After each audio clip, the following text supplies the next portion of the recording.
Good morning, everyone. Hope you guys had a fantastic evening and a fantastic night's rest. Mine was pretty all right. Bit weird, but it was all right. Hey, what? What? There we go. And yeah, I agree, Isabel Page. How do you take? How do you take awesome rage monsters whose whole thing is like, I'm just gonna cut a bloody swath through things. I mean, they can do stealth. They can do infiltration, but not like this. And you take that, and you're just like, what if we made them incredibly weak and took away all their gifts and totems and made it a stealth game? Why? Why? Why? This should be more like a hunter. This should be like a Hunter the Reckoning game where we're a stealth. Like, because that would make more sense. The next game will be an Incredible Hulk puzzle game. I know. Oh, my God. Alright, well, here we are. An old abandoned mine. Let's run animations.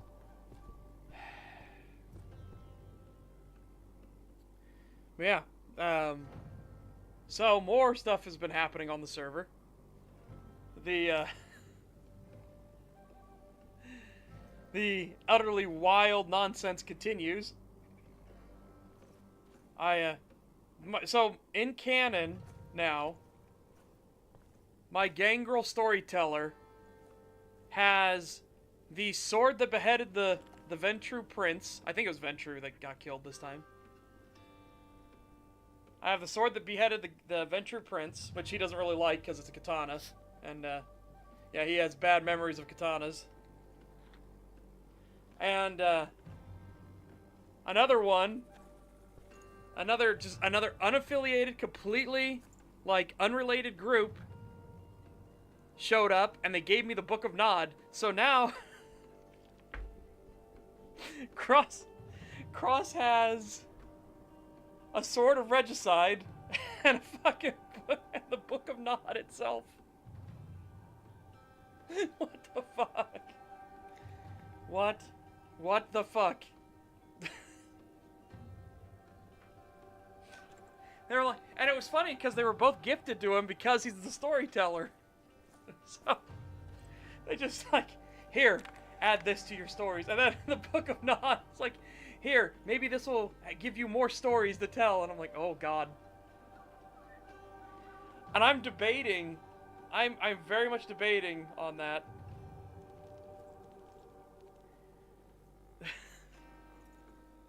I am very much debating on if I want Cross to just randomly pull bits and pieces out of the Book of Nod.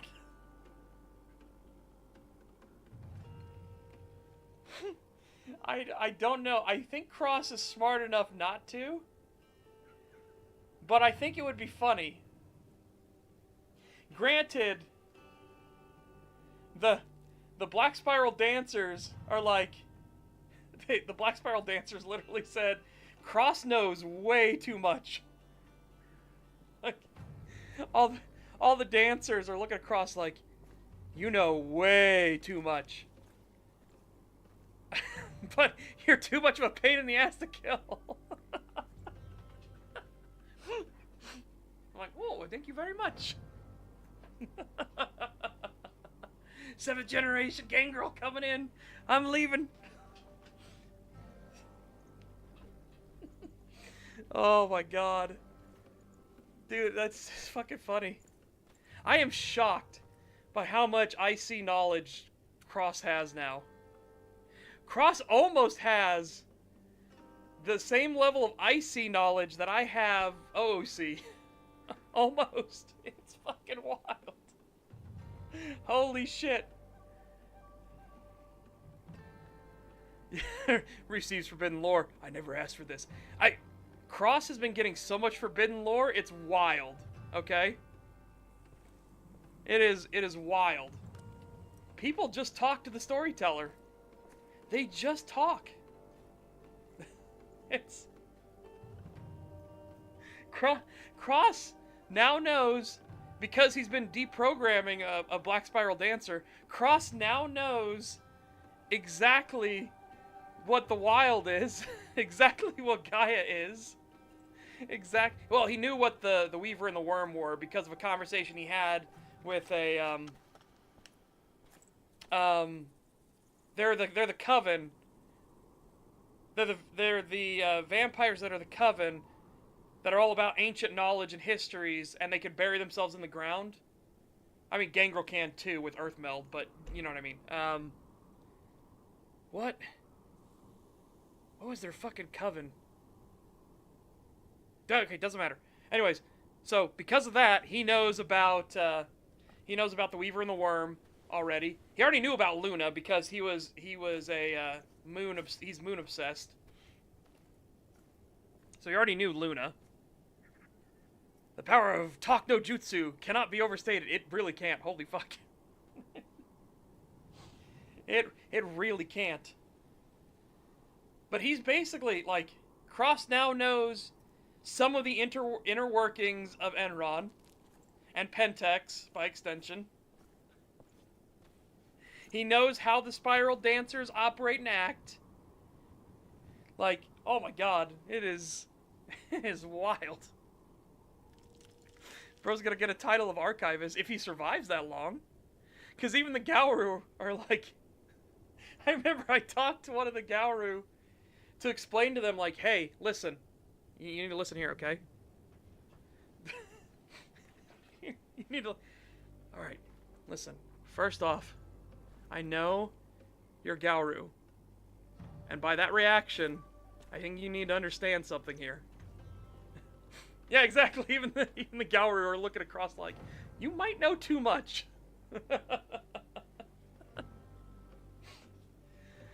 But like Cross is explaining to him, like, listen, there is a potential.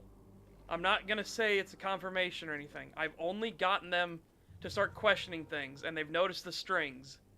That does not mean that they will break free. That does not mean that they will leave.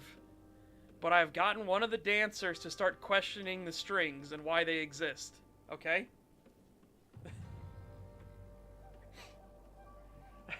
And it's funny, because I've talked to this Garou a lot, and they look at me and they're just like, it blows my mind how much people talk to you.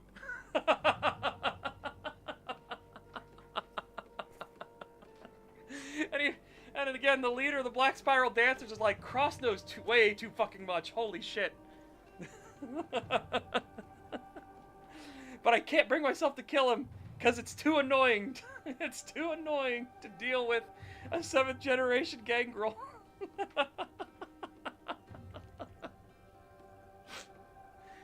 They are stubbornly durable. He knoweth our secret identity. You just told me. Oh my god. Yeah, I actually got the Black Spiral Dancer to break down and scream out that they still want to be a warrior for Gaia. That's who their purpose is, and they feel so confused and hurt, and it's like, yes! No, I don't have to fight. I don't have to do anything. I just have to sit there and tell stories. And slowly unravel these things. Oh my god. What's even funnier is some of the kinfolk, because kinfolk don't have sensory. They don't have like the ability to scent and anything like that. Welcome, Threadnought. The kinfolk unironically think Cross is actually a Metis. So where's Tucker sending me today? I don't fucking know.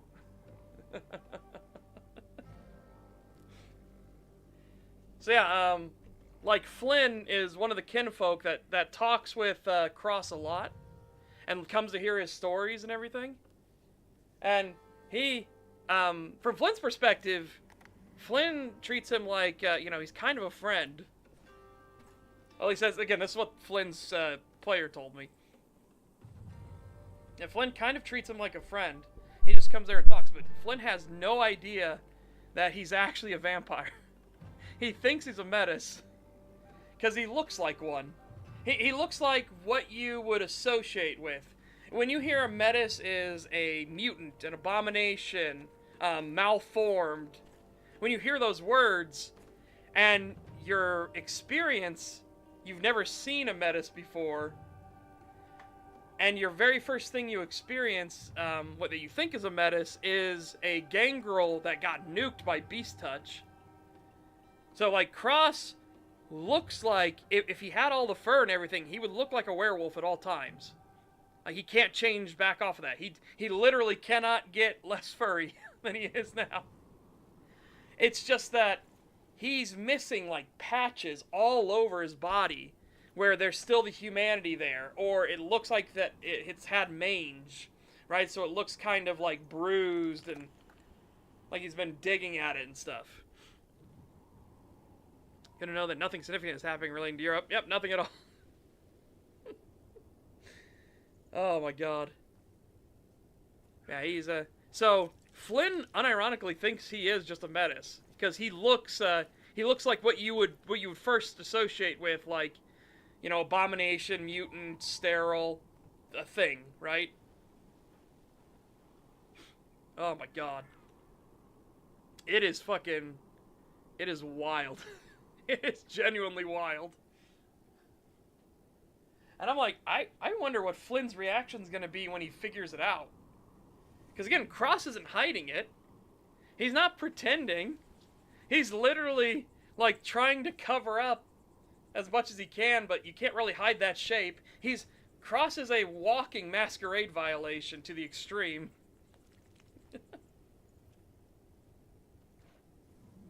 Yeah, exactly, Isabel. I fucking hate this shit. Hate it.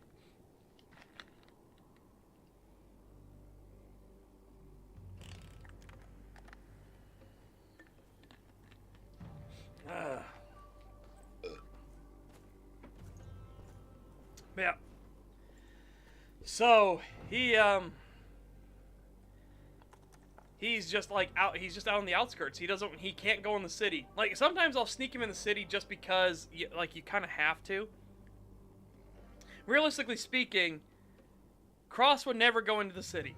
Ever. Like, in his canon, in the actual canon for the game and everything that I'm making, he's not going in the city. He won't venture into cities, no matter what. Even the Nosferatu, who would be like, you can use the sewers and shit, and he's like, do you know how long it takes to get that smell out of fur? Fuck that. And, I happen to have a really enhanced sense of smell, okay? I don't want to smell that shit. So I made a joke that, Cross would literally walk in the sewers for a minute, and then he would go out and just, like, dunk himself under the pond, and just lay at the bottom of the pond for half an hour, come up, take a whiff, and be like, I can still smell it. Fuck.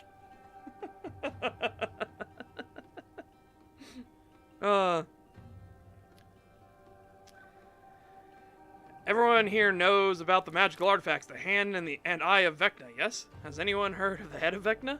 Oh boy.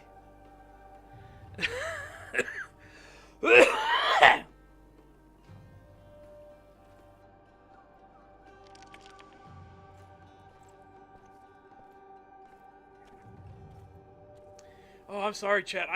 I touched at it. I missed it. I missed the mute button. Oh my god. I got it afterwards.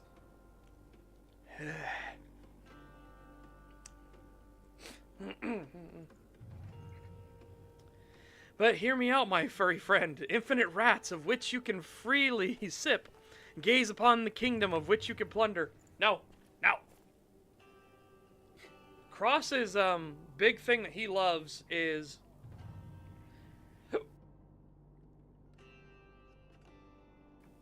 Excuse me. Cross's big thing that he loves is Deer, elk, things like that. Things that can move. Rabbits, in fact, are a big favorite of his. He likes the chase. The speed of it. He wants the speed.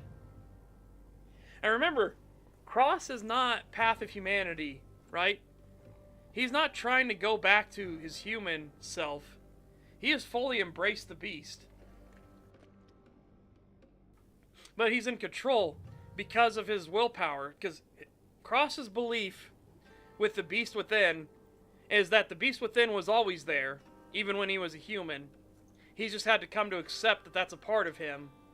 So he literally believes, and he's said this to multiple people, the thing within me is me, and I am the thing within me. I am the reflection in the water, and the reflection in the water is me. There is no difference. Therefore, if the thing in me is me, then I am in control. And he gets it, because if there was a stat, if Cross had a stat sheet, right? If Cross had a stat sheet, his willpower would be fucking maxed at all times.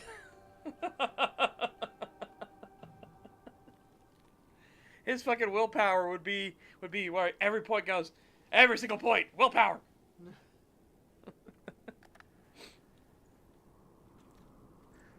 Cross meaning the world's fastest mailman. Finally, a worthy opponent. Our battle will be legendary. Yep. Yeah, and again, keep in mind, because Cross is not Path of Humanity, Cross has killed many, many people. But, as he himself says, they deserve it. Not hikers in the woods or anything like that. He doesn't even go by the gangrel stuff of like if somebody's lost. No, he's targeting anybody that targets the forest. Part of it is because of his beliefs, but also that's his fucking home. He lives in the forest. The forests are his. Fuck off.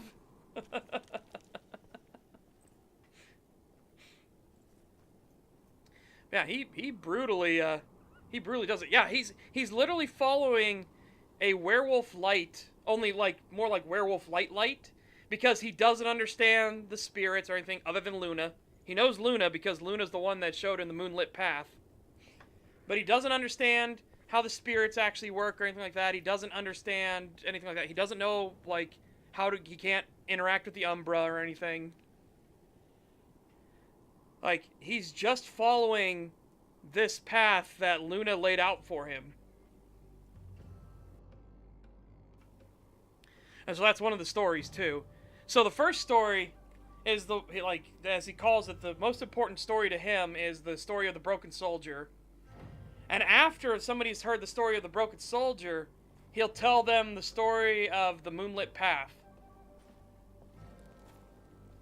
Which is what, when he was the broken thing laying on the ground, when nothing but darkness surrounded him, the light of the moon, which was a crescent moon, the light of the moon intensified and it forced him to open his eyes, and he could see. Around everything else was dark, but he could see little pools of moonlight leading away. Yeah, nice of Luna to throw you a bone, yeah.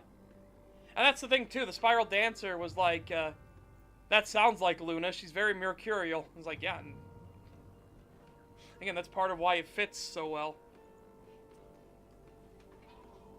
And then, the moonlit path led him on a winding path through the forest, but it was always away from where he had been laying. So the path always went away from where he was the broken thing on the ground. And then eventually the moonlit path stopped, and he took in a breath, he took in a scent, and he realized it was the scent of his sire. The moonlight had literally led him to the trail that he had actually been seeking. Like, before, he was seeking it because he wanted to understand things. Now that the delusions had been shattered, now that he realized he wasn't actually a werewolf, he looks like one, he's not one. because you can't become one. You can't become one like that. He was literally tricked from the start. Now, it's no longer, hey, I want to talk to you. Can you teach me? I will learn your ways and things like that. Now it's, I'm going to fucking kill you. I'm going to fucking end you. And Luna literally led him right to the scent trail. And so that's kind of been his story from that point on, is that he will get the scent and then Luna will pull him away because he's not ready yet. And then when it seems like he may be wavering, Luna will guide him back to the new scent trail in a new area, and so he's slowly following his sire all the way around the country. Very slowly, from forest to forest, he is following him.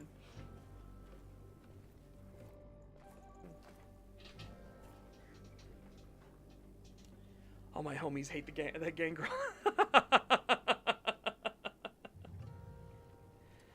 Yeah, I have a very fun way that it's going to end, because I'm going to kind of incorporate a bit of a mix for the game. I don't like 5th edition stuff, and there's a lot of weirdness in 20th anniversary, but I'm going to kind of mix a little bit here, because I think stuff like Transcend Flesh is really fucking interesting, a really interesting concept, because it is incredibly powerful. But it can be beaten if you're smart. And for anyone that doesn't know what Transcend Flesh is, it is a gangrel capability when they're an Elder or above in rank. So you need to be at least Elder. 7th generation gangrel, which is what Cross is an Elder. Even if he is young, in comparison, he's 81 years old by 2006. Even if he's young in comparison for what a 7th generation should be, well, it's because he got embraced by 6th gen. But he gained the capability Transcend Flesh. What that is when he takes damage, he can become immune to that elemental type. So, if you're smart about it, it's easy to beat. But when he gets slashed with claws, he can change the immunity type to the element that claws are made of, right? And same thing, like if he got shot with a bullet, he could change the lead. If he got cut with a sword, he could change the steel. But he has to take the damage first. You can't like preemptively do it, right? You can't look at somebody and be like, oh, a 20mm anti-tank gun. Well, I'll preemptively just make it so I can't. No, you can't do that. That's not how that works. You have to take the damage, and then you could choose to activate Transcend Flesh to become immune to it. His sire doesn't know this capability because his sire is basically like more succumb to the beast instead of actually like learning anything, right? Darwin from X-Men. I don't know who Darwin is. Yeah. It should be fun.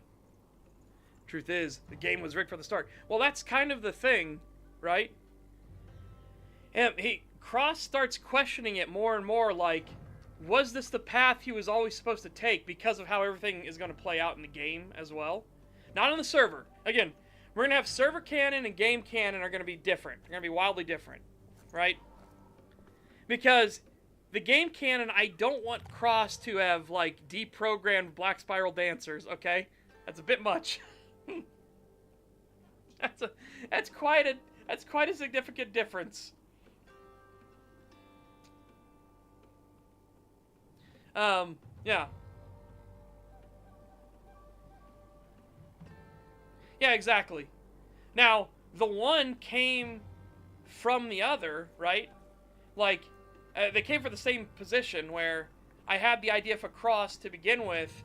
He started at the server, and then I put together all of the, like, what would his backstory be? What would all the bits and pieces of it be and everything? And now we're going to spin that off into the game itself, right? Yeah. It should be very fucking interesting.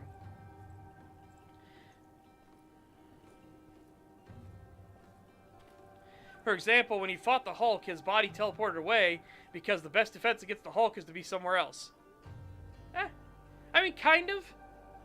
I understand that. There's a thing that Gangrel also get, which is automated defenses thing. What is it called? Hang on a second. It's not automatic defenses. That's what I'm just stating it as. Hang on, let me look. It's very specifically called something. It's a thing that Gangrel do get. That, like, automatically shifts your, shifts to what is the most, beneficial defense to you as quickly as possible, like instantaneously, to try to protect yourself. It's an aspect of their survival. Where is it?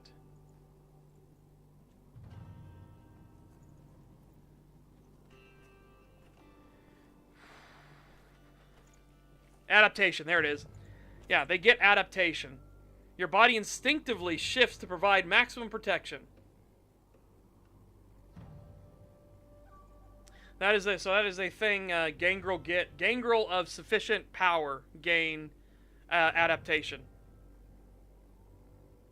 Meanwhile, I'll make a human character, make them annoying as hell, and select enemies to enabled, and just see what happens. Yeah, I mean, I think the one thing I want to say, while it's fucking cool to do all the vampire stuff, while it's cool to be Garou and everything like that, the most badass people in World of Darkness are people.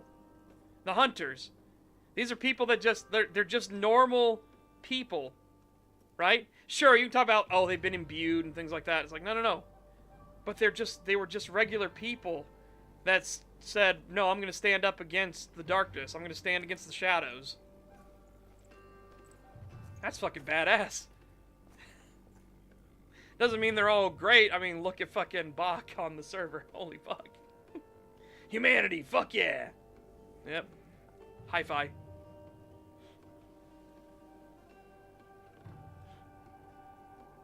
No.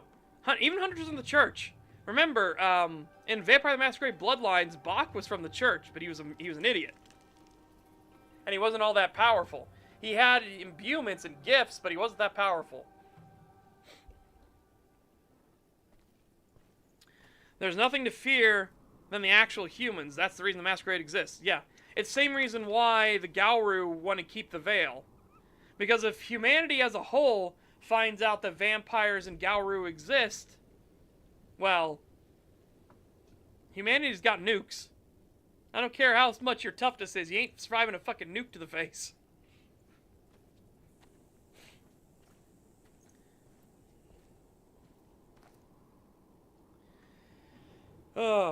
Like, yeah, humanity's power, its capability, its ability to wield destruction is unmatched.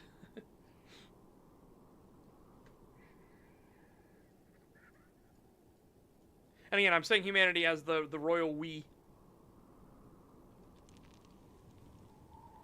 I mean, Imperial Guard, men and women faced with insurmountable darkness and electing to run the hands. Yep. Coughing werewolf versus nuclear bomb. Oh.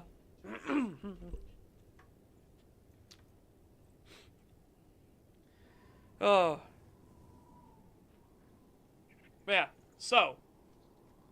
There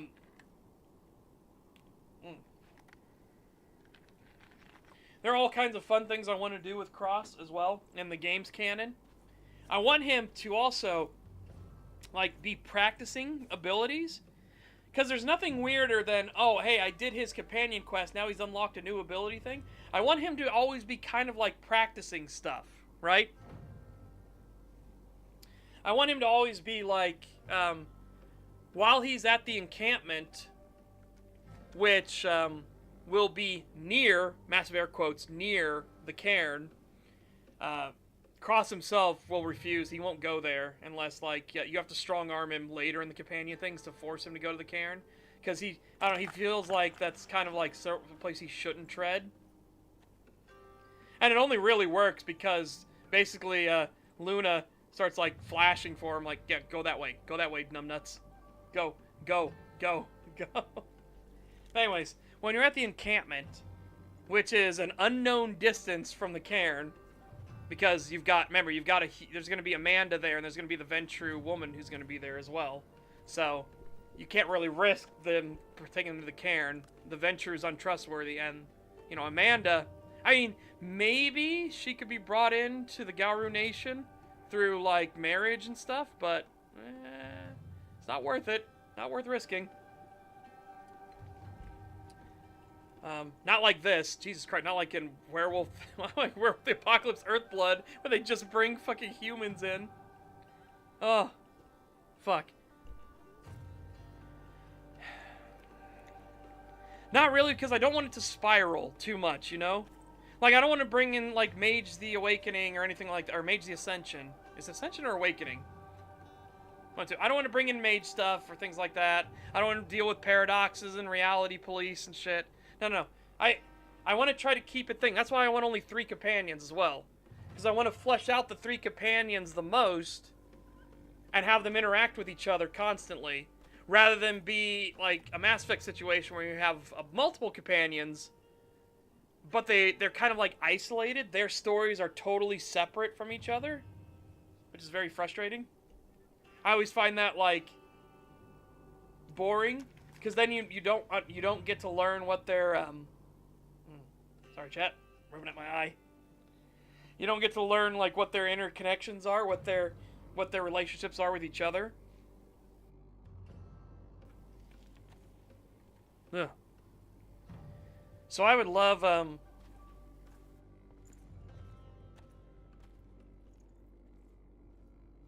oh man, I'm falling apart today. Good God.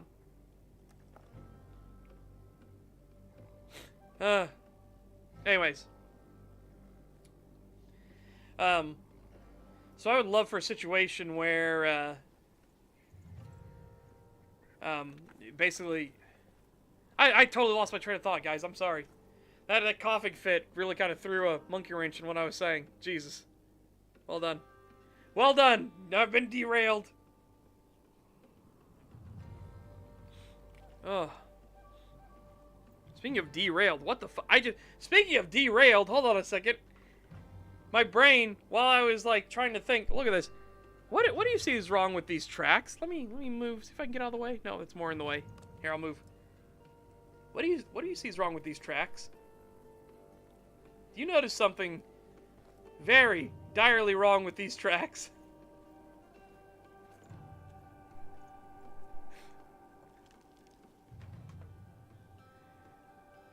Yep, move out of the train in the single file line.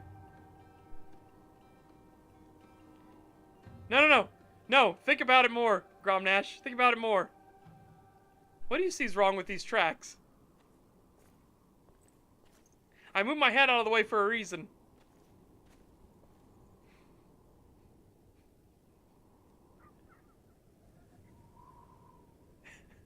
Is there no switch? There's definitely no collision. Yeah, what the fuck is this? Hold on. Hold up. What the fuck? How? How? How do you think tracks work? If you even go down this side track, how do you get it over this? What the fuck? Yeah, look, that's solid. That is solid right there. See, it brakes like it's supposed to for the turn. So you can actually probably get the rails going, but what the fuck? Yeah. Oh yeah, push a cart over the top of that. Yep, that's gonna be fun.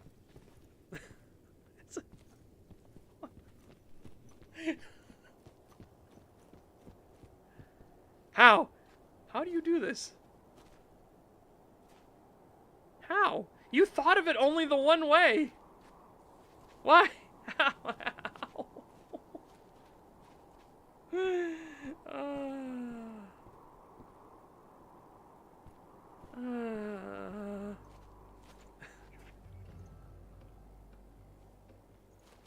Goddamn wizard. Mages, stop fucking with reality, please.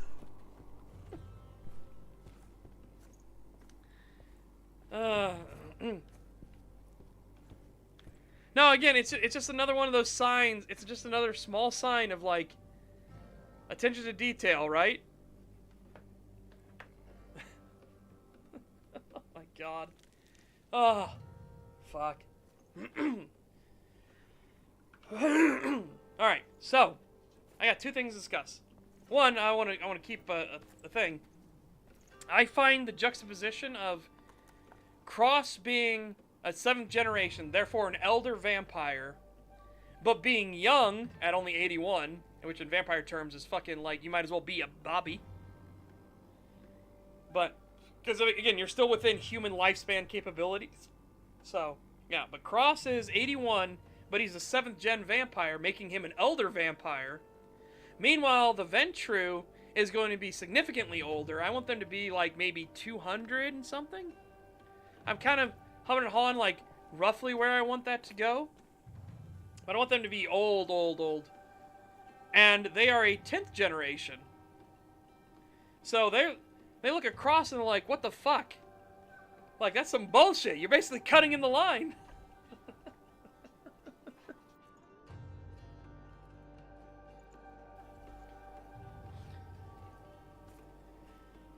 Oh my god. Well, yeah, I think that would be an interesting thing. And number 2. Yeah, wait your turn, damn it. I can't help it. And again, the only reason the 6th gen Gangrel even turned him is because Cross actually sought him out, actually braved the forest, and was navigating the forest well. Gangrel, this is the thing with Gangrel, okay? How Gangrel get made? If you fight back hard enough against the Gangrel, okay? If you fight back hard enough against the Gangrel, they're very likely to turn you because you have spirit, you have drive, you have that survival instinct in you. You got that dog in you. So Gangrel will likely drain you and then feed you some of their blood back to turn you into a Gangrel. Or, if you show bravery and you show a capability to navigate the forests, that's why Gangrel will turn you. Which, again, Cross did when he went out looking for what he thought was the werewolf, to join the werewolves, not realizing it was a fucking vampire. Ah, curse those books! They said if I got bit by a werewolf, I would become a werewolf. I was looking forward to it. Again, I'm cutting out a lot of the fat. Well, not the fat. I'm cutting out a lot of the juiciest bits. But just because it's just funnier that way.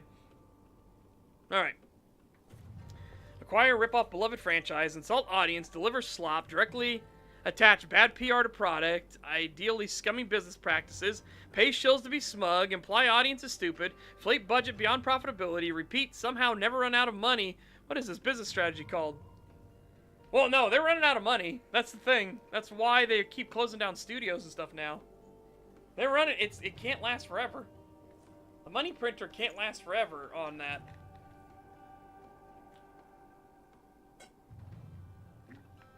How do you think Ubisoft is in fucking collapse? Honestly, it has collapsed. Like, when you lose almost half your value as a company, Jesus. But yeah. So, number 2, right? Yeah, the money printer cannot brrr forever. For eternal, I guess is what you said, but I said forever, sorry.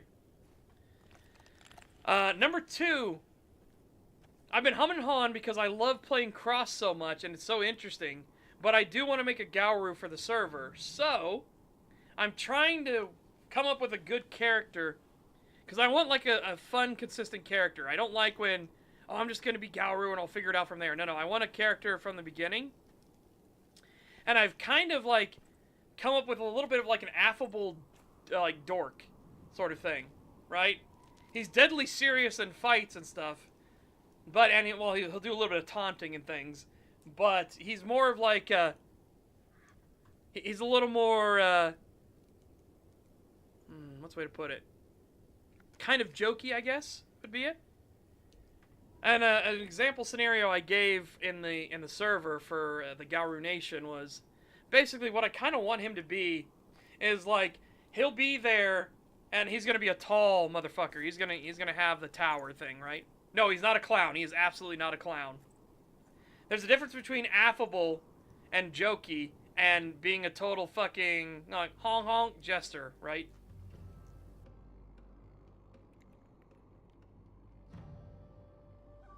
No, he's not a joker. He's not that kind of joker either. Close to that.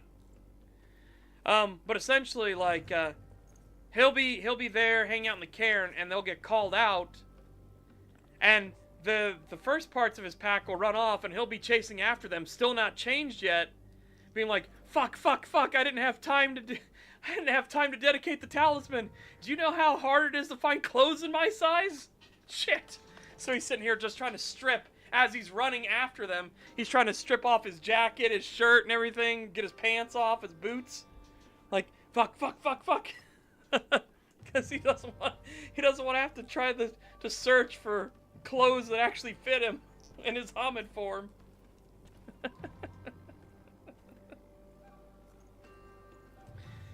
Oh. Man, but I don't know what tribe I want him to be a part of. And I don't know if I actually want him to be Alrune or not. I don't know.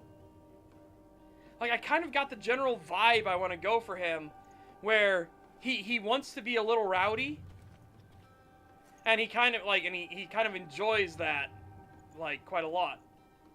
But he's a little more like kill, and they'll be like, kill these sons of bitches, you know, kill the leeches.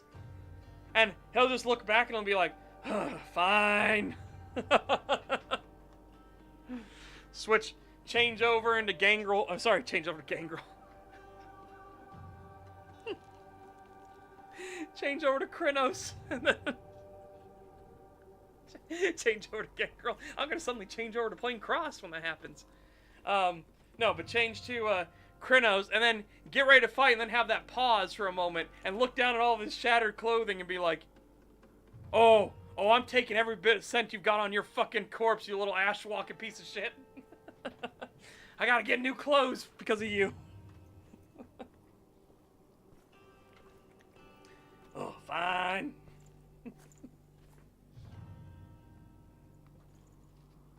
Oh. Also, remember, I talked about it on Kree's server, or when Kree was with me, and I talked it on my stream yesterday with Kree. Yeah. Clothes this size ain't cheap, you know, exactly. And finding them is their specialty item. Because the dude's gonna be 6'7". Dude is gonna be a tall fucking lad. He's gonna be, and when I say 6'7", I don't mean 6'7" and lanky. I mean 6'7" and built like a brick shithouse. Even in his Hamid form. In his Hamid form, he's basically gonna look like, fucking Bane. Maybe not that extreme, but you know what I mean. He's gonna look like, if he punched you like that, it's gonna fucking hurt a lot. So you mean he wears tailored clothes? Exactly.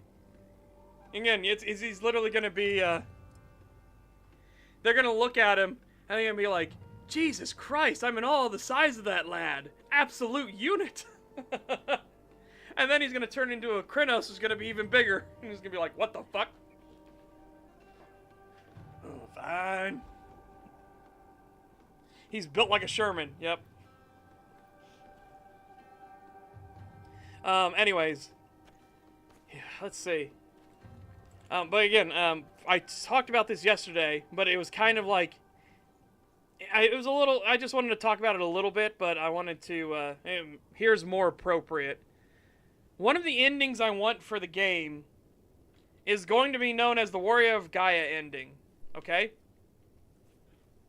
And people might think, oh, that's the ending you want to go for. No, the Warrior of Gaia ending is, you don't take any of the companions with you, you kill them all, right? So you don't do any of the companion storylines. Therefore, because you didn't do any of the companion storylines, you basically just keep attacking front operations and, like, try to declare yourself, yes, we've pushed back Pentex, when you haven't done even remotely that. You've basically...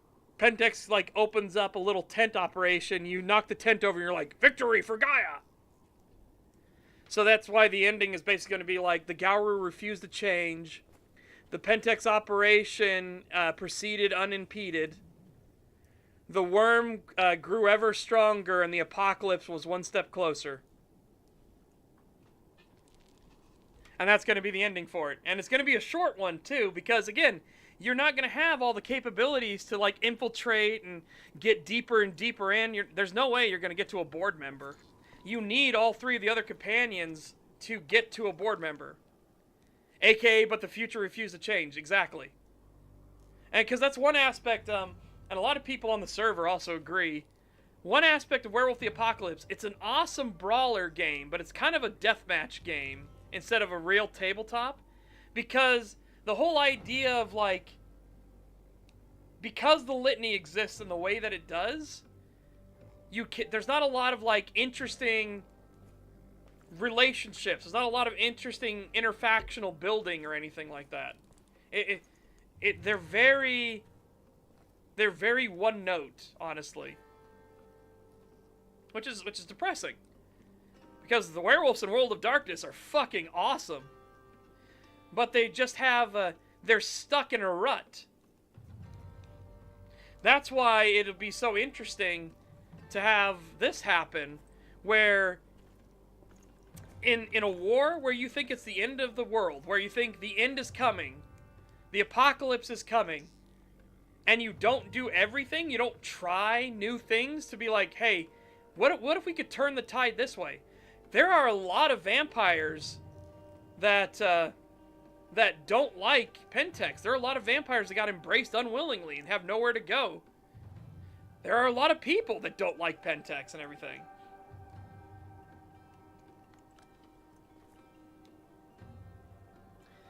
With Cross and this new character, I noticed that you like this isn't even my final form, but focused on looks rather than power. Maybe? No, not even that far. They don't even have to go that far. That's kind of the point of the game, is that you don't have to look at it as the enemy of my enemy is my friend. Because the Ventru, by the end, they hate Pentex as well, but they're not a friend of the Garou. Like, it was a friendship of convenience. However, by the end of the game, I want the Ventru to basically be like, questioning the paths with which we walk is basically the Ventru's ending. If you get the true ending. Because, the Ventru watching the way Amanda reacts, the way that Cross's storyline and everything, that'll obviously have effect on, an effect on them. And I want that effect to be, they question the path with which they've walked through life now. Because because remember, Cross is going to essentially ascend in a weird way, right? Where he's more like a side shift, but he kind of keeps benefits of both, where he's going to be a literal cross between the Gangrel and the Garou. So he gains a lot of weaknesses, but he has those strengths as well. Part of it being, what was the fucking name for it? I call it agelessness, but it actually really does have a name. A Gangrel. Oh no! He's gonna be a Gangrel.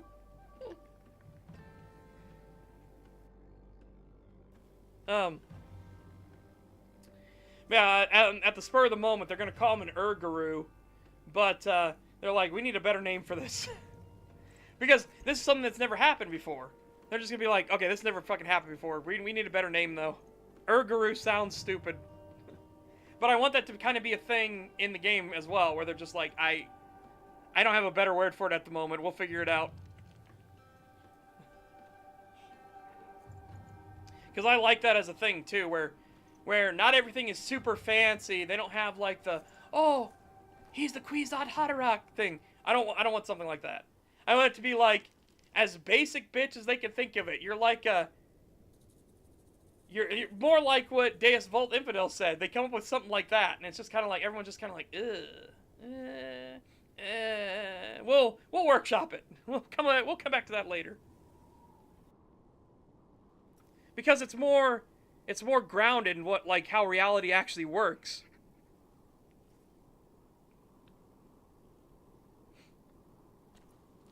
Yeah, but that's different. That's different because a vampire can drain a Garou of its blood and then force feed it vampire blood. Like, that's wildly different.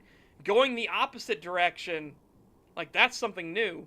And that's part of what the ending is like, the spirits and Gaia tried something new. Because what's going now, the war with the way they're waging it now is not working. They are slowly losing ground. Like, it's a fight. It's not like they're giving ground easily. They're fighting for every single inch, but they're still losing ground.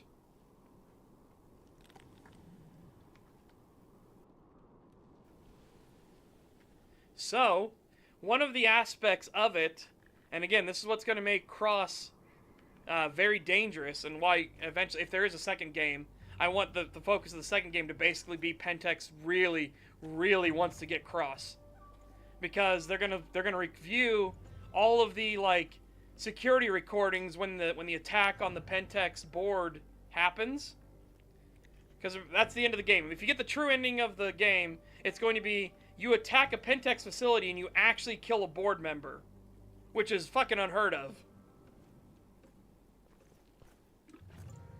Basically, you've shown that the Pentex can bleed at that point. But yeah.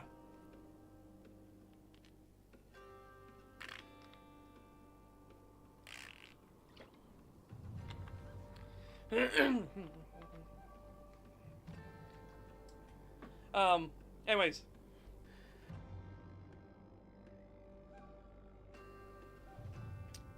No, he's not going to be the ultimate life form, and again, he's going to gain benefits from it. He realizes during the fight, because he'll become the Garou, he'll become a Garou, because I kind of want it to be that Gaia starts thinking about, like, can there be others that could be redeemed this way? Can there be others that could be brought into the fold this way for the fight? But eventually, he's going to realize through it, because he'll do this before this happens before you attack Pentex. He will realize that he could still use various of his aspects. He could still use some of the stuff that he had as a gangrel, like his animalism. He could still summon forth wolves and shit like that. And he's going to use that. He's going to abuse the shit out of that. Because, like, if he gets shot up, he's going to take the blood and he's going to splatter it across the walls and pull wolves out of the blood. So it'd be like, oh, well, you were just fighting me, but now, hold on a second. Now you're fighting me and 15 hungry boys. Get them!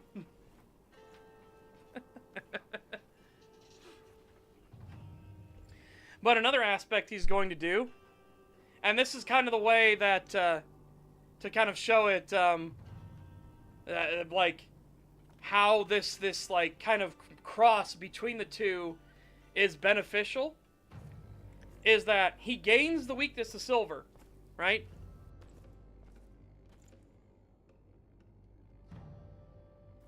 In becoming Garou, he has now gained the weakness of silver. Silver will fuck him up.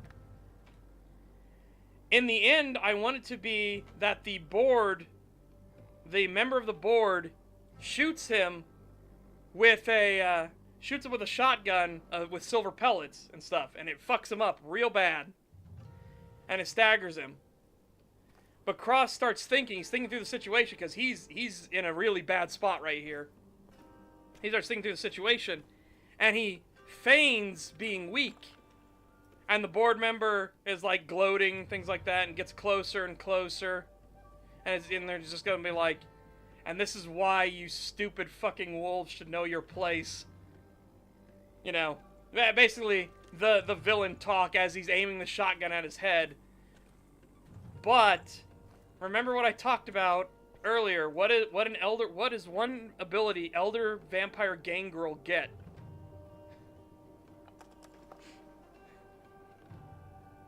Yeah, kind of twirls mustache evilly, but I don't want it to be that long and drawn out, right?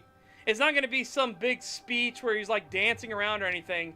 No, he basically just pumps the shotgun and he starts walking towards him. And as he's walking towards him, aiming the shotgun at his fucking head, he's like, "This is why you should, so you fucking wolves should learn your fucking place." But as he gets closer, I want that the hissing sound from the silver suddenly vanishes. And Cross just looks him straight up, like straight down the barrel. Cross just looks up. And the guy's gonna pull the trigger. And, surprise! Cross used Transcend Flesh. But then the guy has gotten close enough. He's no longer the squirrely, jumpy bastard. So Cross swipes out and grabs his leg. And is like, uh-oh. Uh-oh, for a speedster, you can't go nowhere anymore. I got you, bitch. And then have it be the player character can come running over and basically just fucking eviscerate the guy. Because now the guy can't, he's not going to be able to dance around. He's not going to be able to jump. He's not going to be able to use the tech to get away or anything. Cross is literally like got a death grip on his fucking leg. And like, yeah, you're not going anywhere. Prepare for an ass whooping, bitch.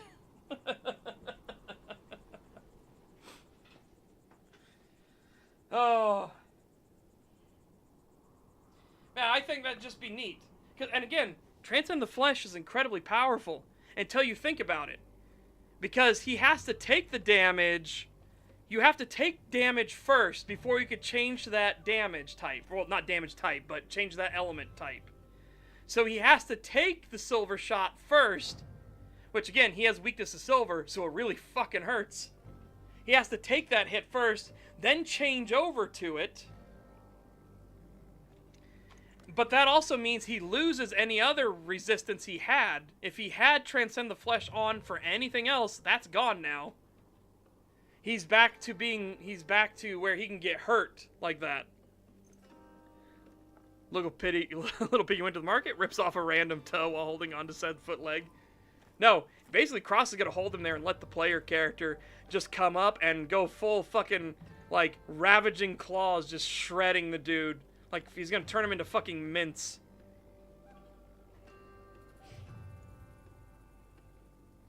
He's just going to be pulling up. You're going to just be ripping out chunks of the guy. Just shunk, shunk, shunk, shunk, shunk. And eventually, you see the most satisfying, beautiful thing as the guy starts to evaporate into dust and is like, ah, get fucked. Get fucked, you piece of shit. And then you can go help Cross get up from where he's stuck at, because Cross is currently not in a good position either. But hey, at least he stopped fucking Speedster McDancy from dancing around.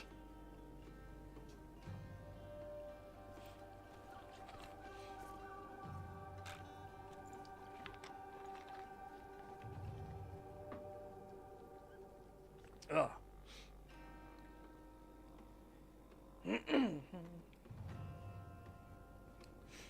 Yeah, so in the sequel, I want the fact that because Pentex has been reviewing all the security footage, they kind of figured out that Cross can do this, which is again why they want Cross so badly in the second game. If there is, again, I know I'm talking ahead, but that's the way I think. I always think about where the story would go from there. Like, well, how would you ever beat him? Well, easily. Pentex will send out guys that have fucking anti-tank guns. Will have guns filled, like, just normal 20mm anti-tank guns. They'll send out guys that have guns filled with silver, and they'll send out guys with flamethrowers to get him. He's like, Cross literally cannot change to where he's immune to all three of these types. He gets one, and he has to take the damage from it first. So, like, if he's like, oh, that's cool, you're immune, you're immune to silver. Here's a 20mm anti-tank rifle. Let's see how you do with that. Do you want to change to being immune to lead now? Well, if you do that, I'm going to shoot you with silver. Oh, by the way, on top of that, we've got these guys with flamethrowers that are also after you at the same time. Have fun, shithead. Because again, I don't want Pentex, I don't want to be stupid. I want Pentex to actually be smart. And a smart villain would put together, like, alright, here's how we're going to beat this. Here's how I'm going to overcome this new obstacle that's been put in my way. You literally, it's like, I don't give a shit how fucking tough you are. You literally cannot overcome all of this without help. We're coming for your ass. This is where it's gonna hurt.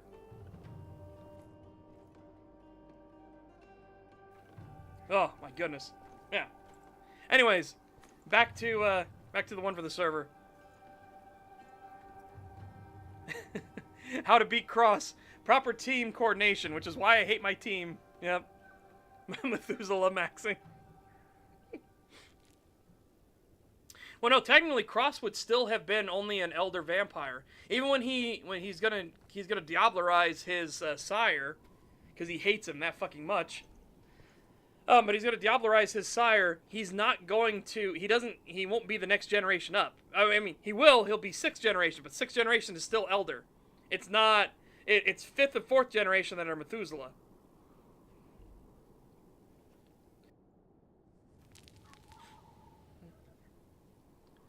No.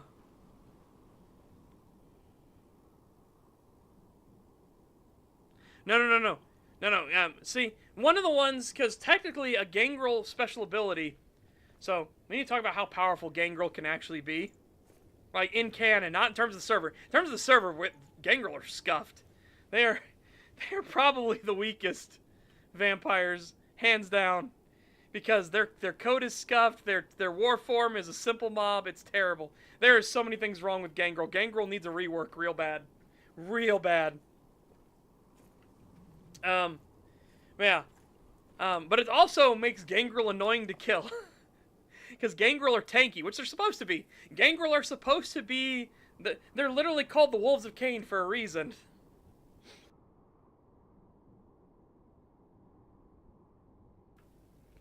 They're the ones that can go toe-to-toe with a werewolf for a while and live. Not well, they're gonna get their ass kicked eventually, but Jesus Christ. If there's a frontline fighter you need to stop a werewolf from shredding everything, it's going to be a Gangrel. Because they could take the hits. They can take all the punishment and the abuse and keep regenerating and refortifying themselves and stay in their war form and everything. They're literally the fucking tanks. But no, they will lose eventually because again, they have a limited resource pool. The wolves don't. The wolves just get angry, and the more angry they get, the more they can use all their fucking resources. Especially if they go frenzy. Oh my god.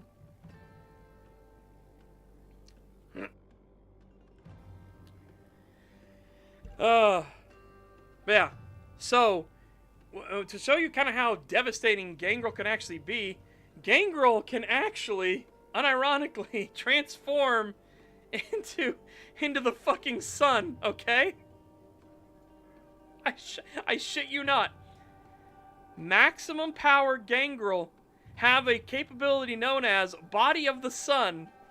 They literally transform into a blazing, indestructible fire. They literally ignore everything. Like, oh, well, you brought all that damage? Fuck you. I'm gonna turn into a fucking sun.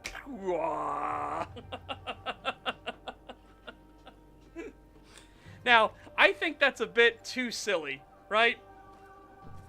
I think that's a bit too much, honestly. So I don't want Cross to have that capability. I want that to be like, no, I'm sorry, no. Cross, you're already gonna be strong as fuck. You're not getting the ability to turn into the fucking sun.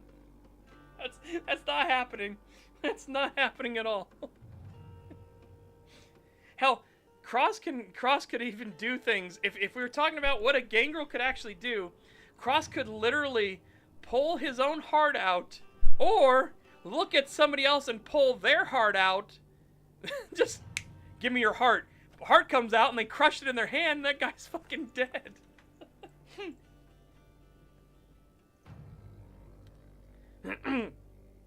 Wait, I could turn into a sun? Yeah, I don't believe that.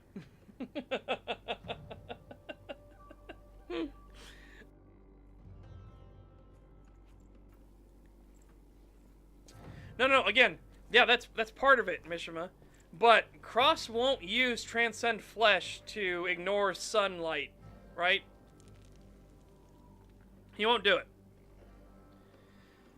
Cross wants to go through the daily ritual. He'll burn as much WtA as he can to stay out in the sun every single sunrise. Because he's obsessed like that. That's his drive. He wants to embrace the sun again. But he doesn't, he already knows, he's like, I'll never be human again. I just want to embrace the sun. Because remember, like I said, Cross is 100% committed. He is 100% like in line with the Beast. Because he believes the Beast is him. Which also means if the Beast is, it's that logic thing of like, I'll say it again. I've already said it before. And Cross has said this to people beforehand, right? And like in the server, like the thing in me is me, and I am the thing in me. I am the reflection in the water, and the reflection in the water is me. If, therefore, the thing in me is me, then I am in control. And Cross is. That's what makes him not special, because the other people have gained control of their beasthood as well, but they do different paths. But on Crosses, it's kind of like it's... What's the way to put it? Okay, we'll actually use Earthblood as an example. You know how when you see worm-touched things in Earthblood, they look like they have like a writhing mass of tentacles in your spiritual vision form? When you're looking into the Umbra, they're like writhing and everything. Well, I guess you're not looking into the Umbra, technically. I forget what they call it, right? But they have writhing tendrils. Cross won't look like that. Even though vampires are supposed to be worm-touched, Cross doesn't look that way. Cross, his whole body, it just looks like it's him. It just looks like it's his body. The smell of the worm on him is also off. Like, it doesn't smell right. He has the reek of the worm, but it's not like... It's one of those things where when they smell it, they're like, something's weird. It's off. It's like, as I put it, it'd be like a normal human being. Normal men have their own musk, and they have body odor, right? But then there might be adjutants in there, like garlic, if somebody has a shit ton of garlic. And essentially, that's kind of what they're smelling. The metaphorical garlic. There's something in there that's not right. There's something in there that's different. It gives him a unique scent in that regard. Like, very easy to track in that regard, too. But, yeah. There's just something that's not... It just doesn't make sense.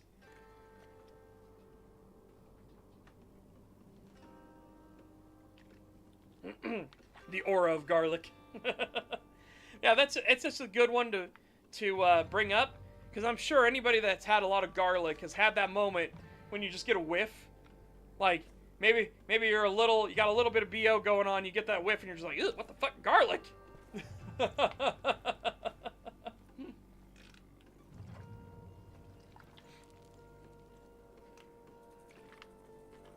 I love garlic, but yeah.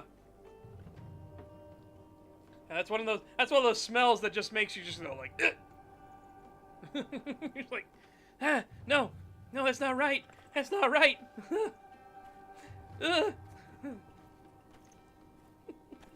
Fuck, now I made myself laugh. Oh my god. Oh. Anyways, yeah. So God, man, I'm giving away everything, man. Man, garlic bread. Why must you make me crave it? I know, right?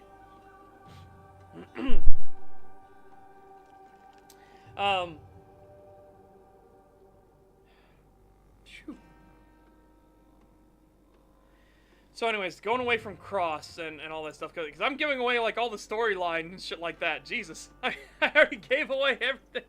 I gave away the ending and everything. No, I guess that's the true ending if you do everything. And again, Amanda and the Ventrue lady, I still need to find a proper name for her. Because I don't want something that's too, like, you know, there just needs to be that there's those good names. There's names that you're just trying too hard, right? But then there are those names that work perfectly with what the character is set up to be. Like Delacroix is perfect in Vampire the Masquerade Bloodlines. It sounds frou-frou and up its own ass enough that it fits perfectly for his character.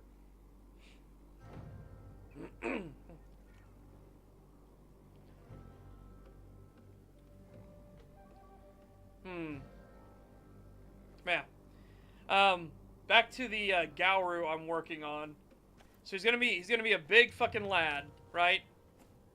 No, that's what I mean. It's perfect. That's why Delacroix is so perfect of a name for that Ventrue. So I'm trying to think of like a name that's kind of fancy, but kind of shows a more like, I don't know, maybe a little more bit of like spite to it. So I'm thinking instead of going French, maybe go German with it. But we'll see. Yeah. Anyways.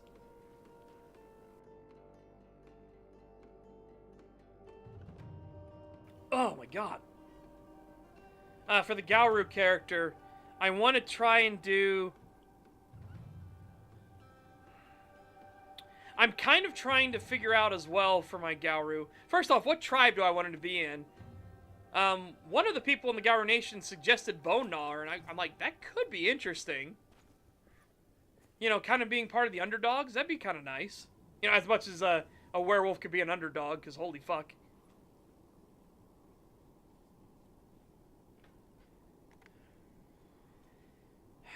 I was originally thinking Shadow Lord, but I don't know if it fits as well, because there's kind of that, like, stereotypical thing. And a lot of stereotypes are born because there's a kernel of truth in there. It's just the kernel of truth gets distorted, right? And I don't know if a Shadow Lord would be, like, a little more down-to-earth, a little more kind of jocular.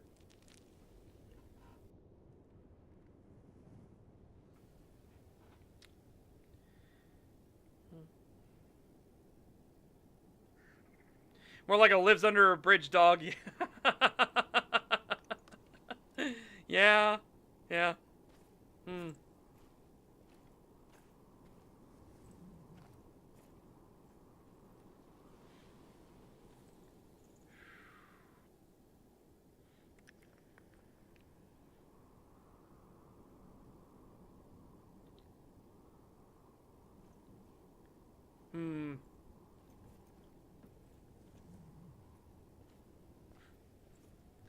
No, that's not gonna be the name. Yeah, people are saying Bone Gnawers. Some are like, no, you should just stick with Shadow Lord. And it's like, I don't know.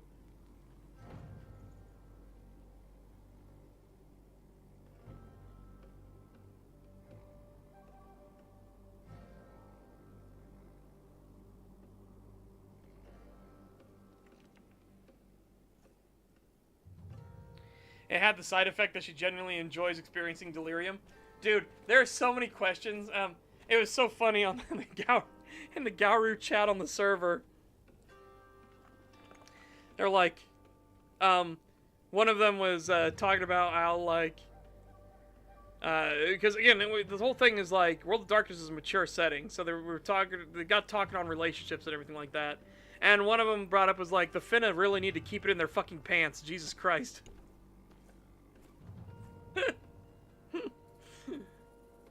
Like, and we mean that literally. Please stop making metas. Fuck's sakes. Stop making so many metas. The litany isn't a suggestion, you assholes. But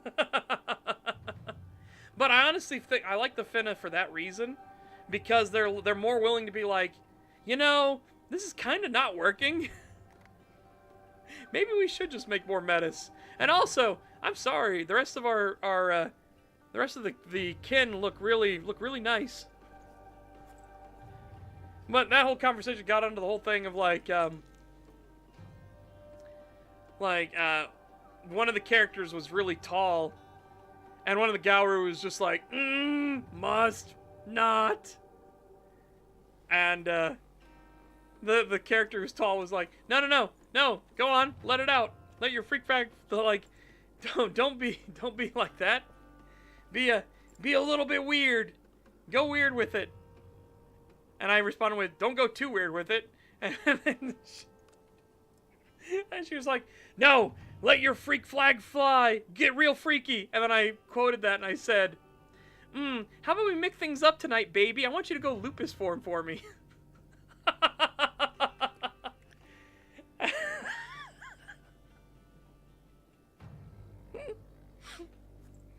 And the Garou, my favorite one was that got immediately emoted with the like the pain and suffering fucking thing. And it's like, and I said, I guarantee you, there is not a single doubt in my mind that exact phrasing with that exact intention has been said, and not even just once. I guarantee you, fucking you, if Garou existed, for real, that phrase is getting said a lot. or, baby, I want to mix things up, go Hispo. I guarantee it. I guarantee it. There is no way. Yeah, the white woman moment. The white woman special. I guarantee it.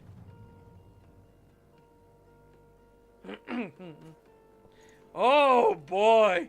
There is no way. There is no way. Have you met humanity? Are you serious? Have you met us?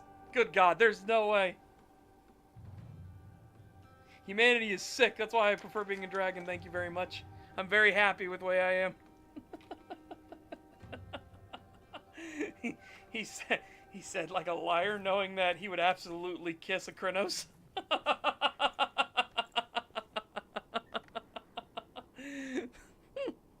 Oh my God. Have you seen some of their cave paintings? Absolutely degenerate.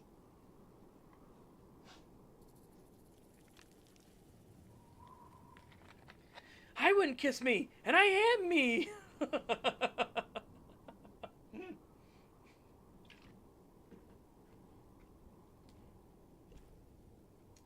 Seriously though, I would love, because there's a joke in the Garou Nation as well on the server.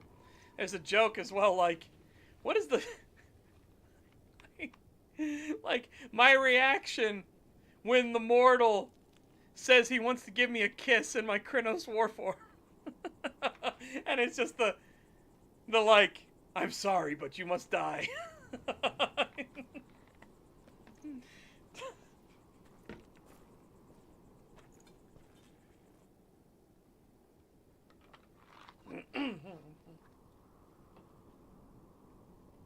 Oh.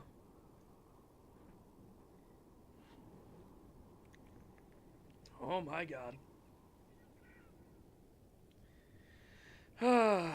Man, so again, I'm still trying to figure out a good tribe for him and everything. And I want to nail down his character. Because I want him to be kind of a little more, like, I want him to have more of a sense of humor about himself, you know? Because he knows when he walks into the room, like, he's very much going to be the most dangerous thing in that room. Okay? Again, right or wrong, I'm talking about his mentality. So he doesn't have that kind of, like, he doesn't have that apprehension, right? So he's a little more able to just, like, relax and just let things slide. Unless you push him too far. Or I fail a rage roll, because I've seen how the rage mechanic works for Garou. That would be fucking hilarious. Be like, uh-oh. Well. If you've ever seen screenshots from Garou in the server, while they're just trying to talk, there's just this constant, rage increases. Rage increases. Rage increases. That'll pop up in the chat.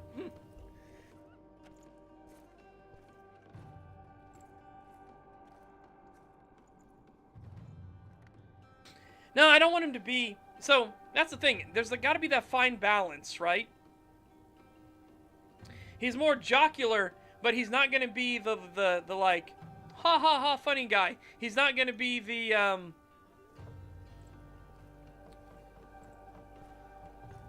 Fuck. The guy in Aliens. The guy who literally was using jokes to compensate because he didn't have any bravery.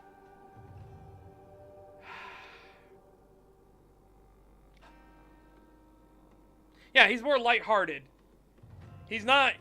when he gets in a fight, he's deadly fucking serious. But I do want, like, the jokes to kind of be there a little bit. But not, like... They're not the defining thing. He's not the jokey jokester who, like, will walk into the Glasswalker base and accidentally kick the door down. And be like... whoops, I guess I don't know my own strength. You know, with the laugh track. It's like, no, I don't want anything like that. But I want him to be like, he'll show up back at the base naked, and he'll look at the kin and be like, open the fucking door. And the kinfolk will be like, what? What happened? He'll be like, have his hands around, or like maybe a towel on, and he'll be like, open the fucking door. I don't want to talk about it. Also, somebody needs to give me some fucking money. I've got a lot of expenses now. And then they'll finally coax out of him like, no, what happened? Why aren't you wearing anything? Be like, so, there was a leech. There's a bit of an altercation.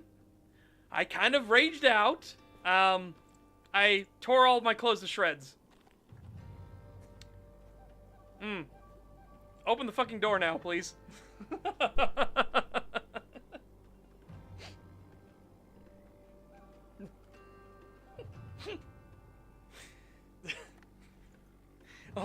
Open the fucking door. Don't look at me like that. Just open the fucking door. I need some... There are clothes inside. I need clothes.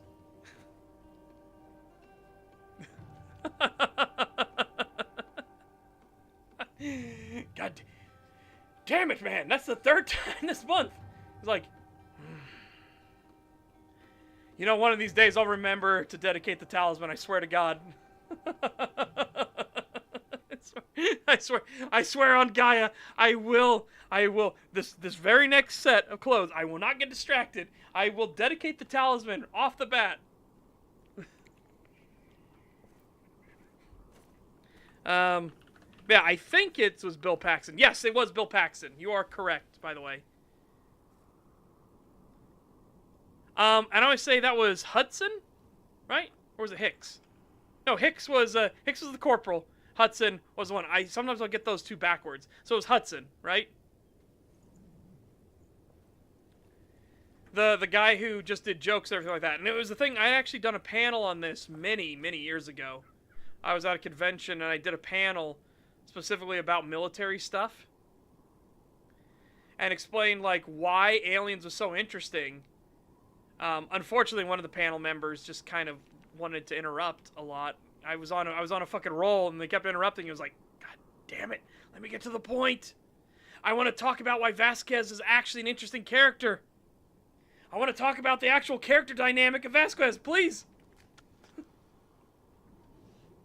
So Vasquez is a classic, typical female Marine. Classic. They always act super, like, brave, and, you know, they have tons of bravado and ego and things like that because they're compensating, right?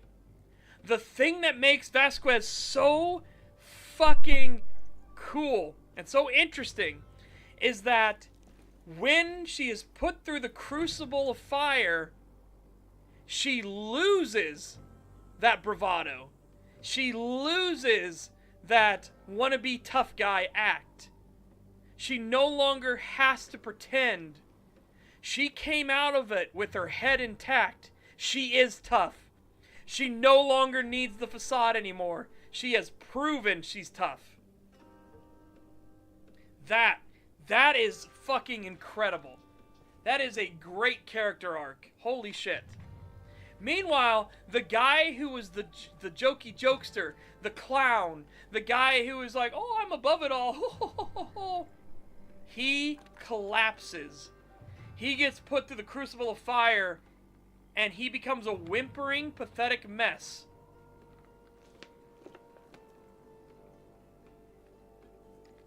It is such a good dynamic in that movie. My God, it is so fucking good.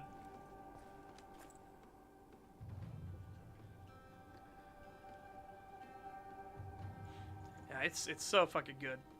Like, it is so good. That's why Vasquez is such an interesting character, because if you've ever been in a military with female military personnel, that's the default. They will try to be the tough gal. And they want to be like, I'm just one of the boys. It's like, no, you're not. No, you're not. You're weaker than we are, and we have to protect you. You need to prove yourself. There is a strength that you have. Stop trying to be like you're just one of the boys. That's not how it works. Yeah. Yeah, he redeems himself eventually. That's the other thing I like about Lieutenant Gorman as well. Lieutenant Gorman is a classic, perfect picture of a butter bar. For anyone that doesn't know what a butter bar is, butter bars are fresh officers out of the academy, out of OST, right? Or, oh, yeah, Officers Candidacy School, sorry, OCS. OST. Original soundtrack. No. They are fresh out, and they want to prove themselves. So they talk about things, they're like, no, you have to listen to me. You know, listen to what I say. I'm in charge. I'm in charge here. Sort of thing, right? When the situation, when shit's the fan, and he can't handle that leadership responsibility, he can't handle giving orders, he can't give the clarity of orders he needs to, and Hicks takes over, Hicks proves that he is a leader, whereas Gorman is like, still needs to work on it. I'm not saying Gorman's not a leader. What makes Gorman a great leader is that when he comes to, and he sees that Hicks has the situation under control, what does he do? He steps back and he lets Hicks control the situation. Because Hicks has under control. He doesn't have ego. He doesn't have this I need to be in charge mentality. That is the sign of someone who will be a great leader. Unfortunately for him, it's cut short because, well, they're going against xenomorphs, right? But he also has a fantastic last stand. Ego is the enemy of good leadership. It is. It really is.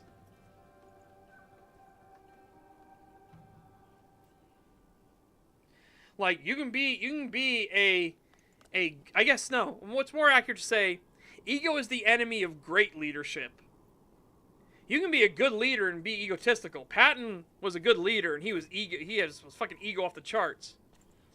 But a great leader, somebody like Percy Hobart, he didn't have an ego. Right? Percy Hobo Hobart didn't have an ego. He was a great leader. A revolutionary one at that.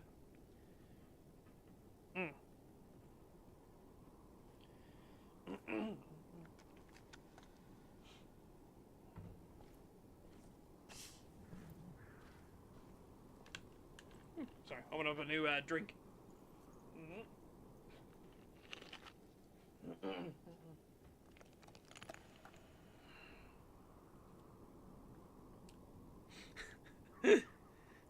Actually, wait a minute. I just thought of an idea of how I want to show up at the cairn.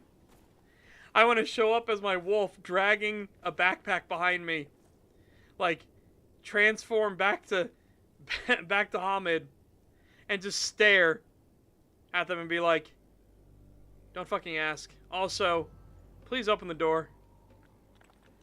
What's in the backpack? The tattered remnants of my clothes. Please open the door now.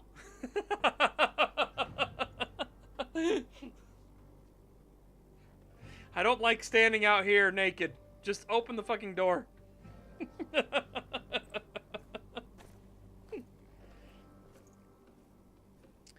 Question: can vampires become moon stealers?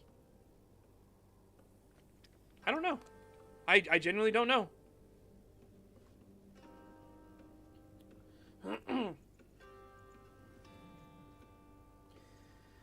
Oh, fuck. Let me stretch. Oh, my God.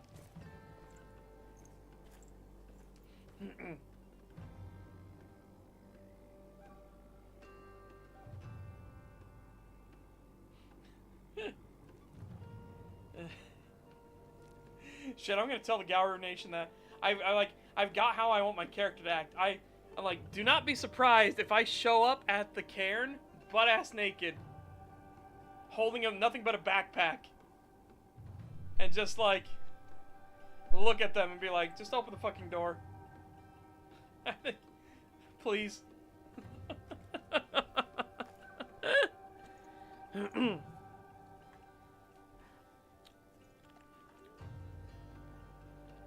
Well, again, it depends on what if you're specifically talking skinwalkers, that's gangrel. Gangrel are shapeshifters, right? That's why they're the wolves of Cain. That's why they're similar to werewolves. Similar. Okay? Right?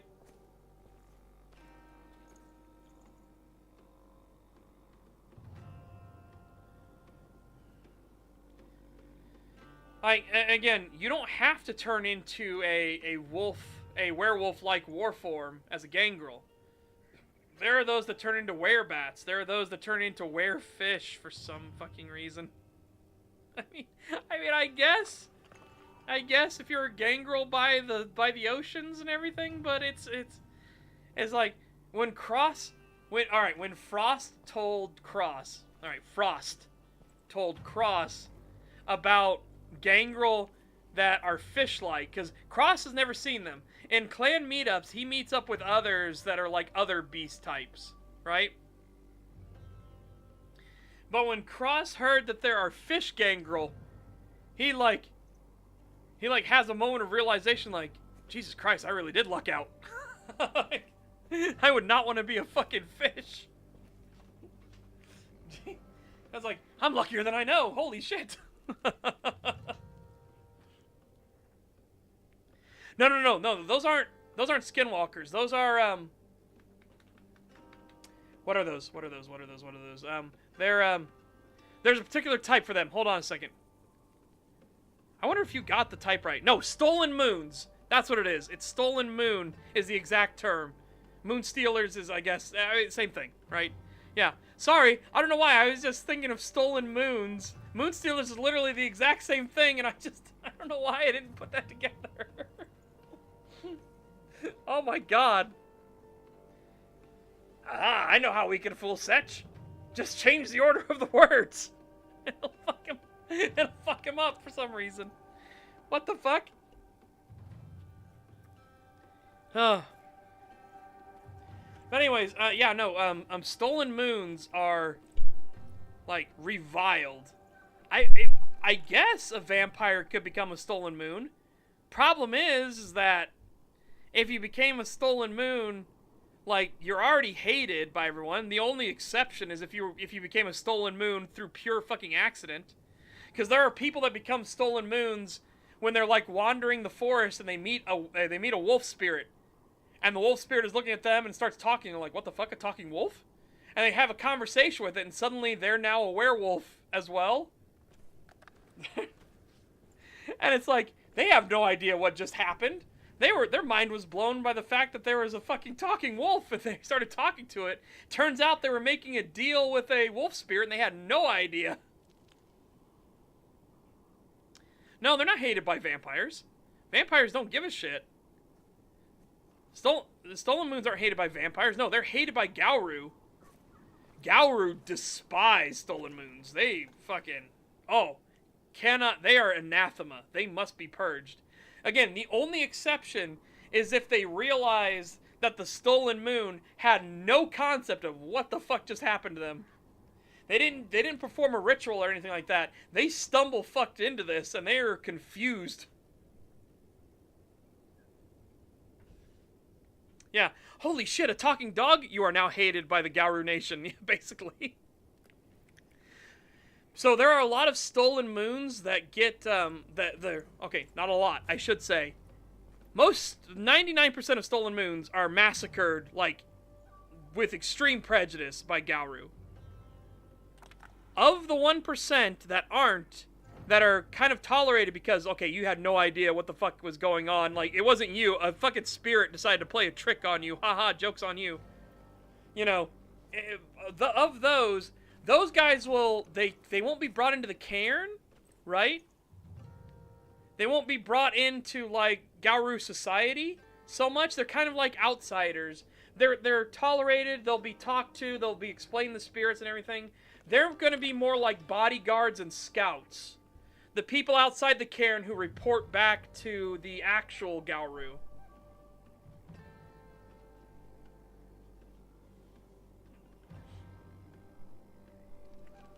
You're hated by the Red Talons, but you already were, so no big deal. Yeah, basically.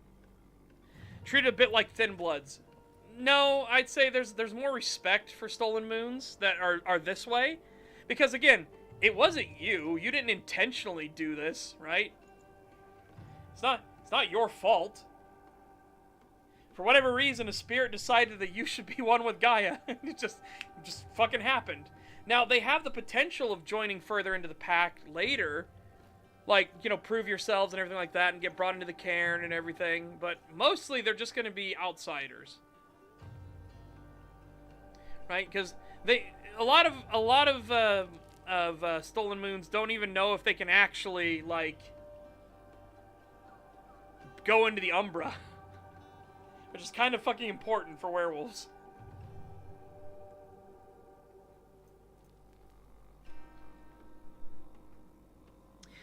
I'm kind of wondering if maybe I should incorporate a Stolen Moon into my character's backstory for the Garou, but I don't know if that would work. I also need to figure out his first change. So luckily the server uses 20th anniversary. Because 20th anniversary, like, the change is weird in 5th edition. 5th edition, you have to be 18 or older, and that's when you experience your first change, which is weird.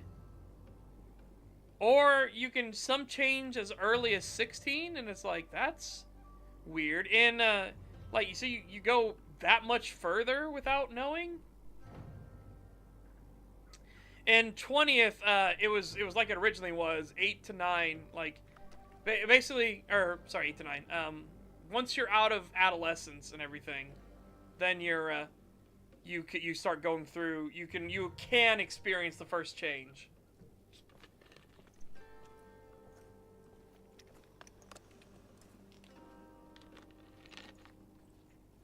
Alexa, how do I get back a Stolen Moon? Like, again, honestly, that'd probably be your quickest way for the Garou to, like, understand that you didn't do this intentionally. Be like, first off, what the fuck is happening to me? What's going on? Also, how do I make it stop? Those two questions, back to back, would probably make the Garou go, like, oh, fuck, he's one of those. He's one of the ones that got tricked into it. Or somehow completed a ritual, not even understanding that they were doing a ritual to begin with. You know? It'd be one of those things like, you got a book, right? So picture this, okay? You get a book, and it has all these, like, weird, like, writings and stuff in it. You decide to go lay out on the floor and just start reading the book. You're laying on top of a wolfskin rug. Not realizing that it was originally a Garou that got skinned. But you're just laying on a wolf skin rug and everything like that, and you're just flipping through, and you just start reading the ritual, and you're like, what is this? The wolf ritual? And you start reading through it, and suddenly the rug melds with you, and you're just like, ah! What the fuck? What the fuck? Ah!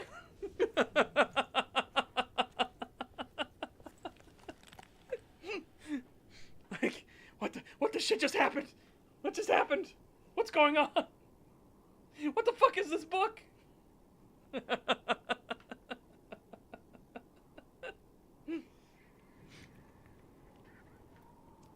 Shit, that might be a fun, character actually to play.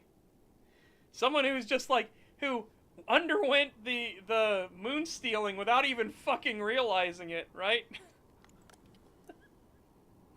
Just like, what the shit? Like that one scene from Freddy Got Fingered. I've never seen Freddy Got Fingered. Oh, keep in mind, by the way, chat, again, this Saturday, we're going to watch Hunter the Parenting from Chapter 2 all the way to Chapter 5. And all the incidental stuff with it as well.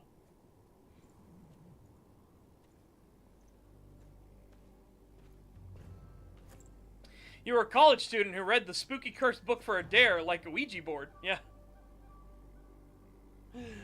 Luigi board? I love Luigi's Mansion. I said Ouija, you fucking idiot.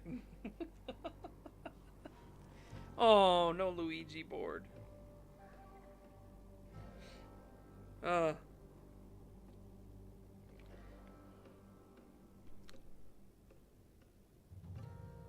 Gaia Spirit. Hey, Smooth Skin, want to enjoy being more weird and freaky and have fun powers? Just say yes.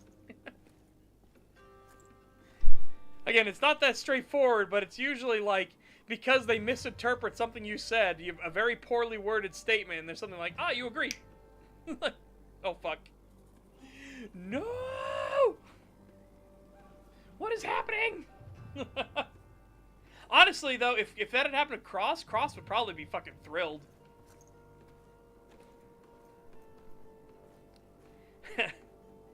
Guy in Spirit. Hey, so, you into furries? Okay, unironically, okay? I wanna tell you this. Oh, fantastic, Gryness. This is gonna be a blast. Alright, so,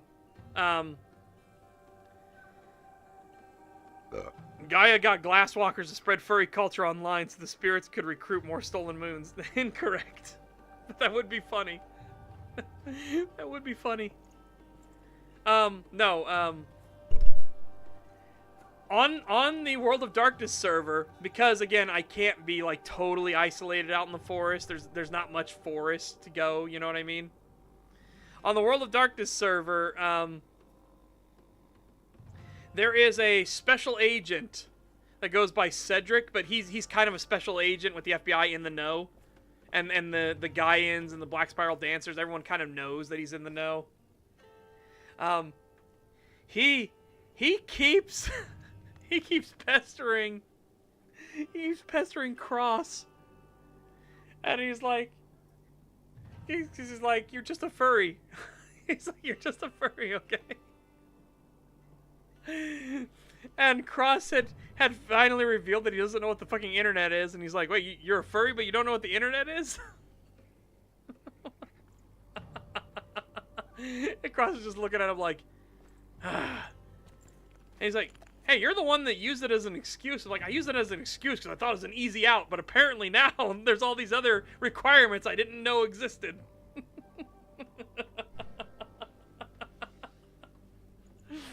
I have to know the internet? Fuck. Well, let me tell you, look upon my domain.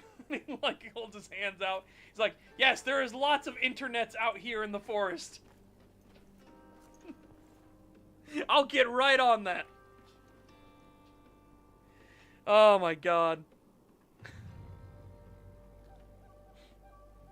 Yeah, Cross is computer literate to an extent, right? But it's literally there's actually going to be a joke, and hopefully it lands well, right?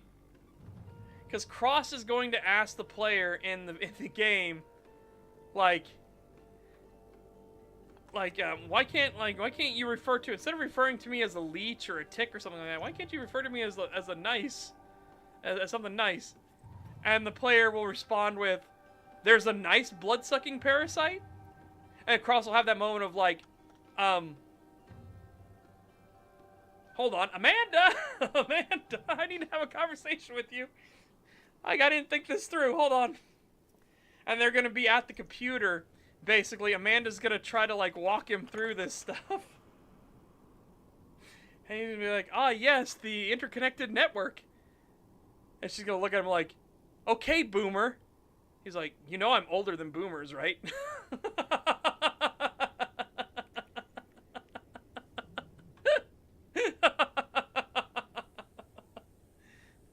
And she's like, not helping your case.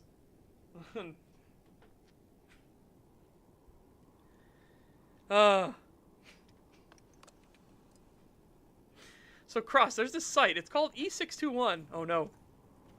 Legendary proto-boomer. He's like, I'll have you know I was part of the greatest generation, thank you very much. That's older than boomer, you know. Yeah? That's not helping your case right now.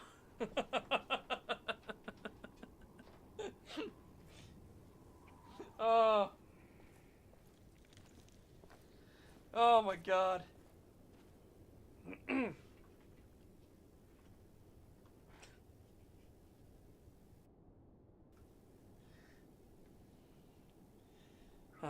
Man, I want stuff like fun stuff like that in there too. You know, a little bit of levity, because people would, right? You would have those moments of levity. Oh, my favorite joke on the server I've told thus far is fucking total dad joke energy, right? We're talking like extreme dad joke. So I'll talk with people and I'll be like, yeah, and when there's, you know, I appreciate when there's company here at the pond. I can talk with them and give my tales and everything and tell the stories. Otherwise, I usually just give my tales to the trees. And people are like, well, I'm sure the trees appreciate it at least. And it's like, yeah, I suppose, but they are kind of a captive audience. At least none of them have got up the willpower to get up and leaf.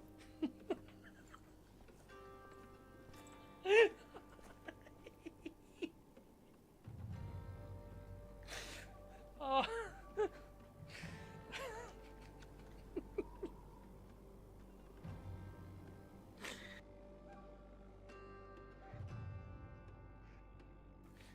Oh my god.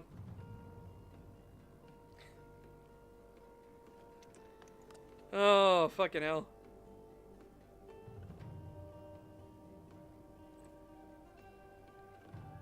This is bringing back memories of my ancient fucking Bruja getting made fun of for being a boomer when he predated the Civil War. Yeah.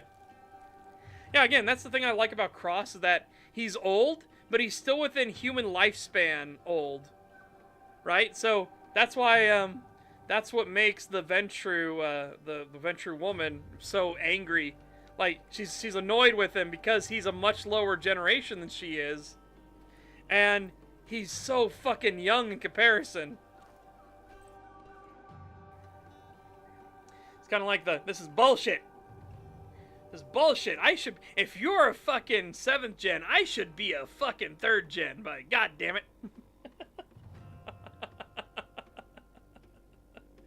Like, hey, it ain't my fault that your fucking sires were a little bit fucking loosey-goosey with who they chose.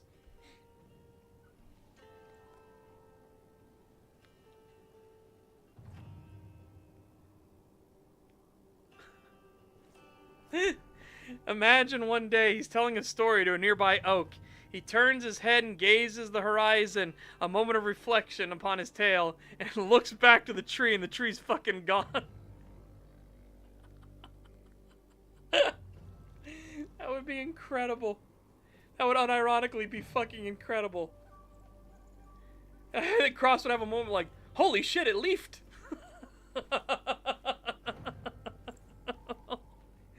Well, shit.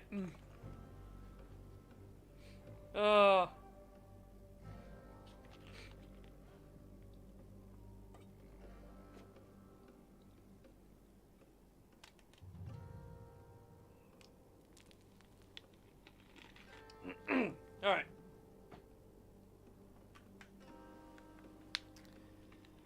So yeah, so again, Garou, I need to figure out a decent first turn tale. Because I don't want it to be simple, right?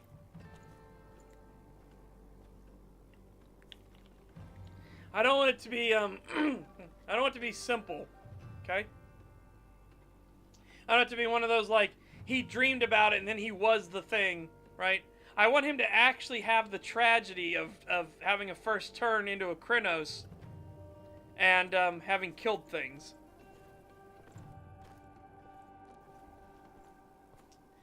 So I kind of want him to, like, that's part of what's made him a little more, like, laid back, is that he tries to look on the bright side of things.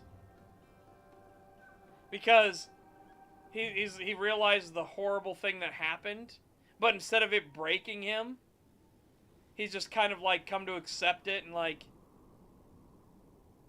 it sucks. I wish it had happened any other fucking way, but, you know, it is what it is. So what I'm thinking of having, and I'm also debating on, do I want him to be a soldier later? But then I'm like, but would he be a soldier post transformation?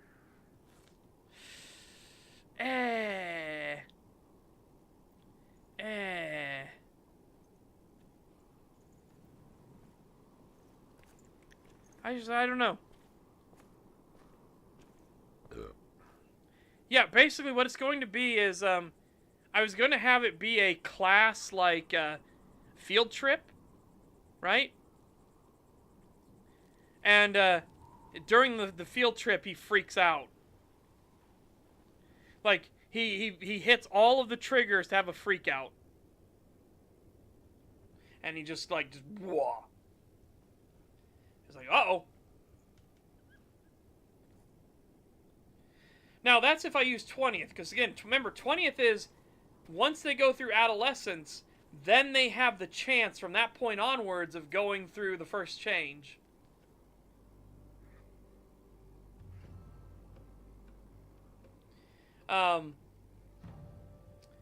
Yeah, so I want that. But if I did 5th edition, you can only go through your first change after 18, which is fucking weird. Krynos doing the freak out. Huh, strange to see a Garou disco. Oh my god. I'm just imagining fucking a Garou in Yakuza 0 with Friday Night. Oh my god. Holy shit. Fuck, I'm gonna get a mod for Yakuza 0 and get Kiryu out and put a fucking Garou there dancing. I want to see what that looks like now. Oh god, that would be scuffed as shit.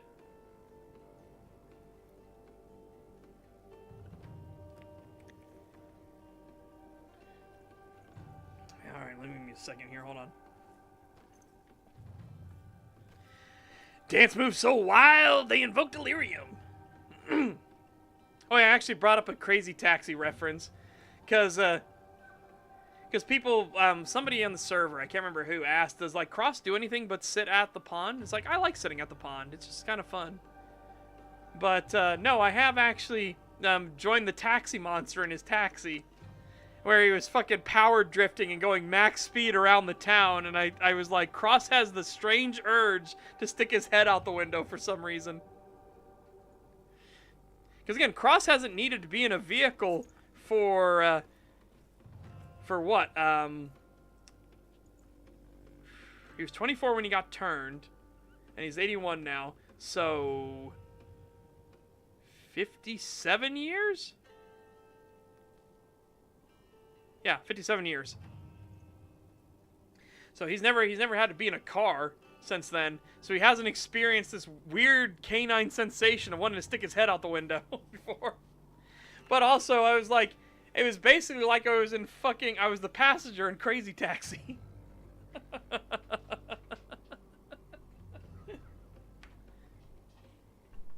Hey, hey, hey!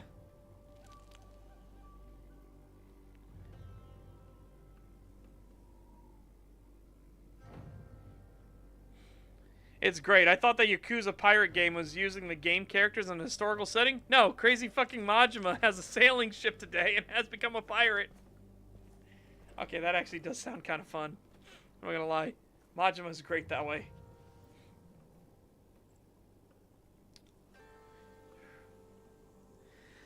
Yeah, that's what I mean. Well, it wouldn't be premature, because that'd be one of the things. Like, I don't think Garou can plan a first turn. I'm pretty positive that's still a thing, right?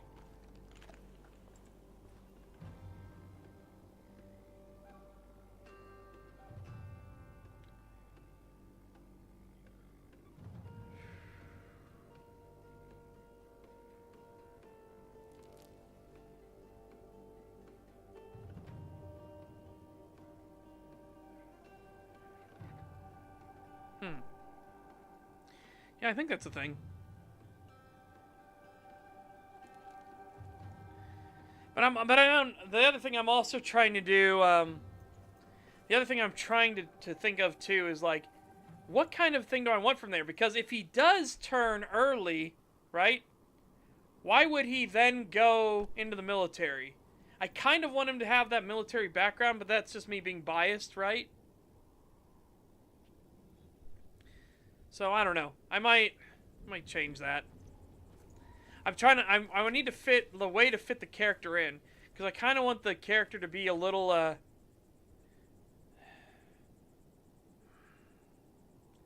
want him to have more discipline than what's expected, given the fact that he's a little more jovial in nature. He's a little more laid back. Because again, the dude's gonna be a fucking like I said, he's 6'7" and built like a brick shit house. He is a fucking absolute unit.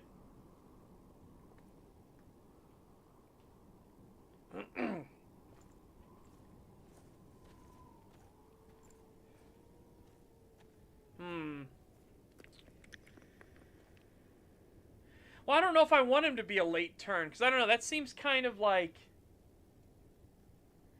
It seems a bit odd. By that point, he would have been kinfolk. Maybe the kinfolk, they would have pushed him into, be like, hey, we don't know if you're actually going to turn, and then have him turn in a stressful situation in a field of battle, maybe?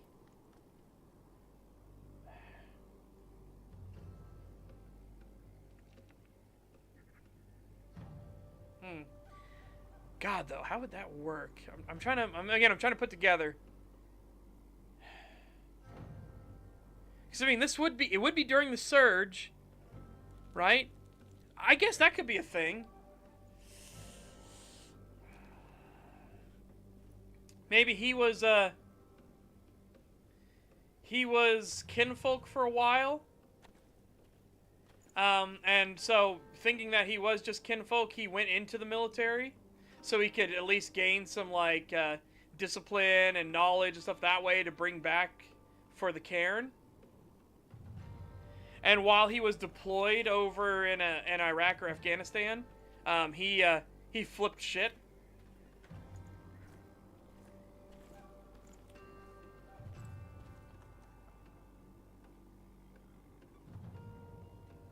Yeah, hey, you know, that would actually work. Okay, so he'll be a late turn. I'll have him be late turn. He flipped shit in the middle of a fight. Again, he'd been in other fights before. He'd been in stress and everything like that. But for whatever reason, this particular firefight had his stress just go chink right off the chart. And it flipped the switch. And he freaks the fuck out. And he just goes Hulk mode smash. That could be an interesting thing. Hold on. Interesting idea here. Interesting concept, okay? He and his fire team get pinned down, and he's losing guys in his fire team, right? Like, he's losing people in the fire team, and eventually, it's just him and his buddy left. And he is fighting and trying, and his buddy gets smoked. Right? Maybe not even, like, in a, like, dramatic way. His buddy is, like they're just going, and his buddy just goes around the corner and just, boom, blown up. He's just gone. And that just, like, that momentary thing, it just suddenly is, like, he's he's had that stress that through the entire firefight because he's in a firefight. He's having that stress just going and going and going and going and going, and his buddy is the last of his fire team, just gets smoked, and he just like fucking loses it. And all of the rage and everything comes out, and he just goes on a fucking tear and just shreds through like buildings and shit like that. And when people in the post-action report are trying to figure out what the fuck happened, because he's obviously gonna go like, he's gonna realize what happened. He's gonna be like, oh fuck. Ooh, that's even better, Rock Park. Wait, no, that's even better. He's trying to get his last buddy out. His buddy gets injured. That's even better. Yes, his buddy gets injured. His buddy gets shot. And seeing that he almost lost him, it flips the switch. It goes overboard. He goes wild, and he starts slashing through everything. But again, he's in frenzy mode. His buddy could even survive for a time, because his buddy's laying on the ground, so the frenzy doesn't focus him yet. It's focusing the things that are shooting at him. So he frenzies the fuck out. And when the dust is settling, though, his buddy's all that's left, and his buddy's now freaking the fuck out and going through the delirium. So his buddy, like, is just like, what the fuck? And starts shooting at him, too. So he turns on his buddy and starts tearing him to shreds, and maybe comes down from the frenzy as he's staring down at his buddy's face. And he looks down and realizes he just pulled his guts out and everything. Yes, that's fucking perfect. That's really good.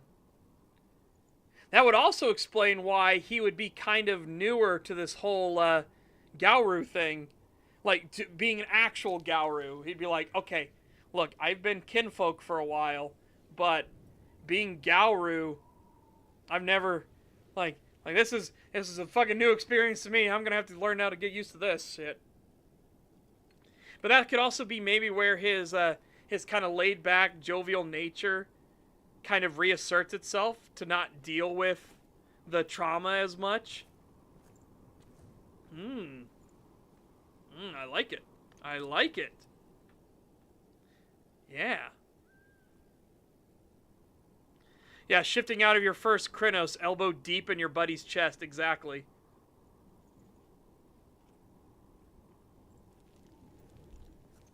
And then also, he's got to figure out, he's just got to be like, okay, I got to get out of here. I can't go. Like, there's no way he can go back.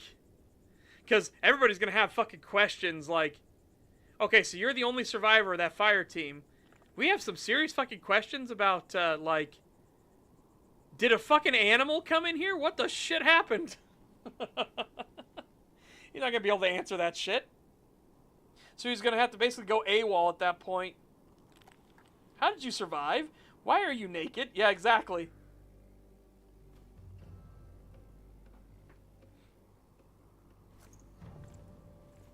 And then he has to work his way back home and just be like, or get to at least a way to contact his family and be like, so it happened. I kind of went a little fucking nutso.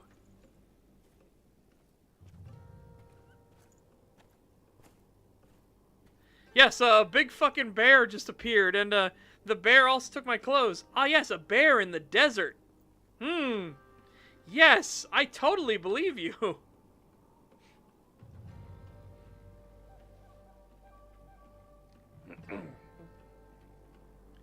Yeah, that could be explained why. Even have it be like this fire team was on a flank or something like that. Like, they weren't even part of the main fight, and the fire team gets gotted, and everyone's trying to figure out, like, what the fuck happened. Like, shit, there'll just be more casualties. But then they show up to the scene, they see one dude's missing, and they'll see, like, shredded clothing and blood and stuff everywhere. And another is, like one of the dudes looks like he got fucking gutted like a fish.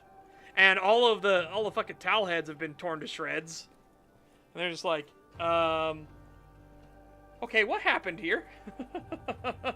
What the fuck happened?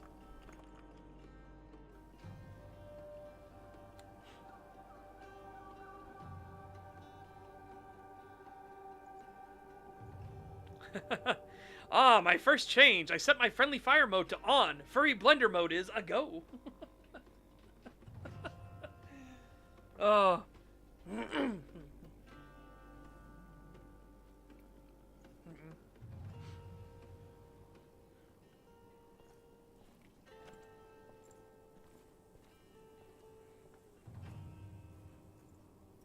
Ooh, I've got a way that his buddy could be injured too, and not shot him immediately, right? Not gone through the delirium immediately. His buddy, has the Desmond Doss situation, where, something blows up or ricochets or fragments next to him, and it hits him in the eyes, or like it hits him in the face, and the dude thinks he's blind.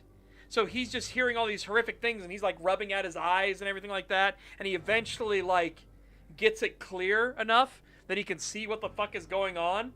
And then he sees the giant fucking Krynos there, and immediately like collapses into fucking delirium. Yeah, I'm putting together the pieces. Hold on. I'm putting together the pieces. That way we can have these series of events. We can have the proper order of the series of events. Ooh. Hang on. I'm looking for my notepad. Hold on. You know, for a professional writer, you'd think I'd have more notepads sitting around, but I surprisingly have very few. And they're usually in really annoying spots. Like, I can see one over there, but I have to dig stuff out. Shit. Alright, hold on.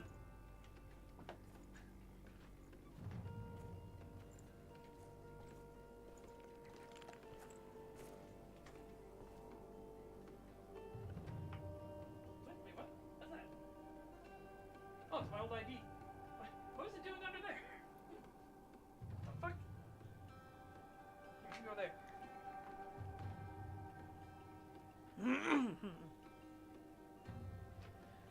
Oh my god, wait a minute. This is also my... Oh my god, this is my Shadowrun book.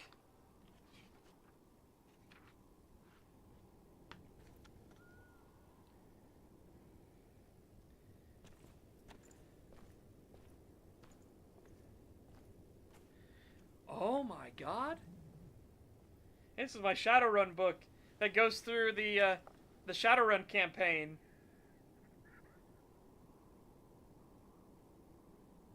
Yes.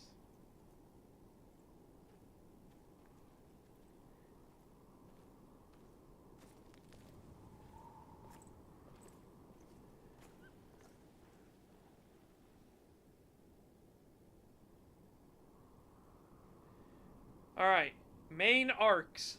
All right, chat.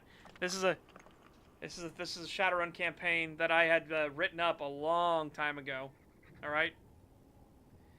So and this, what was cool about this campaign was I had like entire sequences of events where there were number ciphers and word ciphers and stuff all over the place. So like the players could like try to figure things out ahead of time. But yeah. So, main arcs. Samael Drake, Sam, uses various Shadowrunners to acquire the LIGT, which is known as the Light Program, the Laser Integrated Geographical Targeting Kill Satellite, to secure Indy as his domain, so the greater Indianapolis area. Shamans and their tribes, who are fortune tellers, begin going berserk while attempting to escape the city. Those shamans have been receiving cryptic messages about Samael's coming reign. Many prophecies can be found throughout the city, aka all the number ciphers and things like that all over the city. Like, there's going to be cryptic messages all over the place. The UCAS finishes the wall that surrounds most of Indy, sectioning off several districts and creating a defensive fortification to stage mass defensive forces near the Indiana borders. Because remember, the way that Shadowrun universe, the United States is just, like, shattered into multiple entities, and the UCAS is the United Canadian American Forces. The Caramel Crowns, the Caramel Crowns, I auto-fixed it. The Caramel Crowns begin pushing through fissures to secure dominance of Northern Indy and its rackets. Known as the She Syndicate, with Caramel Crowns as a nickname, some members of the She take it as an insult. Yeah. Yeah. Yeah. And some of the like hidden messaging, like when deciphered, will talk about a bright light brighter than the sun. So they're like a bright light brighter than the sun. Okay, so nuclear stuff, nuclear. I want people to constantly be thinking like nuclear explosions and things like that, not realizing that light literally refers to the laser integrated geographical targeting kill satellite. And the whole thing with this campaign was that people were going to like, when they were going to run it, they would be doing like unrelated jobs, right? Things that seemed unrelated. When they would work for the trauma group, oh fuck. And this is what happens when you try to talk about like 15 different universes all at once. And you start trying to remember, like, what trauma team's overall thing was. Please hold.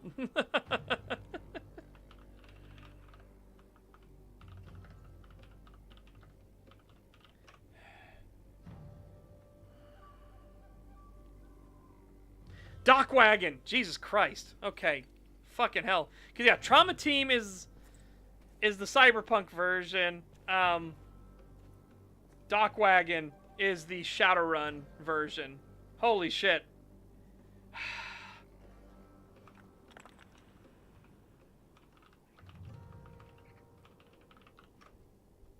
My God. Okay. Basically, the start of the campaign, the runners were going to be on a job that went bad, and they get rescued by Dock wagon. When they wake up, they meet with Samael, who is the regional director of Dock wagon in the Indianapolis area, and he was going to inform them that hey, they were going to work for him now. He has some tasks for him he wants them to do. They can do other odd jobs and shit like that. He don't give a fuck. But when he calls for them, they're going to do his tasks that he has for him. And if any of the player characters like are be like, well, what if we say no? Samuel will he'll lift up his fingers and snap. And one of the people that'll be part of that original milk run, who will be an NPC, their head will explode. And it'll be like, well, if you refuse, I'll detonate the micro explosives I put in every single one of your skulls.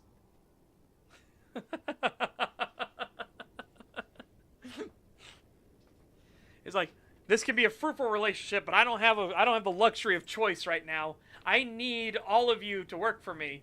Now, we can either be the best of friends, or I can use this as a threat. You can pick your poison. I am totally fine with offering Dock wagon services to you for free if you do these jobs. I am totally fine with that.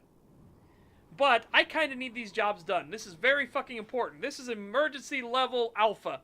I need you to do these tasks. I don't have the luxury. You were the team that got picked up, okay? Yeah, exactly. This is an offer you can't refuse.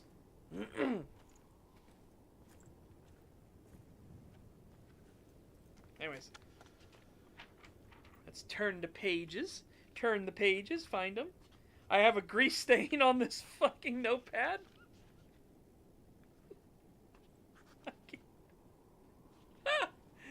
Oh my God. There's just two big old grease stains. What the fuck? Did I dribble pizza on it? What the fuck happened? Nice. It's fucking nice. These grease stains go deep. I am still scrolling pages. Nope, scrolling. I'm still flipping pages. Fucking hell. How many pages is it? Is it like 20 fucking pages? Good God. Alright, anyways.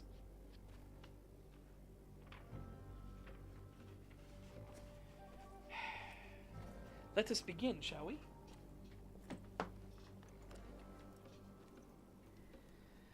Alright, I also need a good name. So, we need a name for the Garou. We need a name for the tribe that he's with. I need to figure out a good tribe. I need to figure out a good name. Such was the Grease Boy back in the day. Hey, I don't care about grease. Like, greasy pizza's fine with me.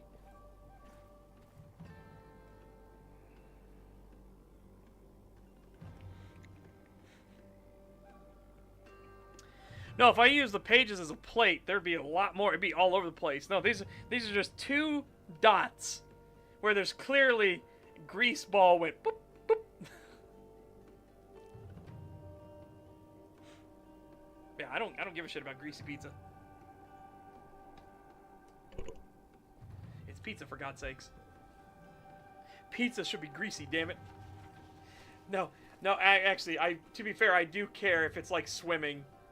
If I look at the pizza and it looks like it looks like it's fucking swimming, then I'll be like, okay, that's a bit much. If it looks like there's a fucking swimming pool in it, I'll be like, okay, that's a bit scuffed. I've got some questions. All right.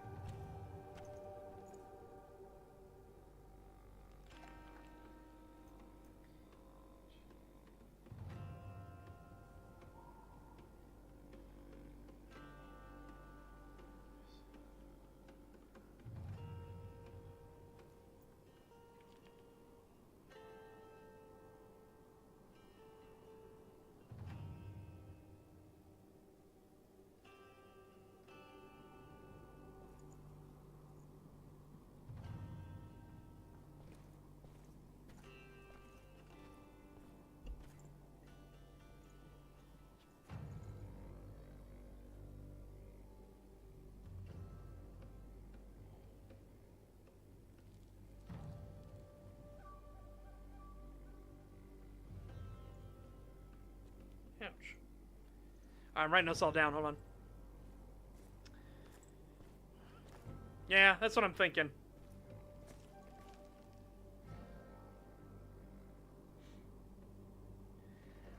Yeah.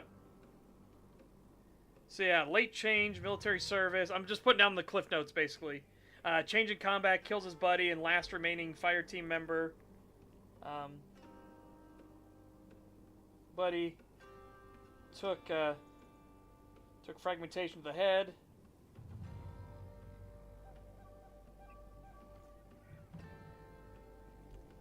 And then blinding in air quotes.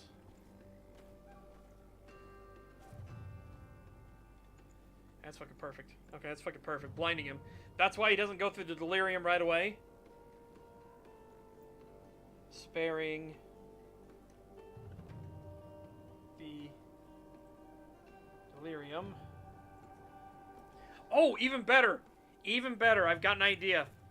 I've got an idea for why this super, like, sets off our Garou. Okay? I've got an even better idea why it super sets off the Garou. Okay? They were in a bad but defensible position, and our guy will say, we got to get out of here. We cannot hold this anymore. So it's his call that gets him and his buddy to get up and start moving to get back to a better position, air quotes. And that's when his buddy takes fragmentation. I don't know if I want it to be an explosive, or if it's just a bullet ricochet, or like bullet shrapnel from it hitting a wall and shattering. And he takes it across his face, and it's bloody and everything like that. And he thinks he's blind and things like that, and that's what sets him off.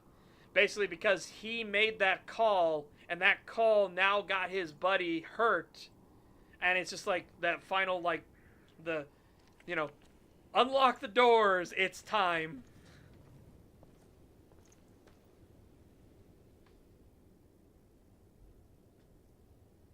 Sparing the delirium at first. Stress of fight. Stress of combat.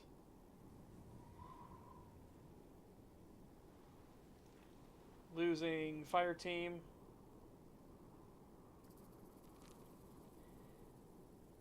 Made the call to evac strong position.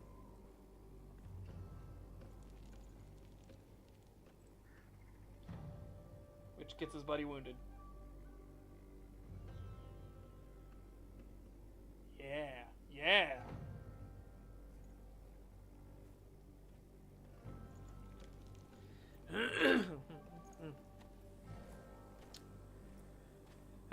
Could be Morris, Lucien, Alcide, Caden. Okay, some of those are a bit too much. Bertrand, Kalet, or Kassair.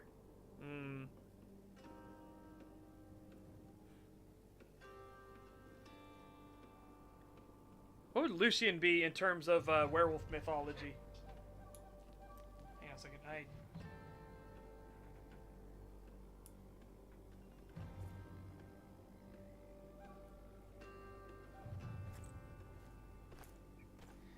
One of my claws just fucking poked me. I'm like, okay, that's it. I pulled out the clippers. Like, that's it. You're getting clipped. That's it. I'm getting me clippers.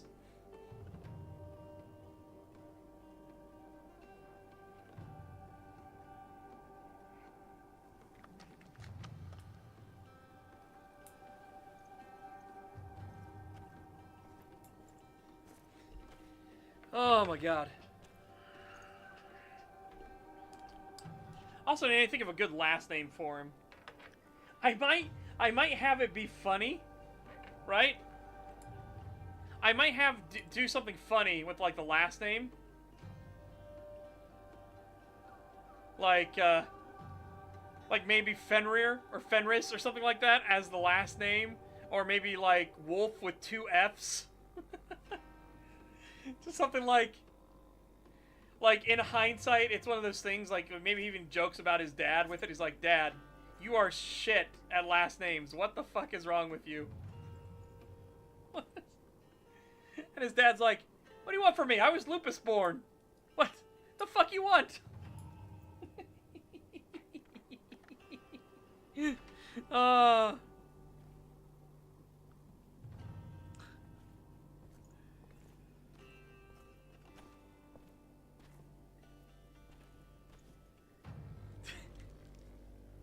No, I want the last name to be I kind of want the last name to be something like that, to be like him poking fun at his dad too with it. Part of what builds up his like jovial nature when he's kinfolk is just being like, Dad, Wolf, really? That's the last name you came up with? And he's just like, what? What?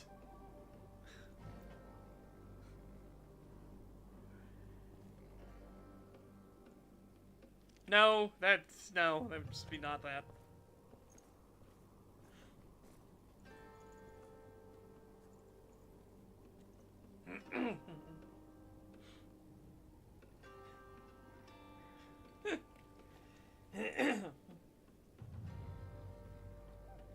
Yeah, I'm not doing the a la carte thing. No, that's stupid.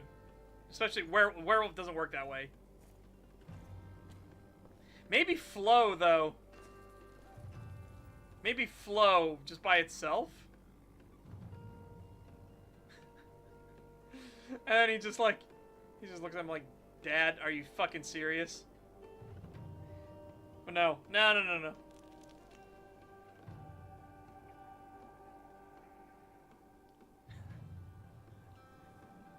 Your last name is Urag? It's like, I don't fucking know, apparently.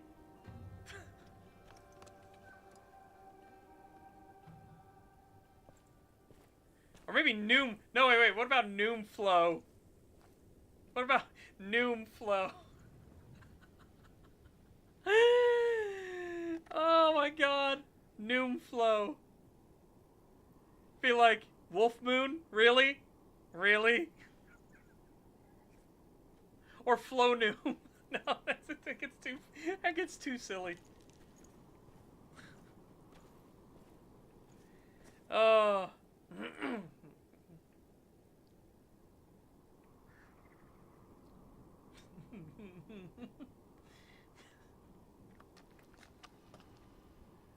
Moon. No, it won't be Moon. That's just no. No, it's too much. Oh my god.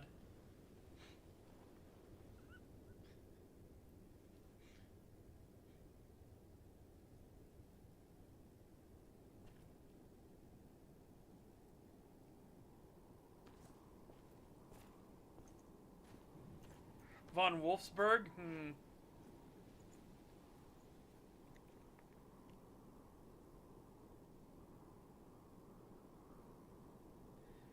Could do Weisswolf. No, White Wolf. That could be interesting. And him just kind of look at his dad and just be like, how the fuck did nobody figure that out? Like, what the fuck? Again, I want the joke to be part of a bit of fun, levity, being that his dad is lupus born, and he's like, what do you fucking want, okay? I didn't have a last name to start with, alright? I'm kind of trying to put the piece together here, and I kind of panicked.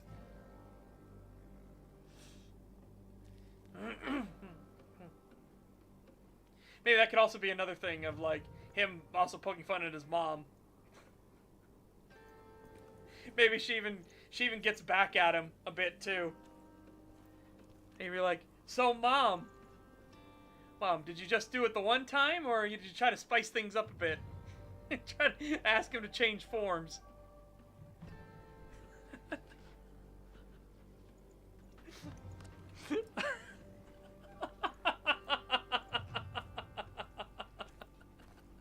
And she's just like claps back at him. Like, Jesus, you're a little shit, you know that?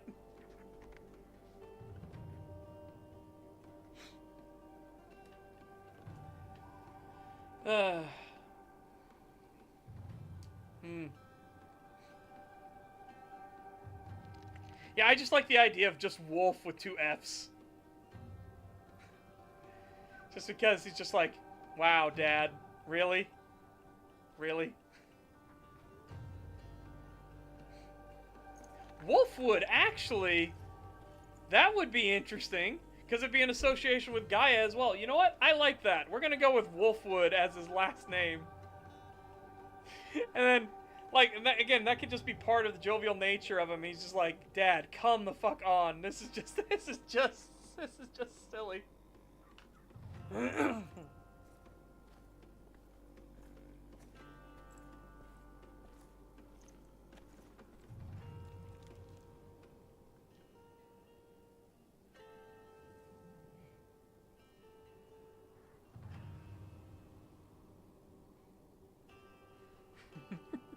Actually, wait a minute.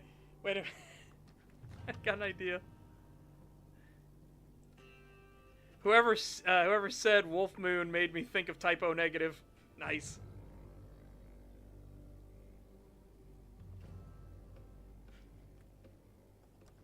No, not Wolf's son. No, just Wolfwood was perfect. Because again, association with nature and wolves. Okay, what's a good first name? Like, Joseph Wolfwood?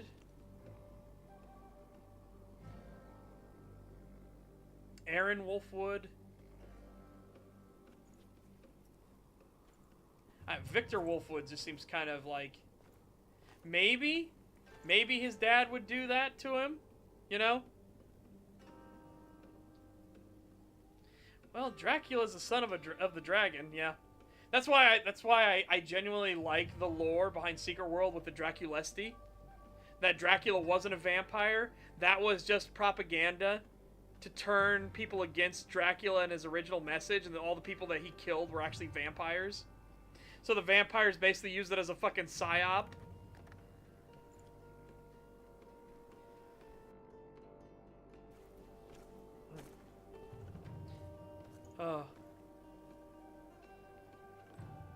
Oh, hell yeah. Why else does he fucking impale the shit out of people? Exactly. He's impaling vampires.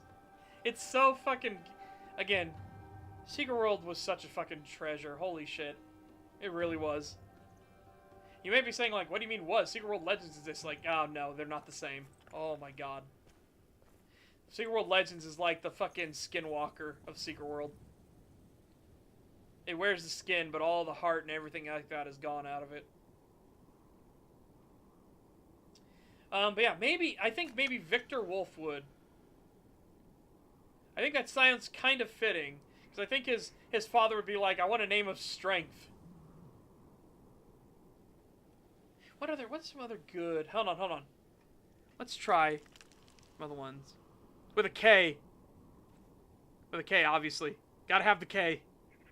It looks more strong. Okay.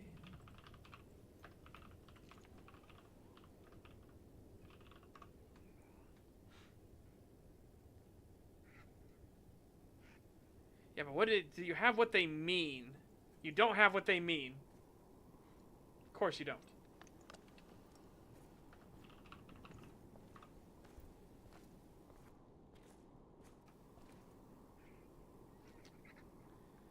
Okay.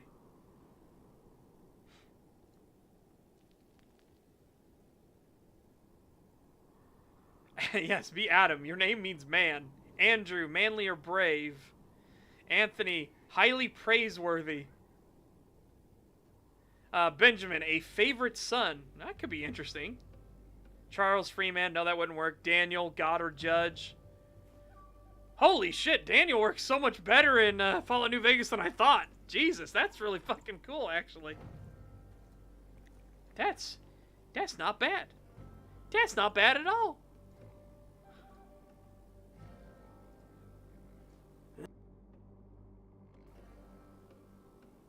He's gonna be in the U.S. He'll have come from the U.S.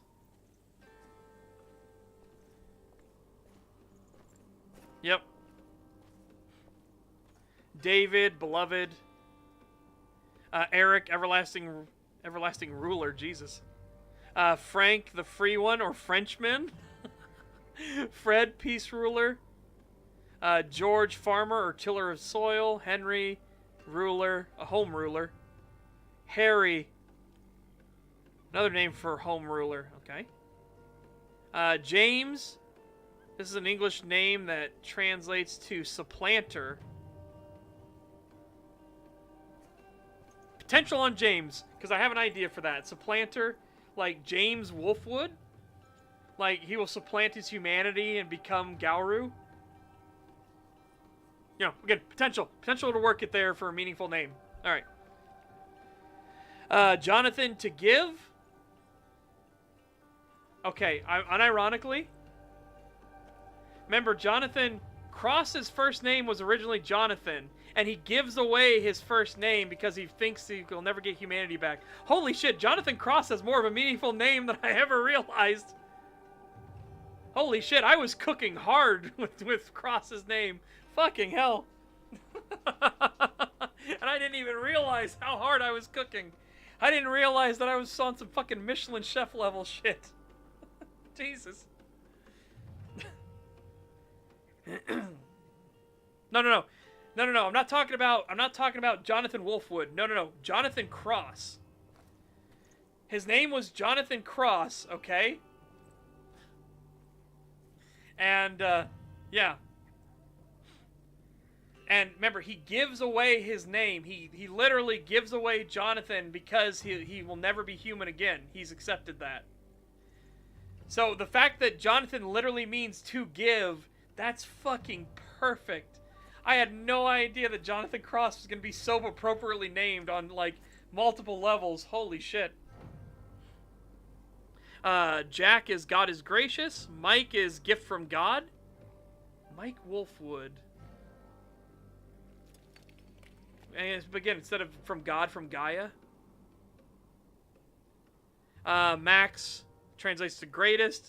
That's going to be debatable. Oliver, dignity and beauty, or the olive tree. Paul, small. Oh my god. That could be a fun, like, juxtaposition, though. His name is Paul Wolfwood. So his name is small. His name is basically Small Werewolf, and the dude's gonna be the biggest motherfucking Garou there is. It's like the people that call the super monster, like, Tim. They're like, hi, Tiny Tim.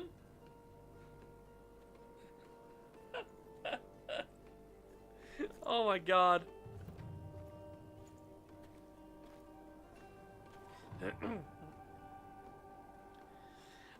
Patrick, nobleman. Why are you giving a werewolf dick jokes for names? Ryan is Little King. Robert is Bright Fame. Richard is another one for King. I knew that one already. Sean is God is Gracious. Stefan is Crown.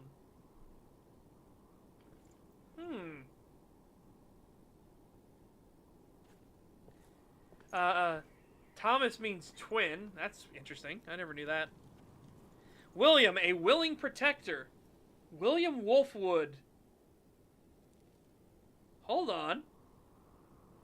William Wolfwood. Not only has alliteration to it, but that's pretty fucking good.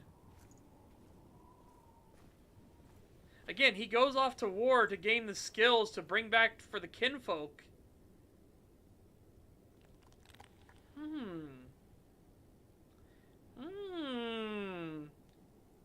I've got some beans going here. Hold on.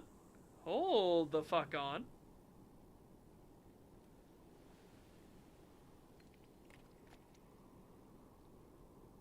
I think I found the name, chat.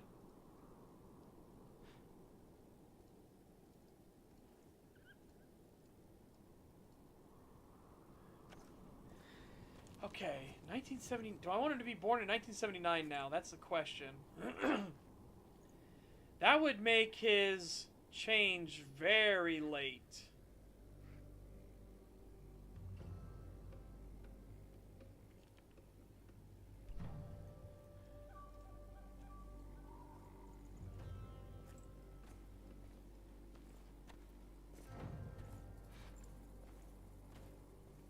Yeah, 1985. That's a bit better.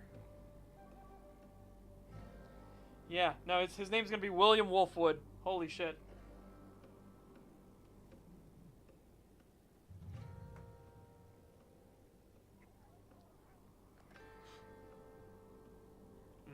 Beans.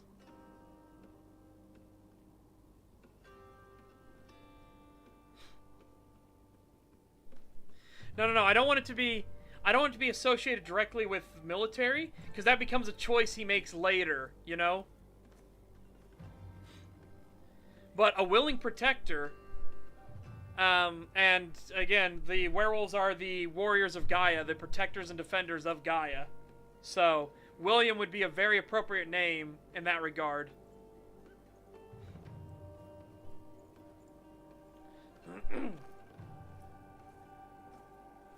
Yeah, so William Wolfwood.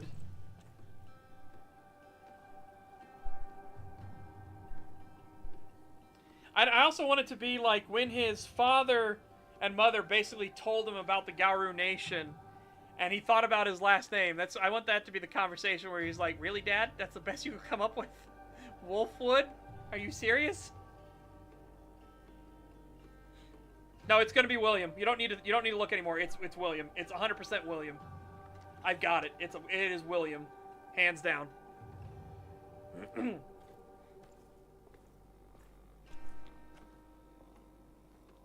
Yeah. Okay. Yeah, so what time would they reveal it to him? I want to say what time would be appropriate when they would reveal it? When they reveal everything.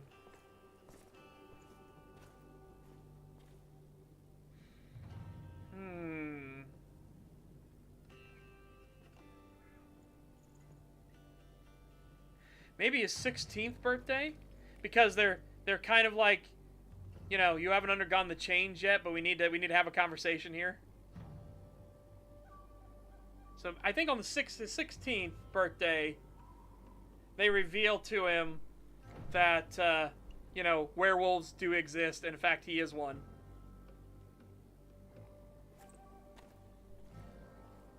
Yeah, so, revealed to be Garou. Garou kinfolk, at least.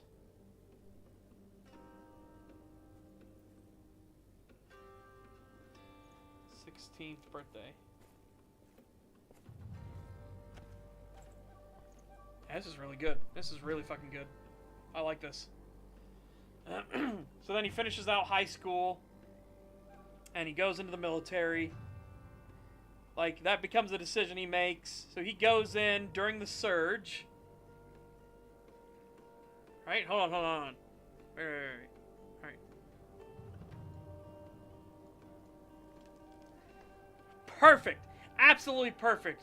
So we would go in 2003, which is the height and peak of the surge. Yes, that is absolutely fucking perfect. Yes. Yes. Goes into Marine Corps. He's got to be a Marine. I can't help it. He's got to be a Marine. Goes into Marine Corps in 2003. Height of the surge.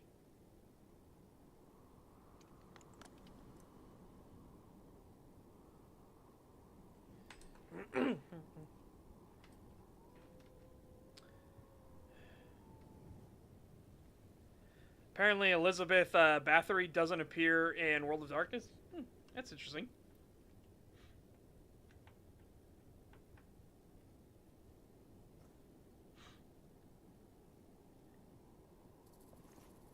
Yeah, so then we'll have him undergo the change in combat. I need to check on something here.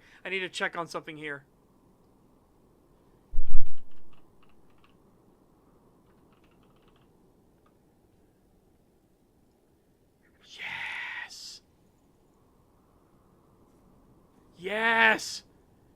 Oh, it's all coming up roses, chat. It's all coming up roses. It will be during the Battle of Fallujah. Yes. Yes. Which battle, though? Do I want it to be the first battle or the second battle?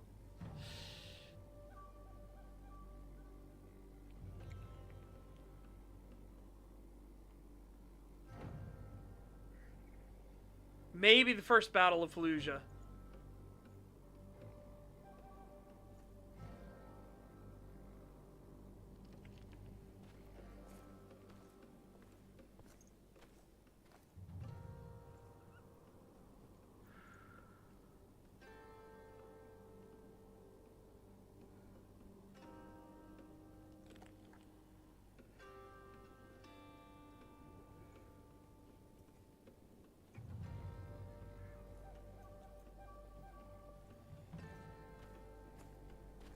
Oh, you don't need to worry about it, Dimitri. We're cooking here. We are cooking here. I'm going to make it the first battle of Fallujah. Yep. First battle of Fallujah.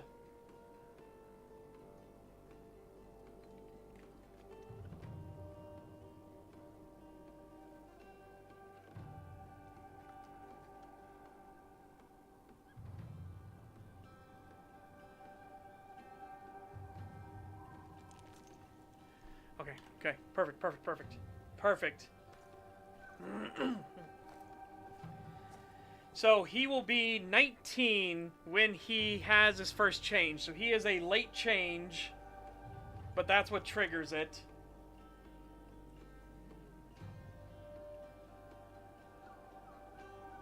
Okay.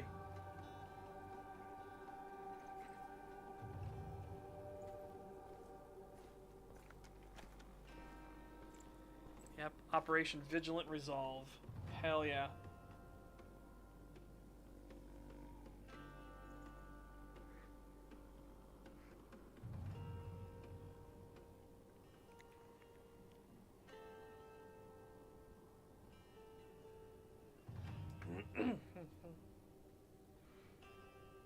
You know what, we can have that be, what caused him to go into frenzy too with all that stuff is like, he's in a shithole country in a place he doesn't give two fucking rat's ass about, and he's just like, it's all going wise. He's not enjoying getting shot at and everything, so he's already got that stress going, but it's not enough yet. Like, he's losing members of his fire team. The stress is rising and getting worse and worse, but it's not enough yet. It hasn't triggered yet. He's right there. He's simmering. He's a pot that's ready to boil over. And then he makes the call, because it's only him and his buddy left, that they need to fall back or they're going to be fucking wiped out. They need to get the fuck out of here. So they fall back. He starts to go into position. His buddy takes fragmentation. So his buddy takes fragmentation, which will blind him. Air quotes blind. It's actually like the Desmond Doss situation, where the guy wasn't blind. He just had he got hit in the face, and it put blood and mud and everything all over his eyes. So it's going to be the same thing here, blood and dirt and fucking sand and everything. So he's just like, he thinks he's blind. He's rubbing out his eyes and everything like that, trying to get him clear. But this situation, as he sees his buddy on the ground, like panicking and scrambling and rubbing out his eyes, he thinks his buddy's going to be blind forever now. And like, it just like, that's kind of the clock was ticking, and it struck midnight, and you know, all of the bells sound and everything like that, and that's it. It's game on.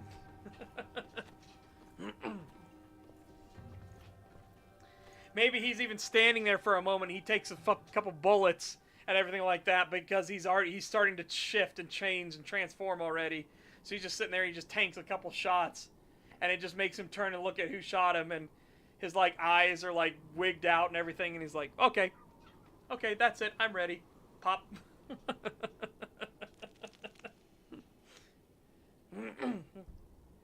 He's like, yep, that's it. That was my limit.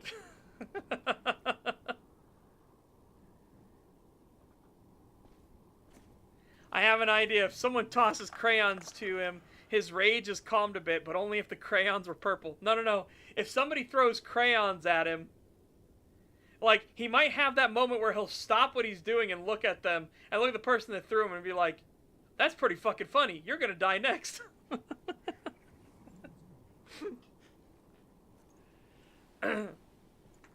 Yeah, exactly. I've had all I could stands. I can't stands no more. Especially because, remember, it was his decision to... He's going to directly associate it, too, with his decision to fall back. His decision to move from a defensible, if terrible, position they were in, to expose themselves to the open, that gets his buddy turned into a casualty, right? Not dead, a casualty. There's terminology for it, right? So his buddy has been made a casualty because of his decision he made. And then, like, he himself will take a couple bullets, and then he'll just be like, well, I guess that's it. And then the fucking furry blender comes out. And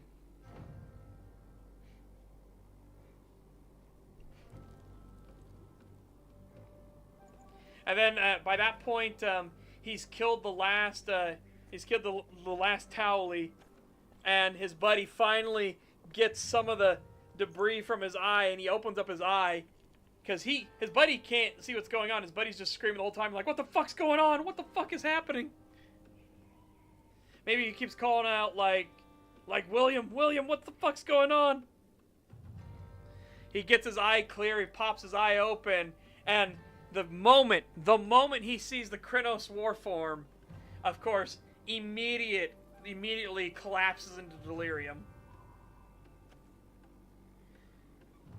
Let's say his buddy experiences the rage instead.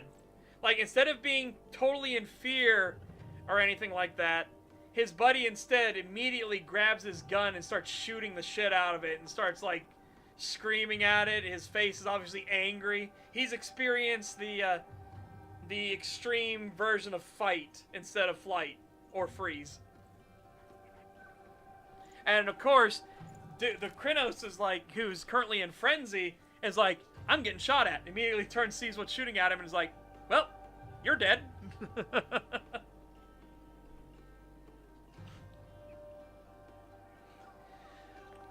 I'd say he probably has like an adventure, a journey, right? Maybe he'll eventually work his way into lupus form to basically cross through different countries and everything like that, trying to find a way to find, just some way to get back home. I don't want him to go through, like, the Umbra, because he needs to find a way to contact first so that they can set up the right so he can even try to go into the Umbra.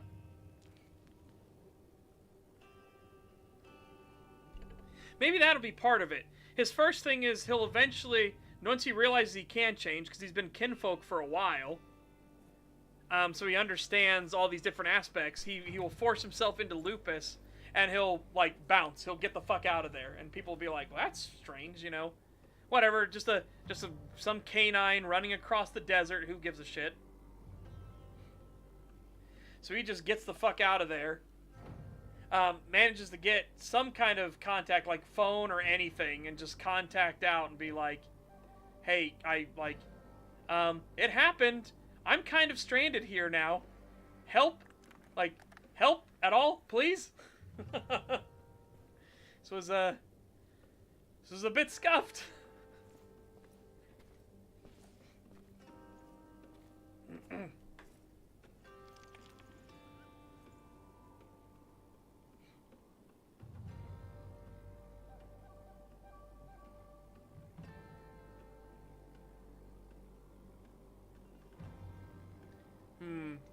Yeah. Maybe that should be an integral part. Maybe he does have to go through the Umbra to get home. So thinking about maybe he just tries to smuggle himself back to the U.S.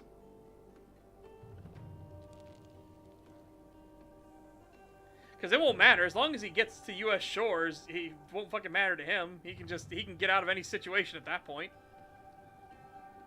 Doesn't matter if the ship gets searched and they get detained or anything like that. He won't fucking care. As long as he's back home, he'll be able to get free of that situation easy peasy. I don't know. What did you guys think?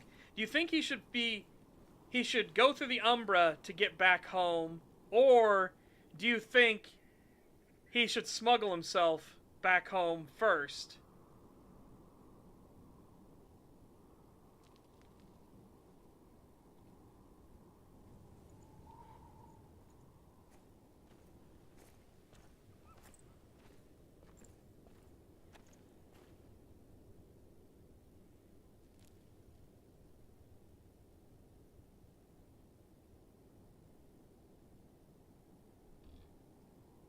I think either way could work. One is more fantastical. Because again, that could genuinely be a situation of like they tell him to step sideways, and he's like, I don't know how to fucking do that. I only just transformed. Like, I'm like, no, listen to your instincts, kid. You gotta listen to your instincts. Step sideways. Go into the Umbra. We will get you here. Make him haul his ass to Casablanca.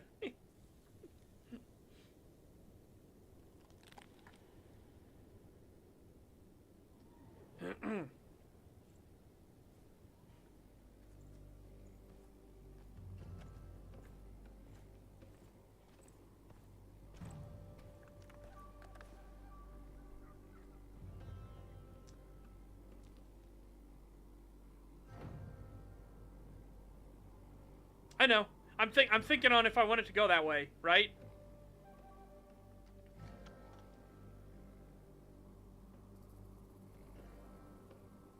Like, he would be able to haul ass in Lupus or in Hispo form, right? He'd be able to haul fucking ass. Like, especially nighttime. If he started adopting to where he would, like, he would sleep during the day. Not all of the day, mind you, but he'd sleep during at least the early hours of the day. And then during daytime, the rest of the daytime, he'd be sprinting in Lupus form and then shift over into Hispo form at night when it's going to be harder to see for everybody else, but not him. He can go to Hispo form to just basically, like, go faster.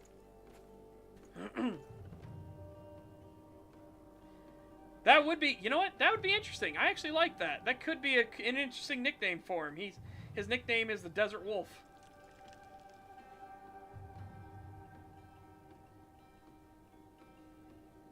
Yeah, I do like that.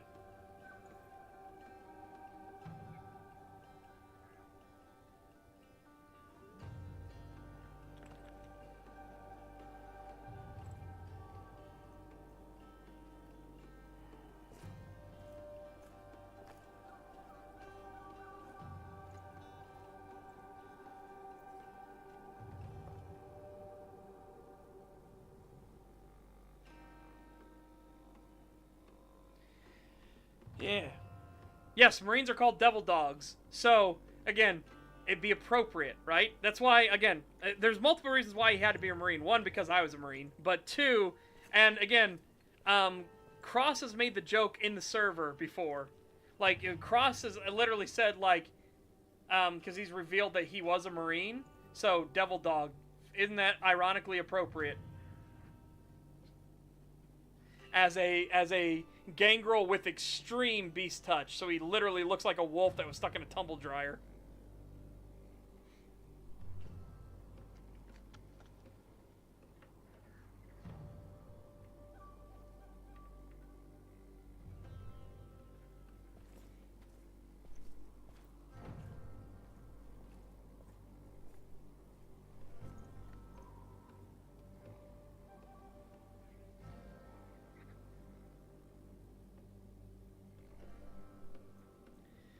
Oh my god, would they... I wonder if the server would let me, like... I wonder if the server would allow me to say, like, Fagoti. Because, he would probably joke, be talking around with people who's like... He's like, yeah, I was in 1st Marine, I was in the 1st Marine Division and everything. I was one of those, Fobbit, Fagotis. I was out there pounding the fucking sand like a retard.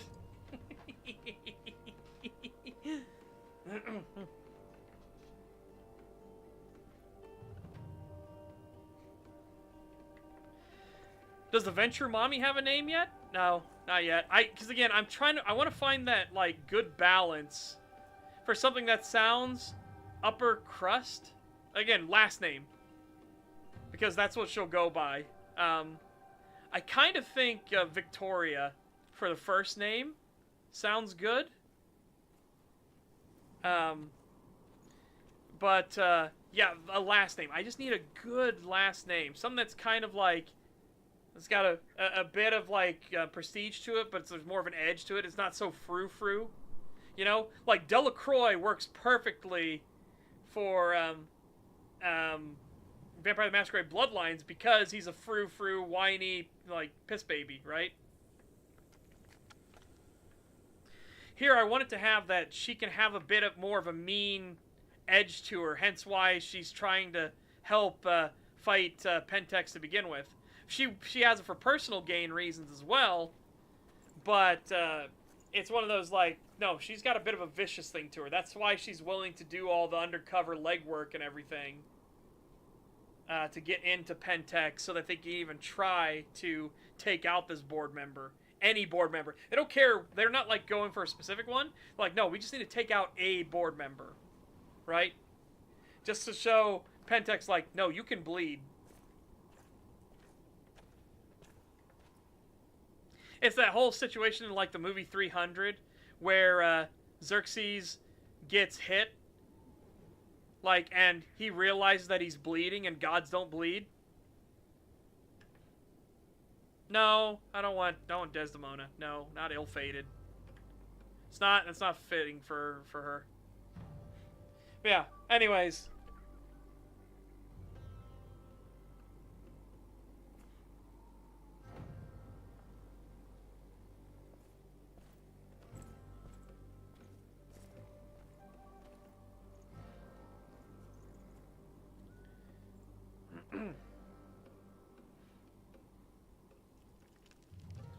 I also need to come up with what his name, what his Garou name will be when he's transformed.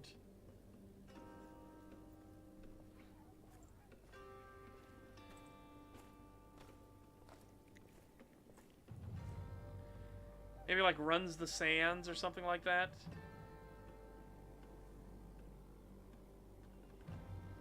Or maybe like the Moonlit Sands. I don't know. I'm trying to think of like what his transformed name would be. So if anyone that doesn't know, the server has it. You have your actual name, right? Then you have your Garou name, which they do as like breakdowns, right? Like Devours the Weak is Richter's. Richter is the best Black Spiral Dancer fighter they have. His name is Devours the Weak.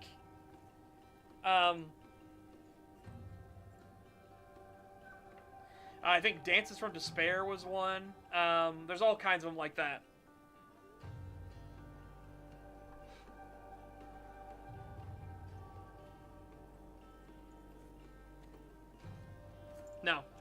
Nope. Nah, I haven't done it either. No, again, get off the whole ill-fated evil thing. No, get off of that. No, no, no.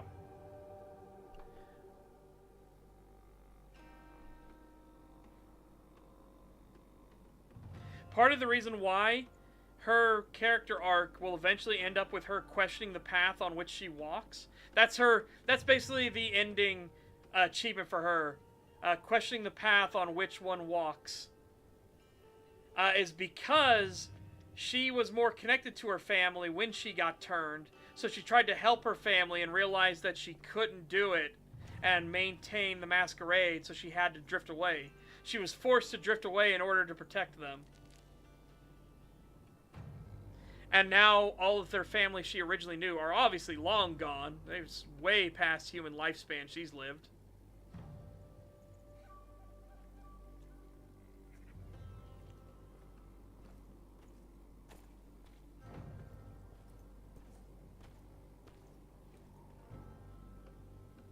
Let's see.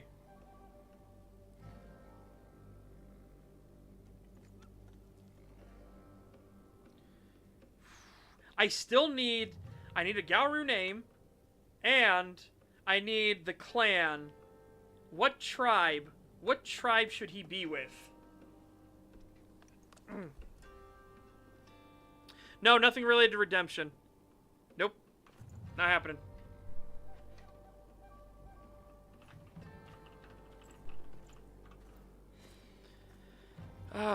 What tribe? What ones?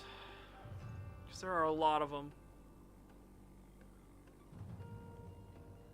I will tell you, by the way, that William will never be a Black Spiral dancer.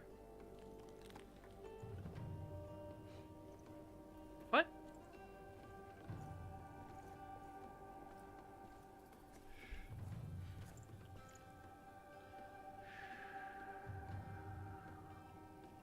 Yeah, because he was the big fuck-off dude.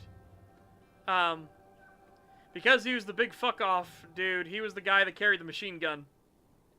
We're gonna give the brick shit house the machine gun, basically. That was the thought process, right? It's like, who's gonna be the saw gunner? And then they all point to fucking William because he's 6'7" and built like a brick shit house, and they're like, yep, he's the saw gunner. We're also gonna give him the explosives. Because he can lug that shit. Just look at him like, yo!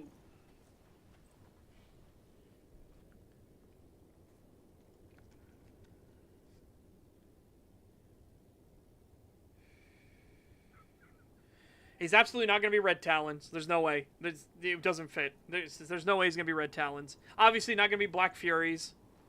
Not Wendigo, because he's not going to be native born. And the Wendigo tend to be of natives, right?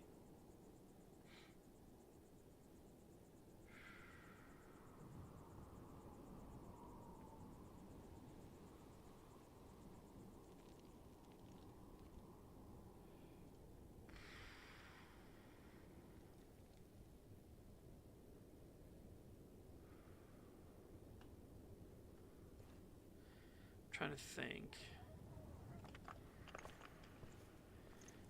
Wouldn't be Stargazer because he's not introverted. No, he's not Children of Gaia. No, there's no way. Again, Shadow Lords or Bone Gnars. Shadow Lords originally, was it? Bone Gnars is the one others suggested.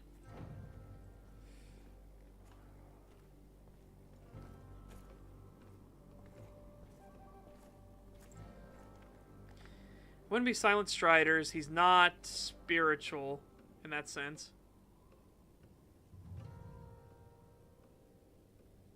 Make him a Bard Wolf, but a real one, unlike the game Bards. Yeah. I mean, I guess that could be a thing, because the Fianna do kind of, like, treat things a little more loosey-goosey, you know? But he doesn't really have a Celtic...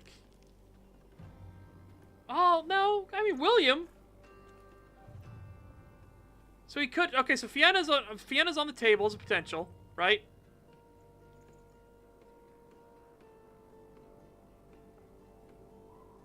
Yeah, he's not a Get a Fenris, no. But we have Fienna, Bone Gnars, Shadow Lords, Glasswalkers. He could be a Glasswalker.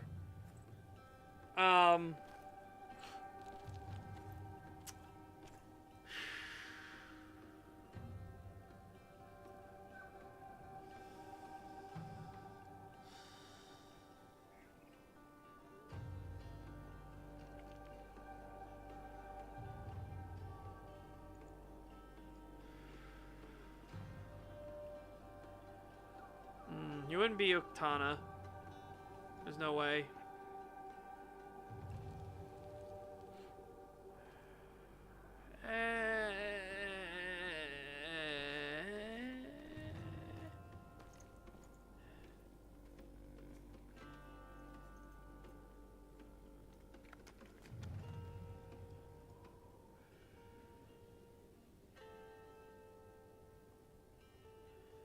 Yeah.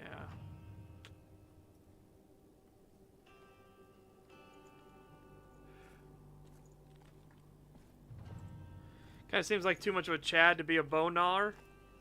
Oh, that's disrespectful. Again, the Bone Gnars are the underdogs, but they're still fucking Garou.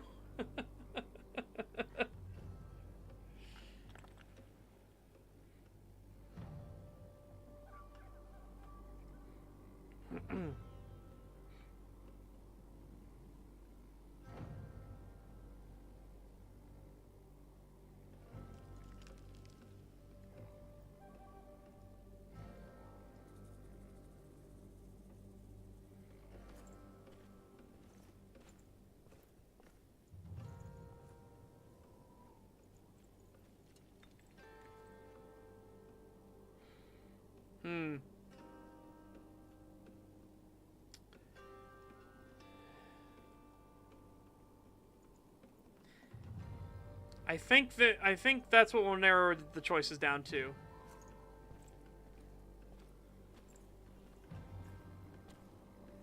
Yeah, but he's not going to meet Cross. Cross has the convenience of whenever Cross isn't in around, he's essentially out searching the countryside for the scent. He's trying to find the scent of his sire. Because remember, his goal, Cross's goal at the end of the day is he wants to kill his sire. He's going to kill and Diablerize the shit out of him. Because he hates him that much.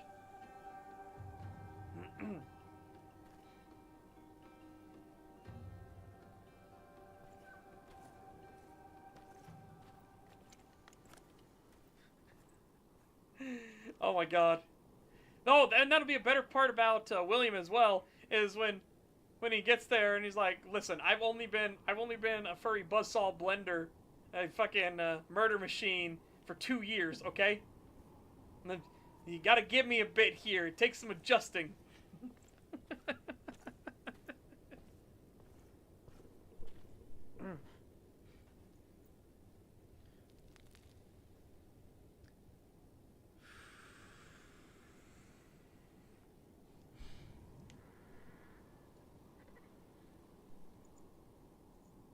Maybe I'll think about gifts. Let's look at the gifts each one gets, right? Let's go down to gifts. Gifts. Because that could be important.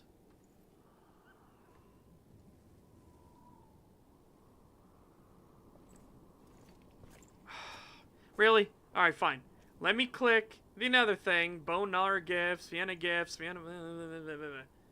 Because I don't know what all gifts each one of the tribes get. Because there's a lot of fucking gifts. Holy shit. We're using 20th of anniversary. So, whoop. Whoop. Not Dark Ages. Nope. 20th. Thank you.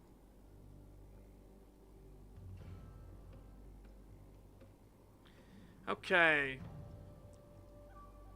The only thing I want from Glasswalkers from 5th edition... I might... Okay, so there's one gift from 5th edition I really want to use from Glasswalker. Here, let me tell you what it is. Alright, let me scroll all the way down. So, listen to this gift, and maybe you can understand why I want it. Alright, Total Renown 6. So, 5th edition does a new renown system for gifts. But anyways, Grasp from Beyond. Pull objects into or out of the Umbra. Taught by a magpie, beaver, or possum spirit. Okay. You can't see, but I have the biggest shit-eating grin on my face right now. Why would I do a Grass from Beyond gift on a Glasswalker Garou?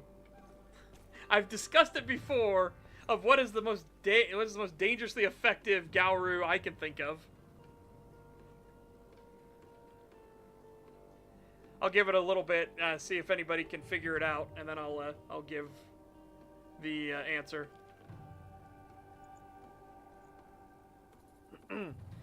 So again, I will, just for the sake of it, pull objects into or out of the Umbra, taught by a magpie, beaver, or possum spirit. Gromnash got it. Duncan was close. Gromnash got it. He's gonna stow a 20mm Solathurn anti-tank rifle and ready rack for it. And when he needs it, he'll pull that shit out of the Umbra and be like, oh, look what I have. I'm a giant fucking furry buzzsaw. But instead of having to get in melee range with you, let me just offhand fucking shoot a 20mm anti-tank tank gun at you. See how you like it. You like shooting at me? I'm gonna shoot back. Only my shooty is real big. But yeah, that was one reason why I was like, if I kind of want to do a Glasswalker Garou just for that alone, but that's a 5th edition gift. That's not 20th anniversary. But I'm just kind of like, oh man, that could be really fucking neat. Oh god, we're just gonna have to look at the totems and everything. Oh shit. Alright, so, Shadow Lords. Here, you know what? I'll just bring this over so you guys can see what we're working with here. Let's bring this over. Or actually, let me go get some food. I've been streaming for 3 hours. We did it again, chat. We did it again. No, he's not pulling out a comically large mallet. He's not a goofball, right? He's not a clown or a jester. But a 20mm anti-tank rifle would 1000% be effective. Give me 1 second. I'll be right back. I'm gonna go to the bathroom and make myself some food. Son of a bitch, we did it again!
Alright, chat, I exist. Oh, take care, Grindus. It was good to have you. It was good to have you. Okay. So yeah, let's look at this. Alright. So these are Shadow Lords, Aura of Confidence.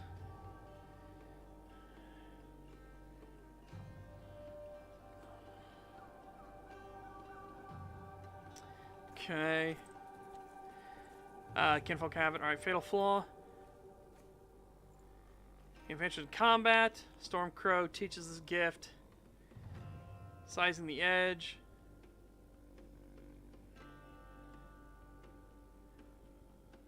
This gift allows the Garou to swing the balance ever so slightly in her favor. Grandfather Thunder teaches this gift. Shadow Weaving.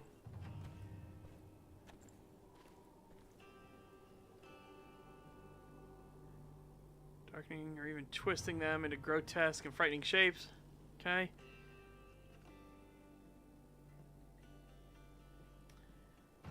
As a world to supernaturally eavesdrop on whispered conversations.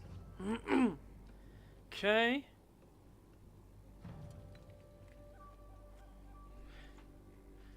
Put our hands together, creating a thunderclap that stuns those who hear it. Voice of reason.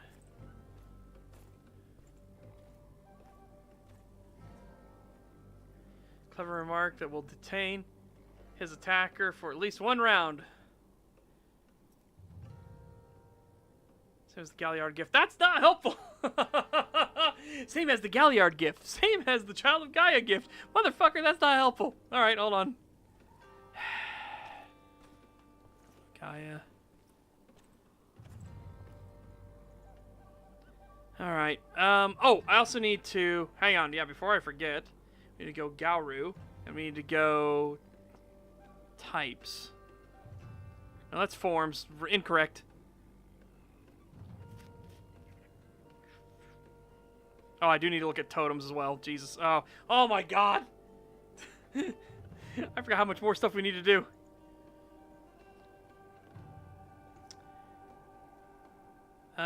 Let's see. Garou, moons. Auspice. Thank you. Tricksters and Questioner the old ways? No. Shamans, more contact with the spiritual world? Absolutely fucking not. Philodox. Judges and mediators? Nope. Bards and keepers of ancient lore. Unfortunately, I think William here is just going to be Alrune, right? Yeah, so...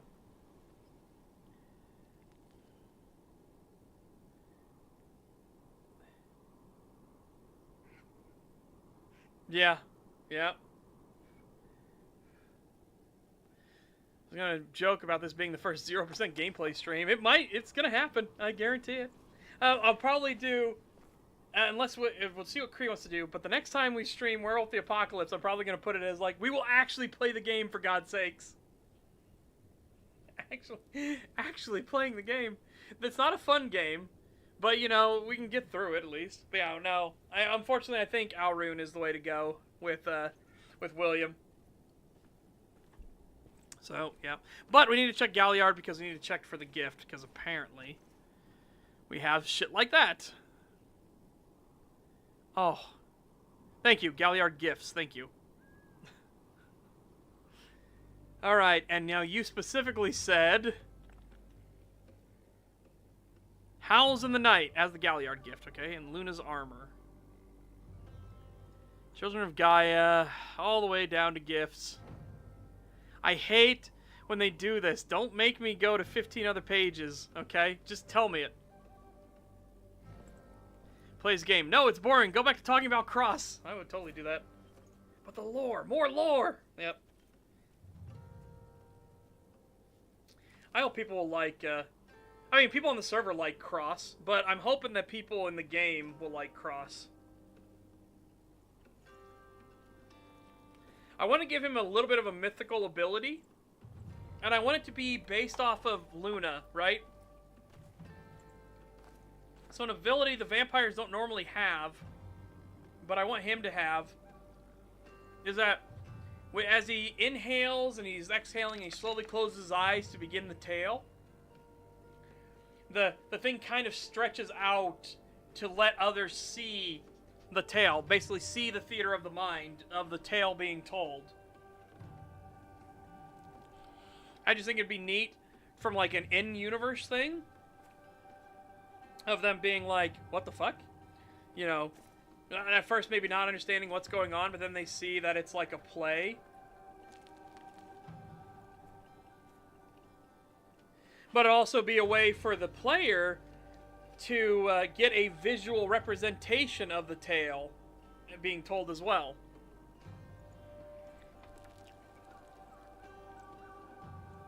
Alright. Here we go. Child of Gaia invokes her moon's sacred power. Body is briefly weathered in a shimmer of moonlight, granting her Luna's protection. This gift is taught by Lune. By Lune. Again, that would be more appropriate for Cross, being so closely tied to Luna. Again, the reason he knows her name is because of that. It's because of his deep connection to the moon. Like, part of her mercurial nature, she singled Cross out, even though he's a vampire, he's a gangrel. But she had been, like, watching his journey, clearly. Fuck, that's too hot. Too hot. Not yet. Can't eat it yet. Alright, but yeah, I hate when they do this. Don't just say same as, also fill in the thing. Be a proper fucking wiki, goddammit. Alright. Yeah, I'll need to check Alrune gifts as well. But yeah, Galliard, gifts, 20th. Alright,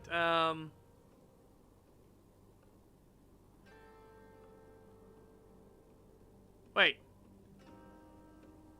No. Don't do this to me. Don't tell me it's the same as Galliard. Hold up. No. Howls in the Night as the Galliard gift.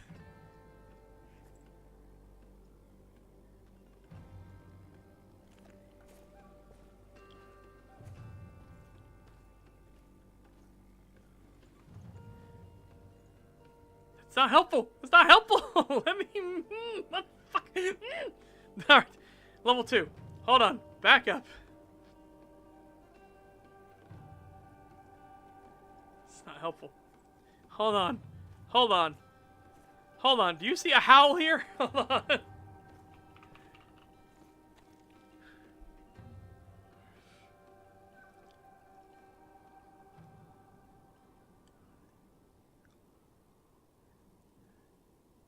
That's significantly further back.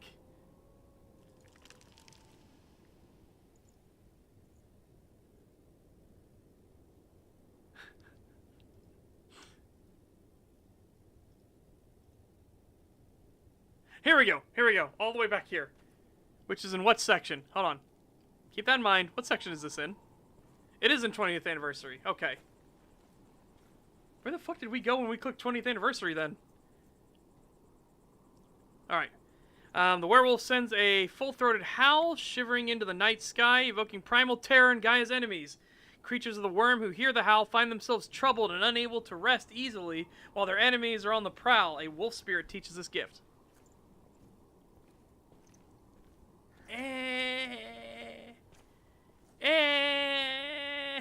I mean... Presence of supernatural activity within a broad area. Communes with the earth. Listen to what it says. An earth spirit. Chill despair. Paralyzing stare. Shadow cunning. Gun.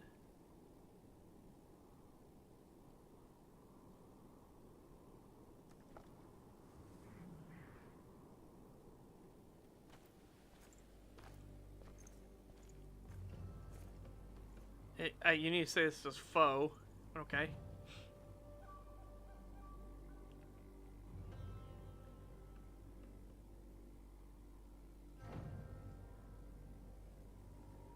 I mean, that's pretty interesting. Under the gun is an interesting gift.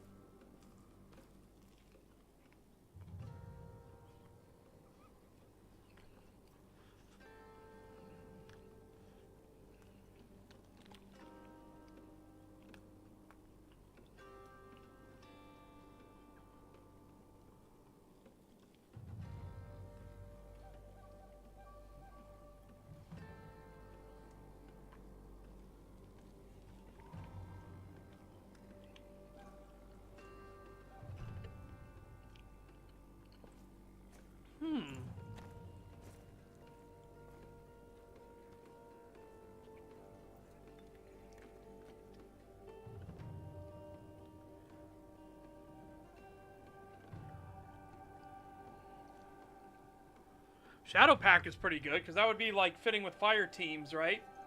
Okay, there's some stuff here, not bad, for gifts and kind of, like, how he works. Not really much that lays into other aspects of William, though. Ah! Fuck. Oh, I found a lava patch. Ow! Okay.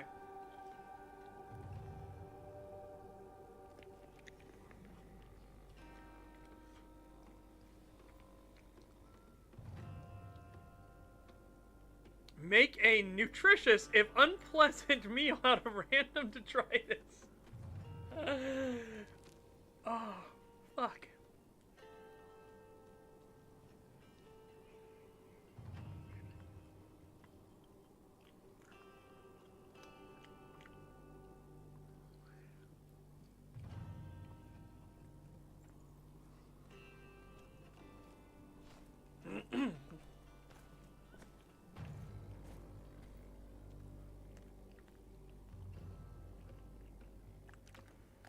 Trash's treasure's pretty fucking interesting. Broken gun, trash's treasure, bam, shoot it, and then it goes back to being, like, defunct. That's pretty fucking valuable.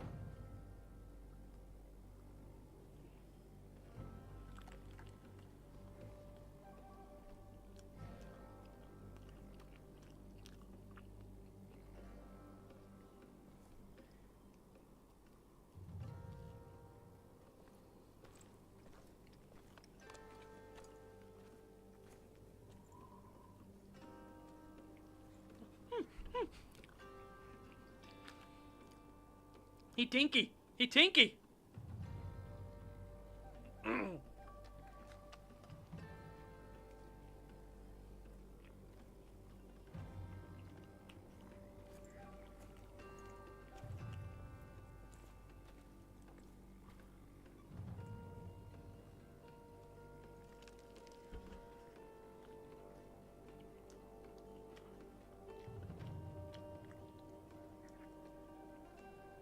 Give it the termite, pretty good.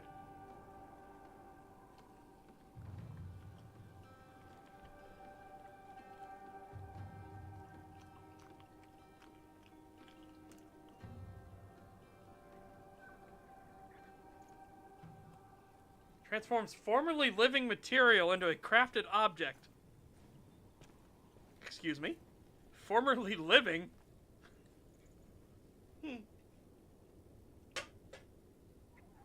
What might you call something that was formerly alive?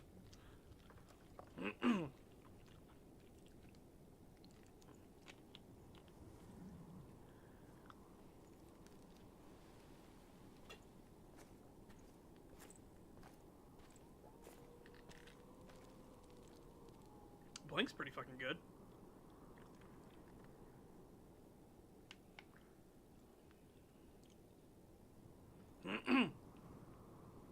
I know. How fucking broken can we do this reshape object, huh? Can I take a vampire, do reshape object on them, and turn them into a fucking lawn chair? Can I make one of them a katana I stab others with? How broken can we get with this?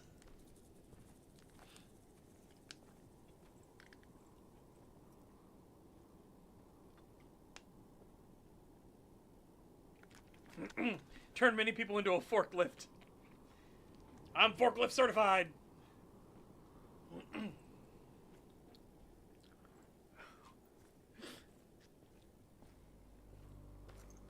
Okay. Again, there's interesting things here. Doesn't really fit though with him. We're also gonna have to check the totems and everything too, so that's gonna be another one. This is my vampire blood blade made from real vampire.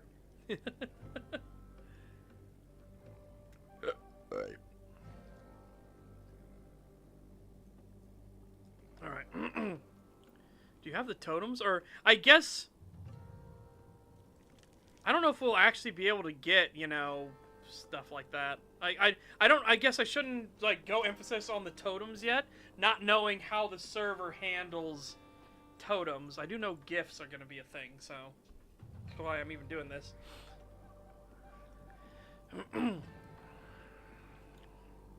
Again, the Glasswalker one is interesting, but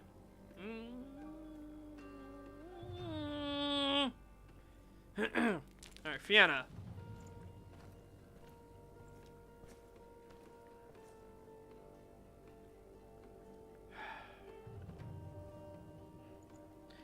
Hate, why? Just fucking give us the thing. Please.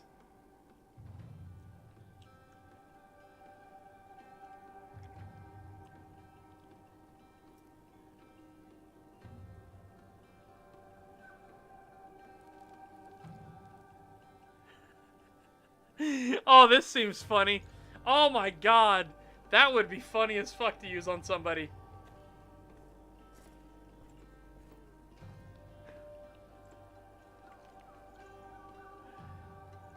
Like, I'll just walk up to a Black Spiral Dancer and be like, begins using glib tongue. So, fuck the worm, am I right? Yeah, and then the Black Spiral's like, yes, I agree heartily. Like, wait, what? What'd you say? Peace out! Oh my god.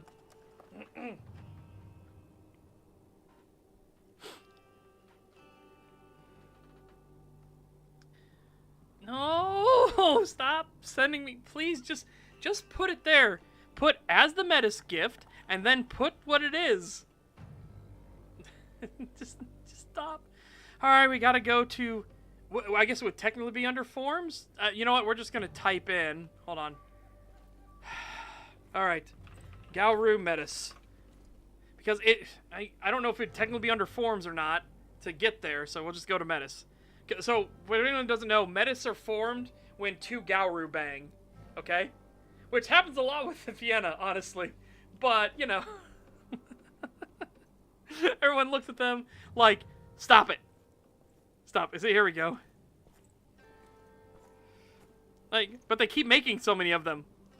The Vienna keep making so many of them. They gotta stop it. Look, I know werewolves are hot, okay? And you want to be hot together, but it creates metis, and that's not good. Alright, do you have gifts or anything? Because I'm going to freak out if you tell me same as metis gift, and then you don't have anything about gifts.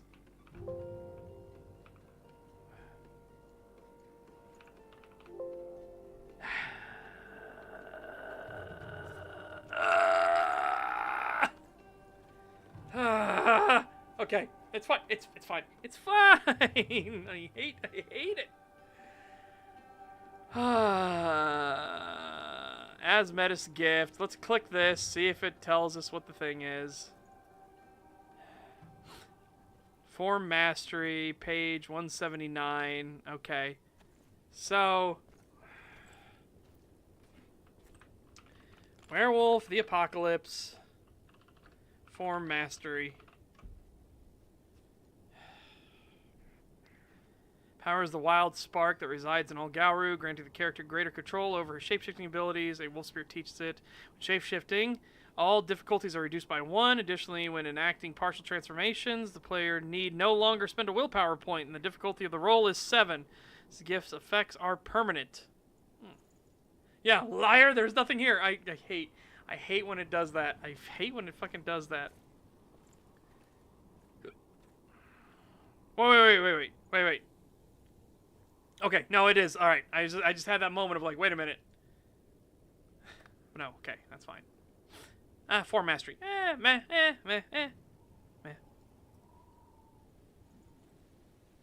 Those who hear it to run in terror. As I howl proclamation from one side of the gauntlet to echo across into both realms. Okay.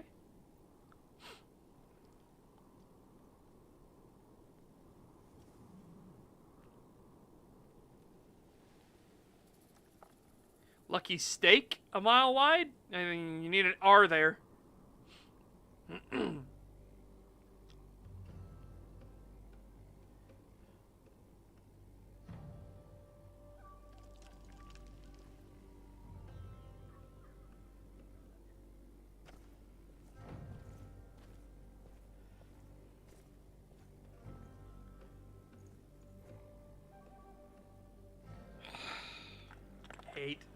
Hate. Let me tell you about hate. Let me tell you about hate. We're gonna go on a fucking wild goose chase every single fucking time we see these.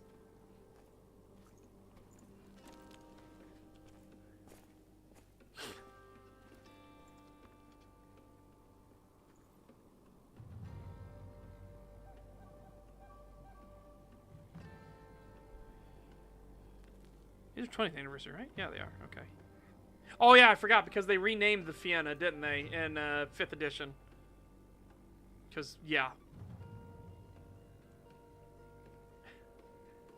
Such as building rage points just trying to read this shit. I know.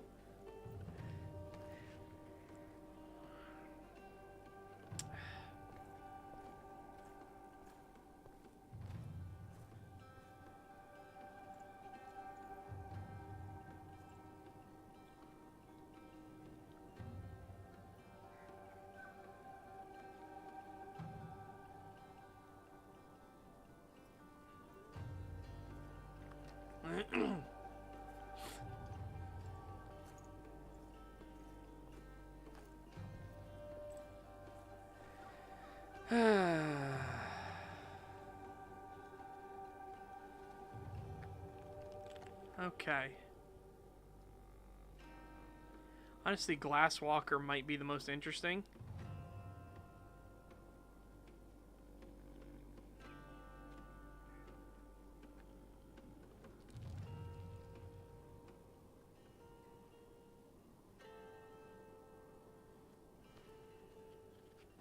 Because they get some fun stuff. But again, the best one they get is in 5th edition because of Grass from the Beyond. I think he's going to be a Glasswalker. I think that's too, like, fitting. Honestly.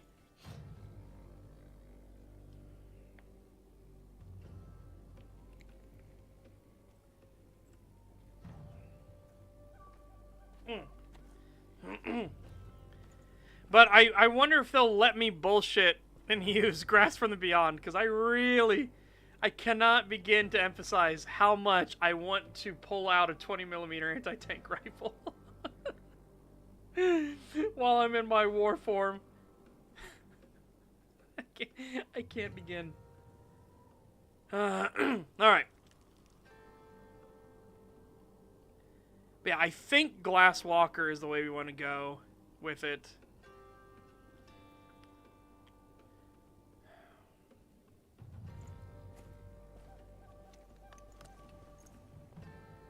I mean, granted.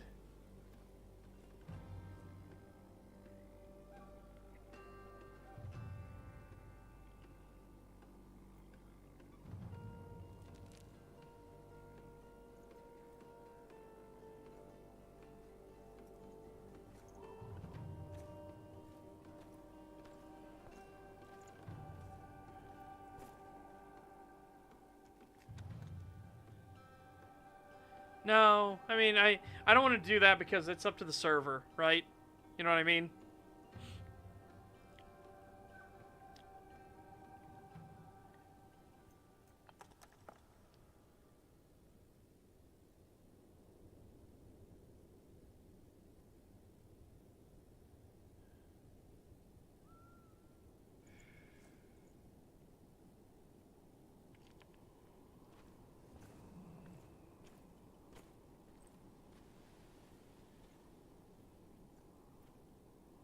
No, in the game. In the game, I'm going to be a little more loosey-goosey with it. I'm talking about the server.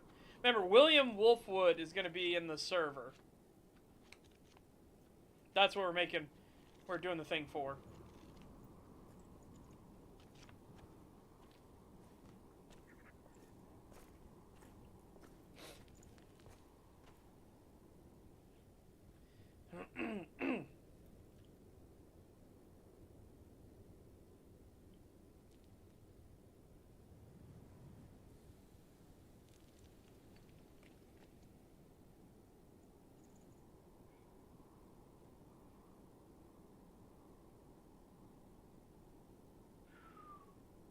Oh, I know a bit of a more, like, drama, air quotes, that'll be interesting. So because it's going to take William, even though he's going to be hauling ass in Lupus and Hispo form to get there, it's going to take him a while to get to Morocco, right? I almost think it'd be interesting if the military contacts his family to let him know that, hey, your son is MIA, right? And then that could be like a heartwarming moment when he contacts them himself later and he's like, yeah, I had to go MIA because I kind of turned into a fucking furry blender. And kind of hard to explain why I'm suddenly the only survivor in this group and also naked. So I kind of dipped. I kind of bounced.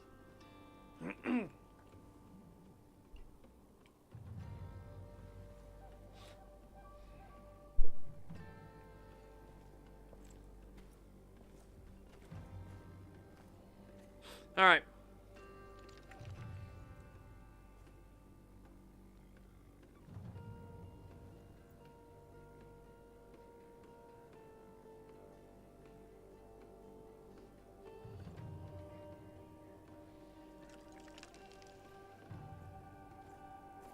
Whew.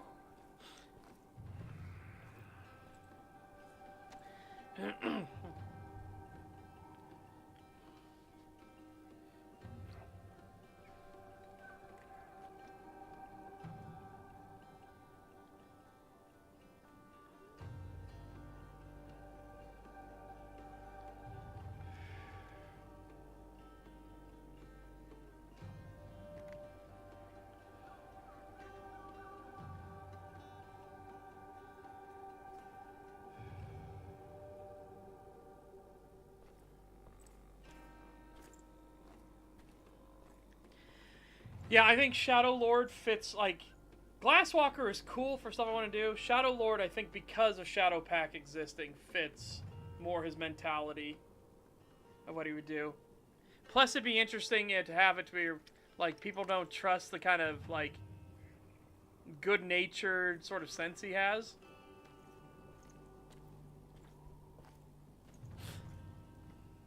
Okay. Another big thing. I hope all the Shadow Lords aren't...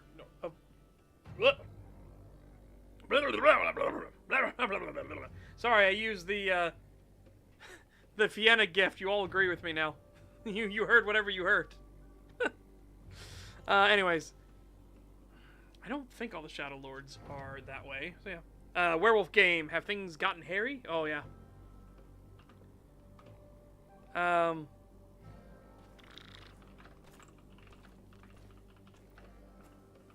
Fur colors.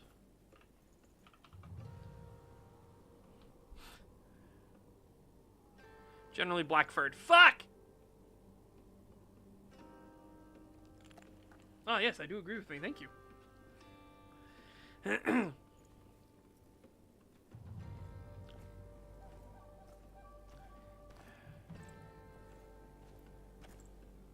What?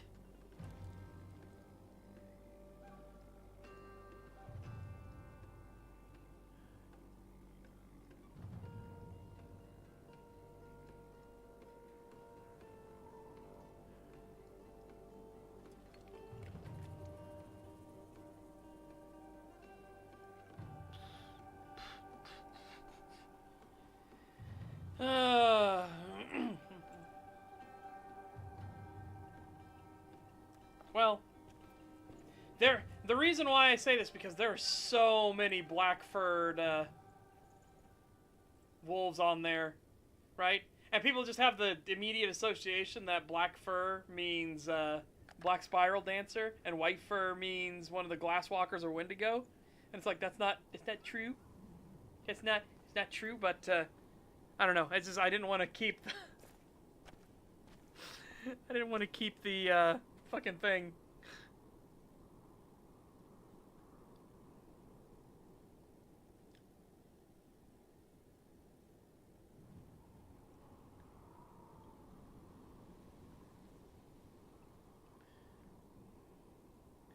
Maybe that could be part of the thing. Is like traditionally he would be he should be black furred, but maybe he's gray.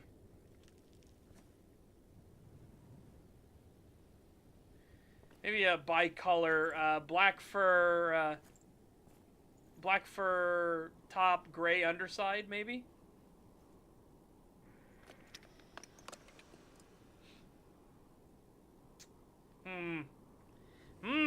Beans. Fuck.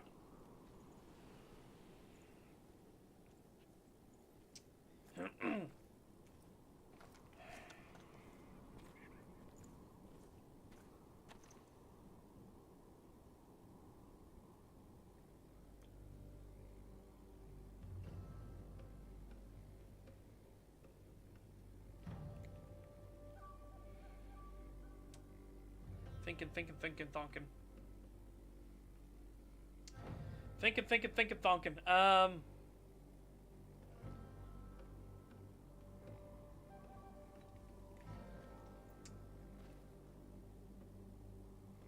Yeah, I guess we can do that. We'll do black fur mostly, gray under fur.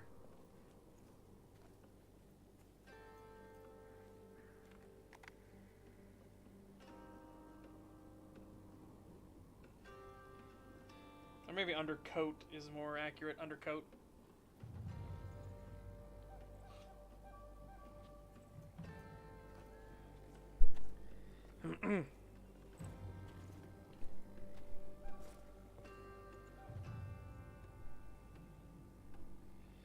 Okay.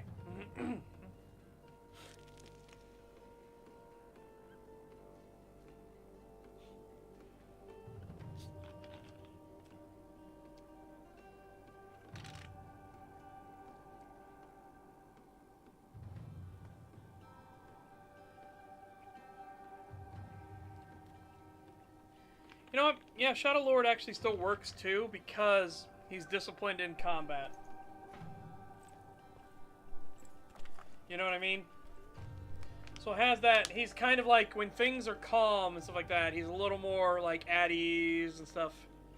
But when things get spicy, he knows what he's doing.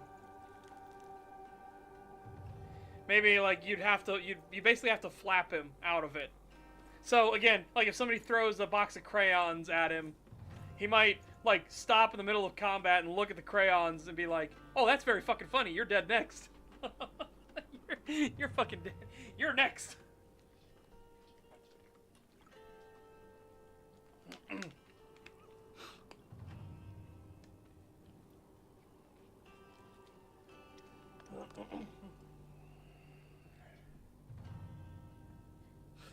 So here's what I'm thinking. I'm also thinking, let's make him a corporal.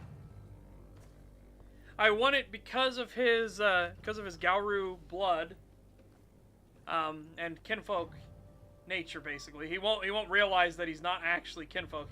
He's full blown Garou, of course. But because of it, it's kind of given him an edge on physical activities. So he would definitely excel. And he would definitely be the guide for the platoon during basic.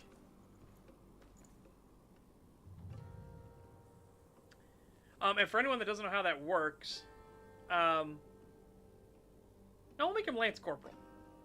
Yeah, we'll make him Lance Corporal.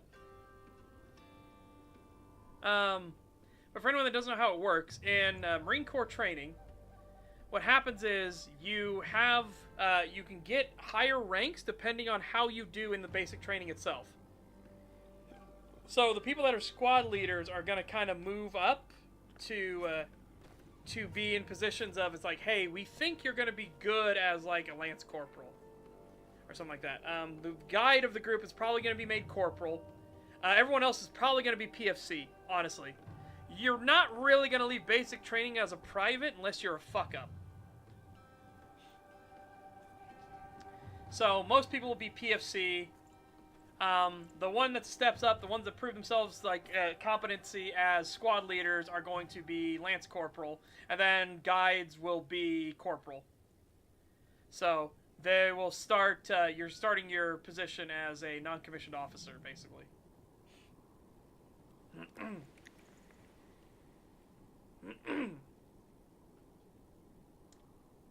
I also argue, like, I understand, I like that there's a physical fitness aspect to the ranks, but I'm also like,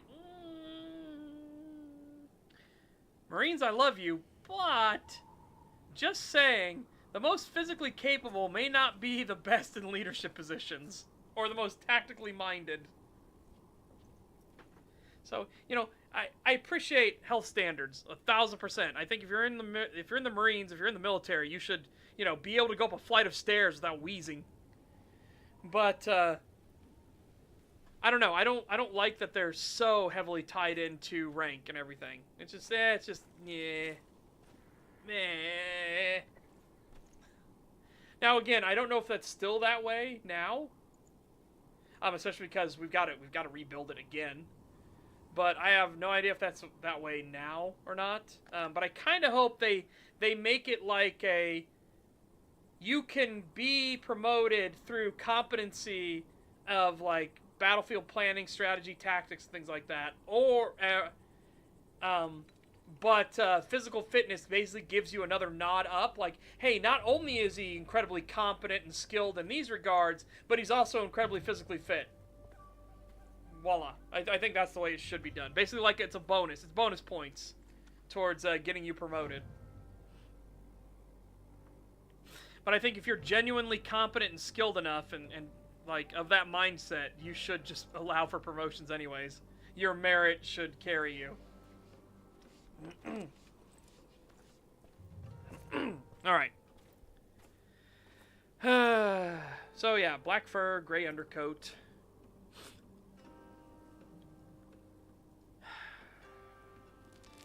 You basically got everything down then. So, yeah, I'm going to make him Shadow Lord.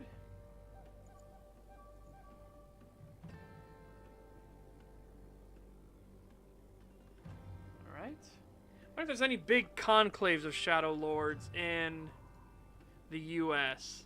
Because they tend to be like the right hand of the leadership. Ooh.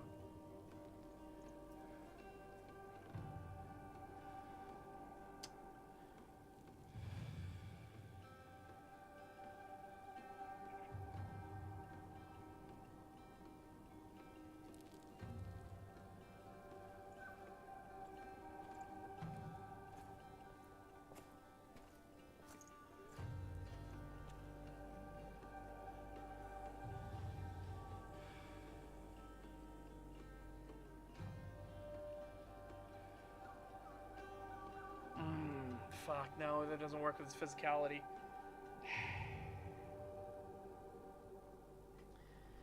Alright, back to the drawing board. Hold on, Shadow Lord not set in stone yet. Let me read on their cultures and everything. Oh, son of a bitch. Okay.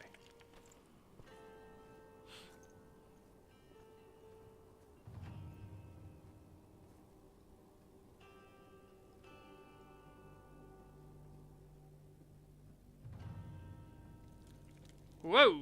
What the fuck? Why did they go back down?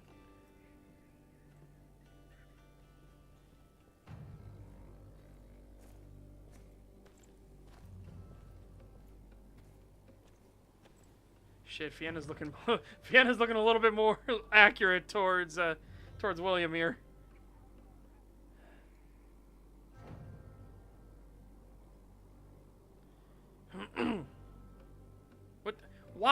Why did you do that?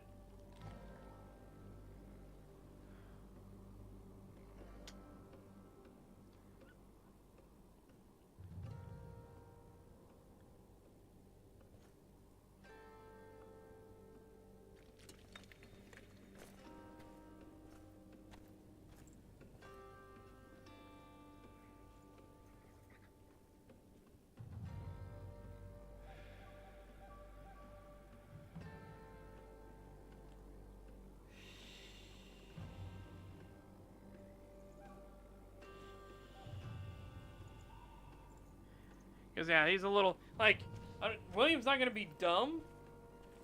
You know what I mean? But he's not going to be like, I will now debate you in a battle of wits for, you know, whatever.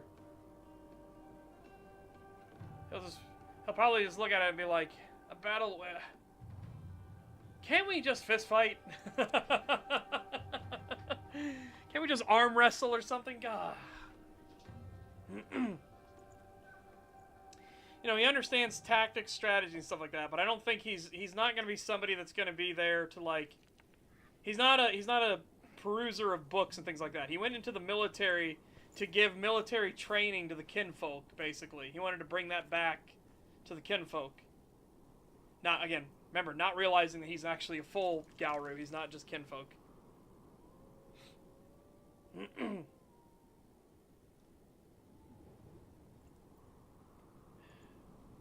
So, I think that kind of seals the fate on Shadow Lords. I like the Shadow Lord gift for the Shadow Pack, but no, it just doesn't work.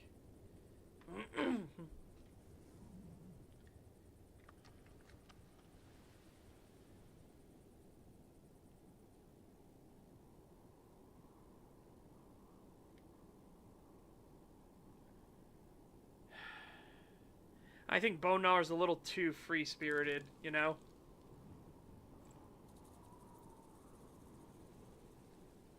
So it's either Glasswalker or Fianna.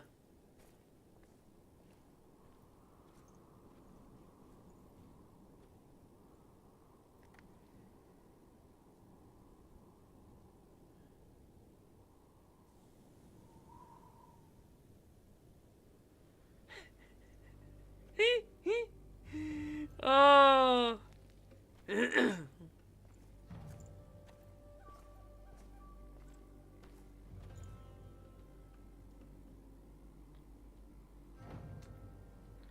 Again, stop falling for each other. Stop looking in each other's eyes and being like, do you come to this cairn often? It's like, stop. That's one of those moments of like one of the kinfolk should intervene and be like, no, both of you, away. No, bad. Do you come to this cairn often?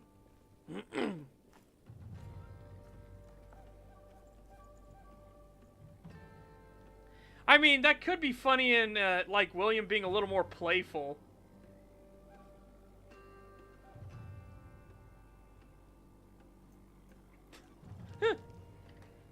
Holy shit, I just thought of a joke, too. Like, if William does the playful act, and then one of the others is like, you're not making a menace. And I'm like, I swear I won't make a menace today.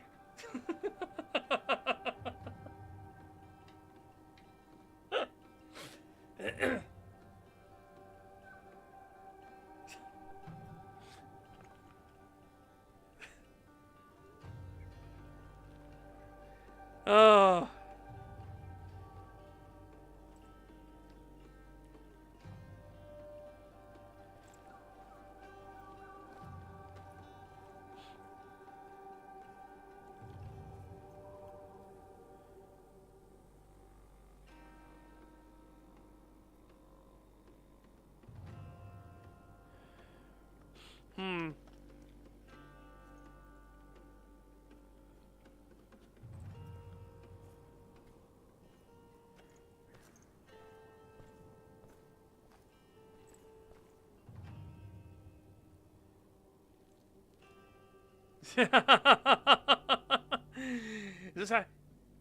Is that how you want metis? Because that's how you get metis. Stop it.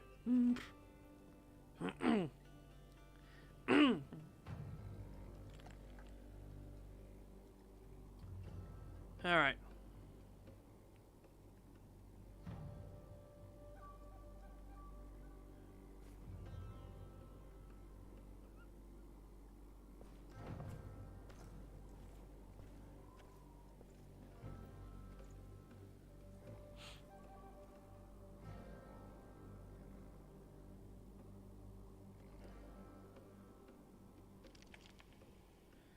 Okay.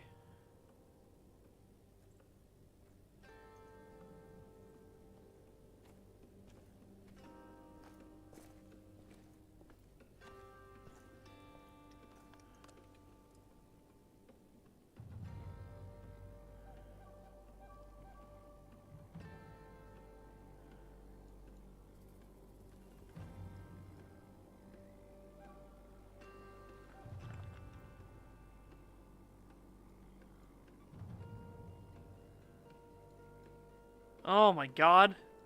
Yep. I can understand why. Yeah. Fuck 5th edition. uh,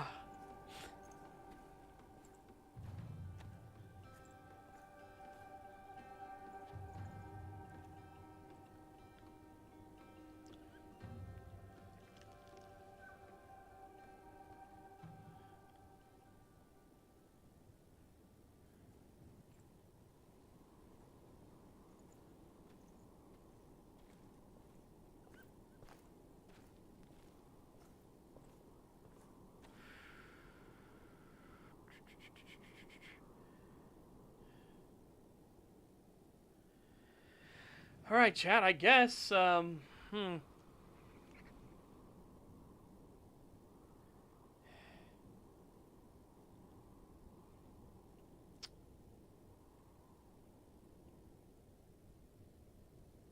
I'll change it. I'll change it.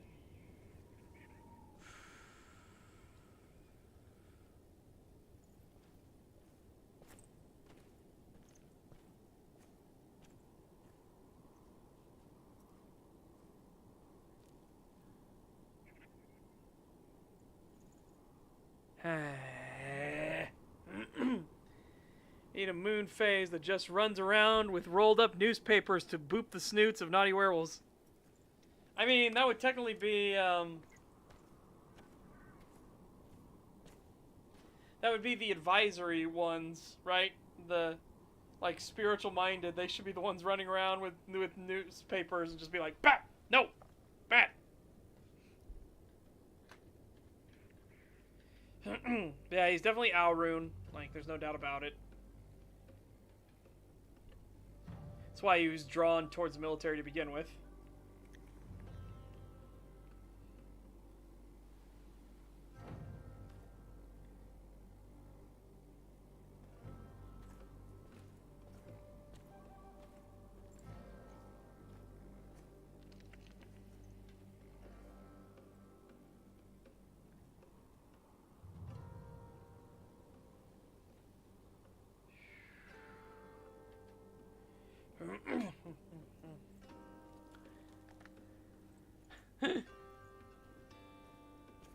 God, that reminds me of that story on Unsurprised.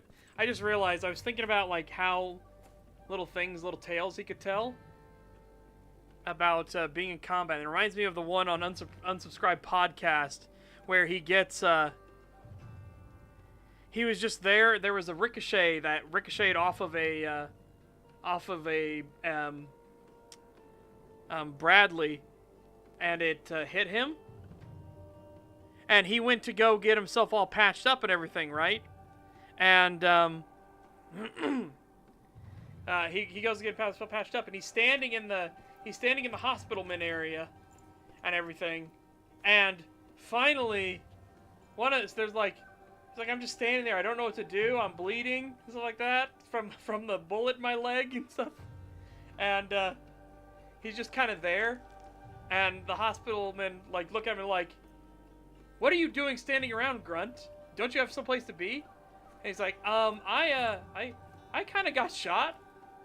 And he's like, that lady's attitude turned so fast. It gave him fucking whiplash because she was being very snooty and Karen-like. Like, get out of here. You're taking up space. And the Moni's like, yeah, I got shot and I'm kind of bleeding. She's like, oh my god, dear heavens. Oh, come here, come here.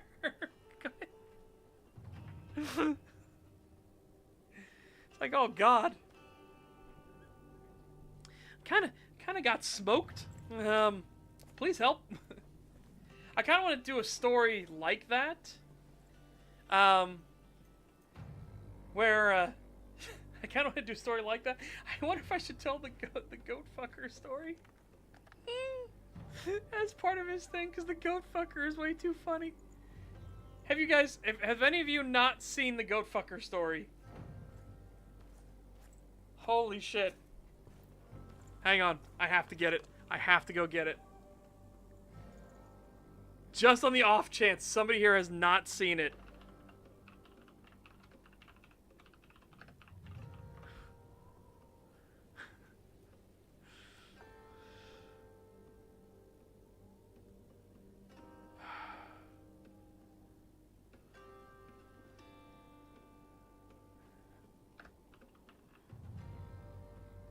Yes, I'm asking if anybody has not seen the goat fucker clip from Unsubscribed Podcast.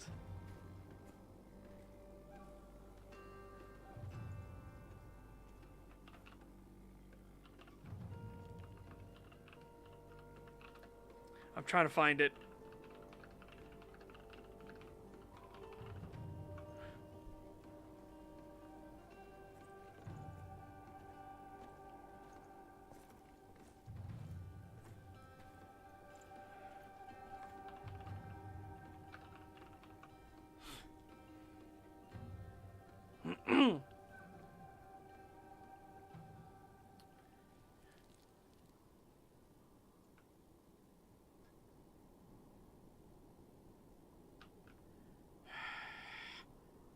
Come on.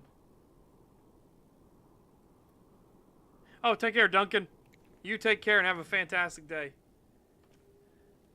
I can find the full episode. All right.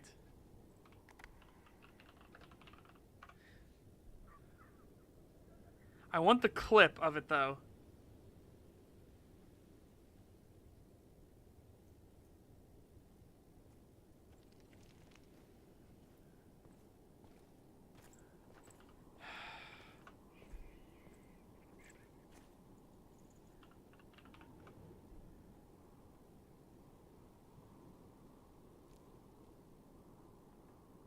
No.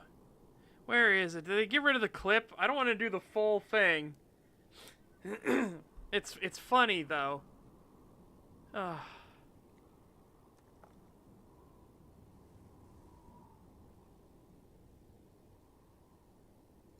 Oh, here we go. Here we go. First tour and here we go. All right, chat. Prepare yourself. we were watching this main road. People are moving ID materials up and down this main thoroughfare. If you're on this road at night, it's bad for you. Sitting there watching, and he's like, oh, dude, look at that. And two guys come out, two bros and a donkey. So we call up to the COG, the corporal of the guard, and go, hey, COG is post 1, 2 military-age males and a donkey right here out in front of us. Roger, what are they doing? And I'm like, oh, they're just kind of standing there in the middle of the road. Roger, I'm coming in. And they stop, and then the one guy looks around. He walks to the front of the donkey, and the other guy looks around. He walks to the rear, the hindquarters. And the first guy takes his shirt, and he puts it in his mouth like this, and then he just starts the donkey in front of us. And he's slamming the ass of the ass. He's slamming ass and slamming ass. He looks at his friend, and they swap. And so his friend takes the donkey because they're good friends. And then his friend starts. There's no way we're teaching these guys how to vote. We're on our first tour, and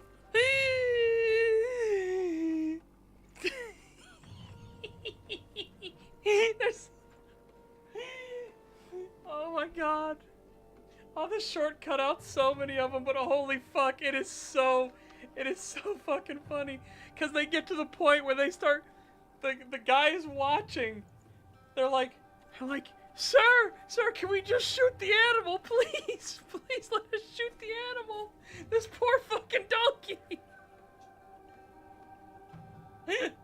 And they're like, the corporal of the guard even calls back to the command, and he's like, they're just fucking a donkey right in front of us. they're fucking a donkey in front of us. And he's like, bullshit. The command structure's like, bullshit, that's not happening.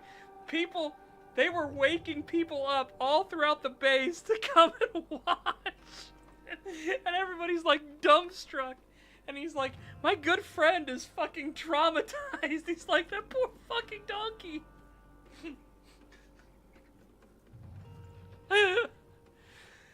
Oh my god.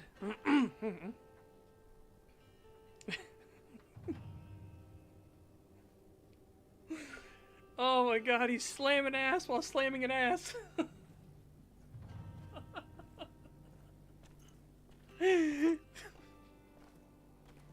Sir, please give us the okay to shoot, please. Please. Oh my god.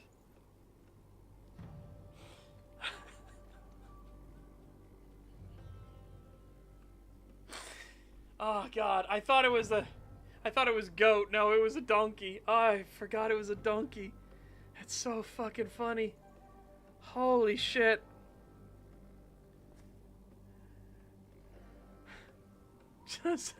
Just wow. There's no way we're teaching these people how to vote. Oh. Oh my god. Whew. Woo, that's fucking spicy. Okay.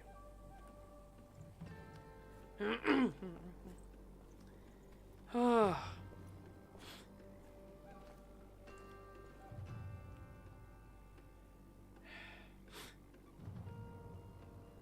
And while everyone was distracted, several crates of guns and ammo went missing. Honestly, if he had said that, I would have been like, Jesus Christ, they were literally the perfect distraction. All right, who's gonna be on donkey duty?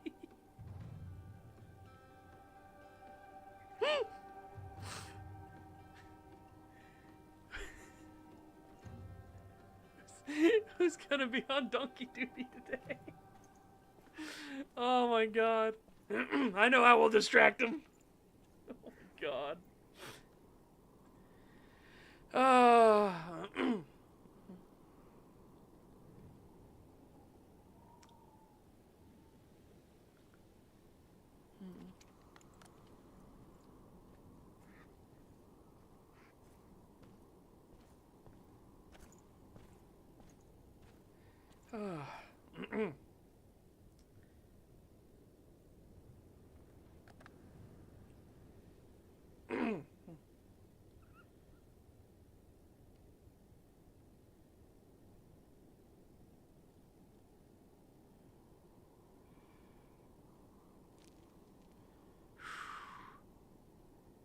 My god. Okay, I'm looking... Oh, sorry, I forgot to change the thing back over. I'm looking back at Fianna gifts. And I'm trying to think. We're gonna have to, obviously, do this bullshit again. So, yeah. You know what? Instead of doing that bullshit again, here's what we're gonna do. Hair's Leap and Persuasion. Okay, resist Toxin, that's fine. That's understandable what that is. The Donkey Dicking Distraction Detachment. Oh my god.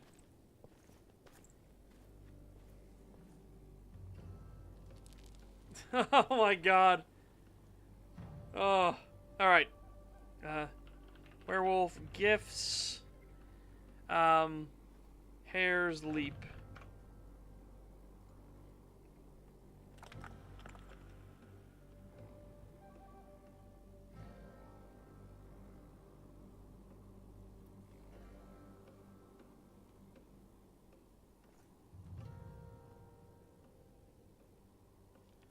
Okay. Double her normal jumping distance. That's really fucking nice, actually. Jesus. Alright, so Hair's Leap. That's pretty good. That's pretty good. Oh, shit. And then persuasion. Hamid gift persuasion.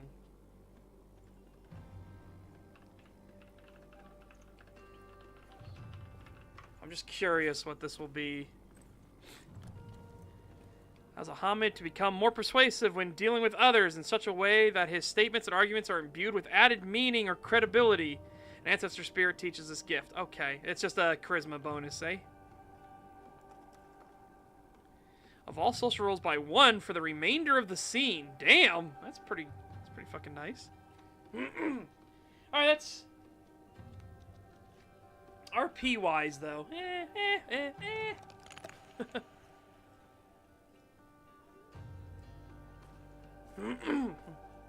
Alright. This one's not going to be feasible to do. There's no fucking way.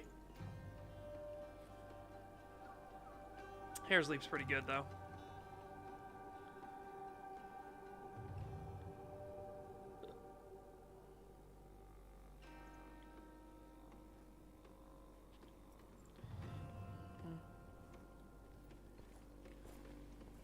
Again, Glip Tug is funny.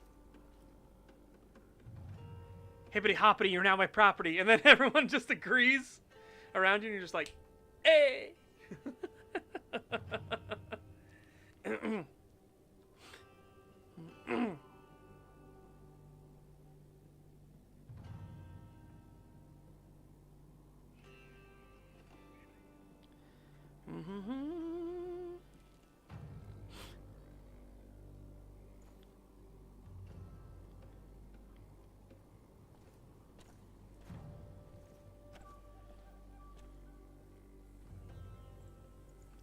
Reshaped object, again, it's pretty fucking nice. Oh, wait, no, same as the Hamid gift, not as the... One gift? Okay, we gotta make sure we look up that. Alright. Hamid gift, reshape object. Because it might actually be different than the Bone Gnawer version. Oh, no, it isn't. Okay, no, okay. Cool.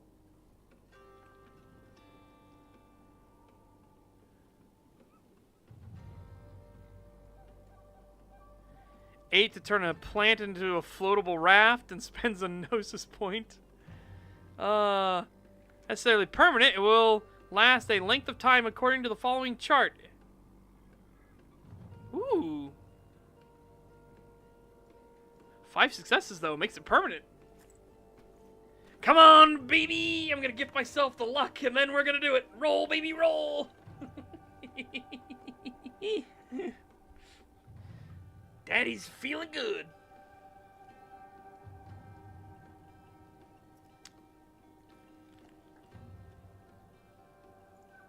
Balor's Gaze, that would fit perfectly.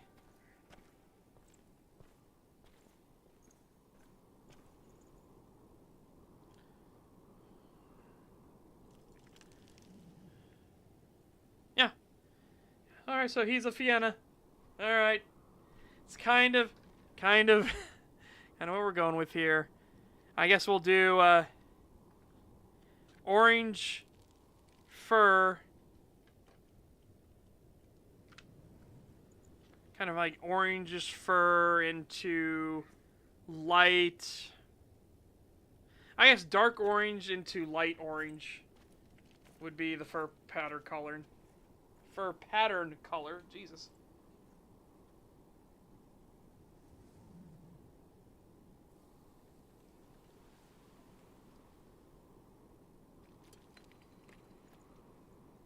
You know what? This actually fits perfectly because I had a joke that what I wanted, again, I didn't know what his name was going to be at the time, but I wanted William to basically be one of those guys who he would hang around the pikeys, right?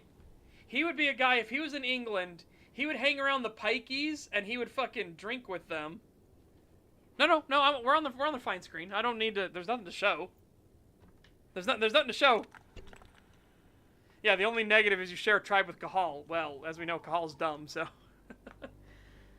But essentially, I want William to be like, if he was in England, he would absolutely hang out with the pikeys, and he would get in drunken boxing matches with them. Fucking guarantee it. he would be one of the ones who'd be like dancing around and being like, yeah, let's do this. Again, all in good fun. But that would be kind of like his little bit of rowdy nature.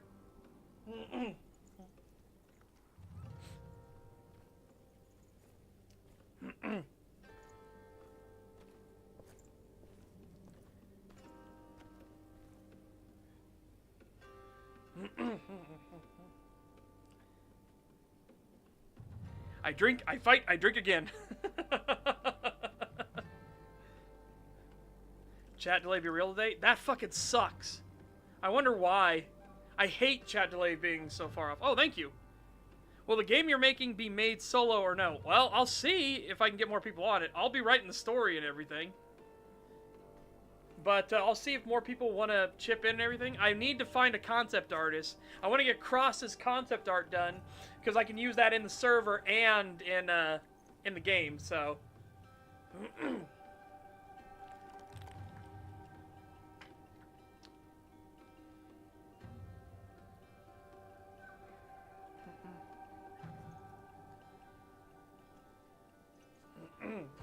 Alright.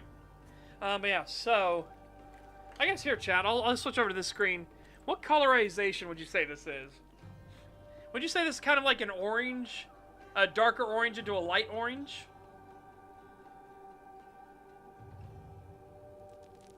So maybe I should just do, maybe, how about orange or, technically it's red fur, but yeah. Orange into, light.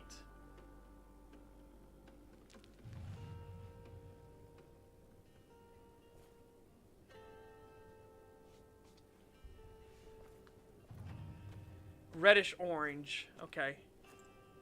So yeah, reddish orange, and then I'll just put light undercoat.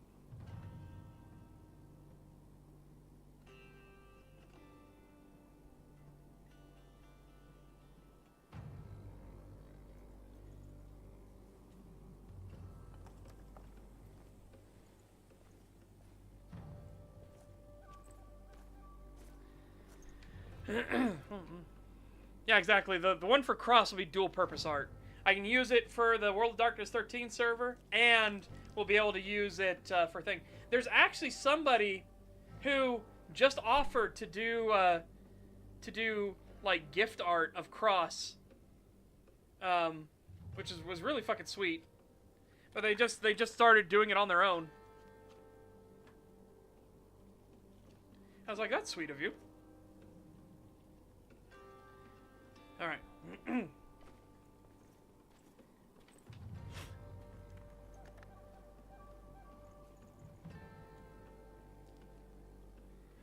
Okay, so again, characterizations for our guy. He's far more jovial. He's more jovial and everything.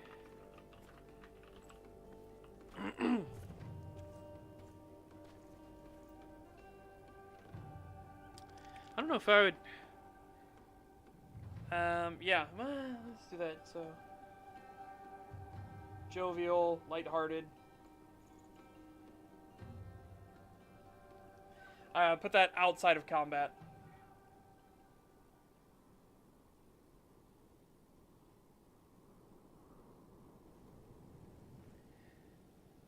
Jovial, lighthearted, good-natured.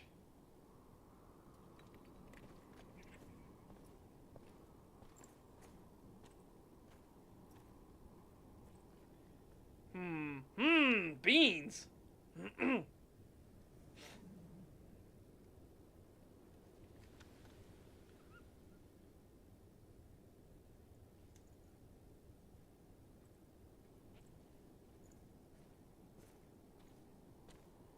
In combat, he's much more professional. He's got that discipline.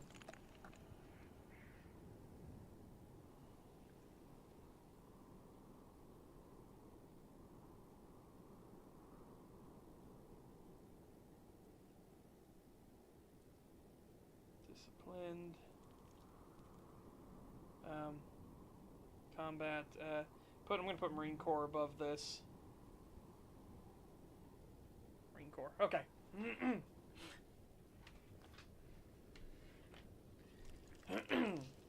He'll be a bit more up on the times of firearms as well, because he'll have only been a full Garou for like a couple years.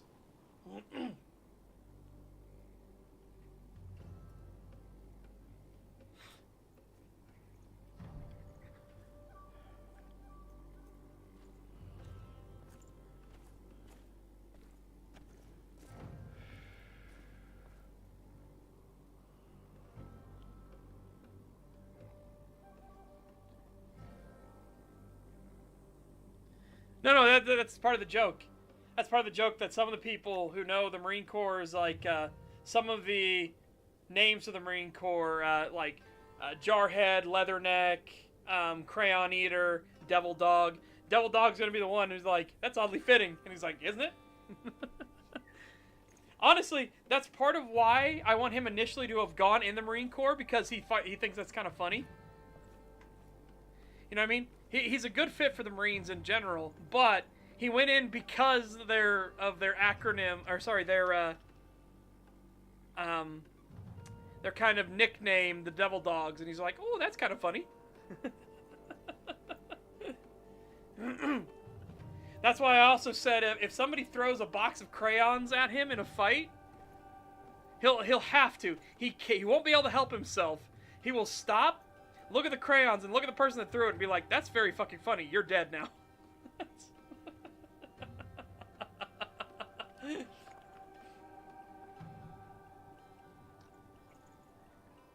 Yep. Do you know where all the other names come from?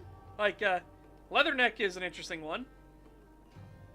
Leatherneck was given because in naval combat, back in the Age of Sail, sailors would wear thick leather collars that would stiffen their necks up so that a saber or sword couldn't cut it. So they're called leathernecks. Same reason why we have the quatrefoil on our hats, on our covers. That's because back during the Age of Sail, Marine sharpshooters would be up in the rigging with long rifles, and they would know who to shoot and who not to shoot if they could see the quatrefoil on top of your cover. So that's why you wore your cover in combat, so that, you know, the sharpshooters up in the rigging would be like, hey, that's a Marine, he's fighting somebody. Bam! I got the guy he's fighting.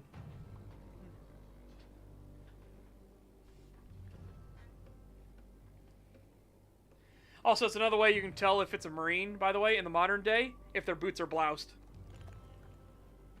It's just a funny little thing. It's just something we do in the Marines. We blouse our boots.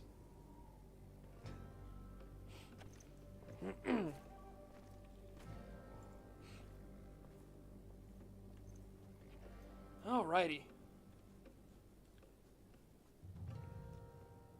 Oh, one thing I was terrible at. I was so fucking terrible at it. It's like, I would look at them and I'd be like, am I retarded? It was folding my sleeves correctly.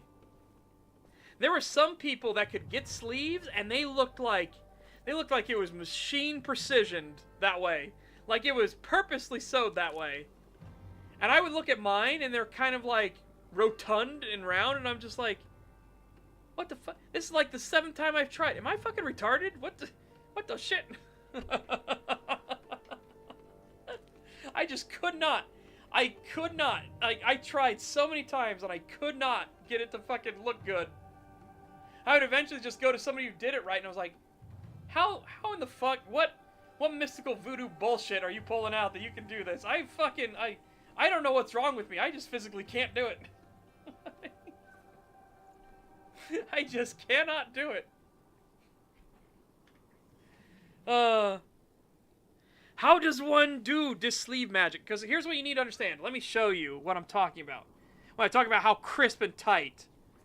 Marine Corps uniform sleeve rolling. I need you to understand how crisp and fucking tight these are. Okay? This is an art form in the Marines. Here, you'll be able to see multiple examples, but I pulled one up like this. Okay? 2. Right? This This is what is in the Marine Corps. You must do this. Okay? You don't want rolls. Oh my god, if they are rolled. Woo! You're getting ass blasted. Yeah, there is an art to doing it. But again, doesn't this look like it's just fucking machined in place? But it's not. He can literally undo this and bring it all the way back out. Like normal. But for me, I was always fucking dumb. I just couldn't do it. I just couldn't do it. Mine would look so fucking donut-like. I was like, ugh. Like, what's wrong with me? I'm trying, but what's wrong with me? But yeah, here, I'll also show you this. Hold on.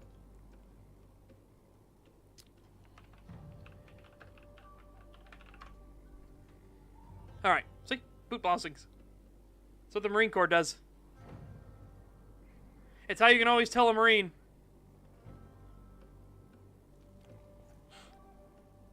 How to blouse your pants. It just sounds funny too, doesn't it? Boot blousing. Yeah, that's how you'll always be able to tell if it's a Marine or not. Because that's what we do.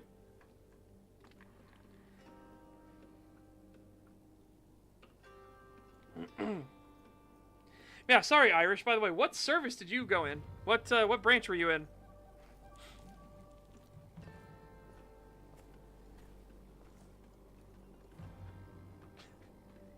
Walking around the fucking bay. Walking around the bay with my shitty rolled sleeves. I'm looking at everybody else with better rolled sleeves, and I'm like, how the fuck? Oh, Irish, what did you, what? Please, did you share in my misery? Were you bad at rolling sleeves? Because I was terrible at it. I was terrible at it. I just couldn't. I couldn't do it. And I would get so fucking frustrated. I was just like, oh my god, this shouldn't be this hard. Why am I fucking it up so bad?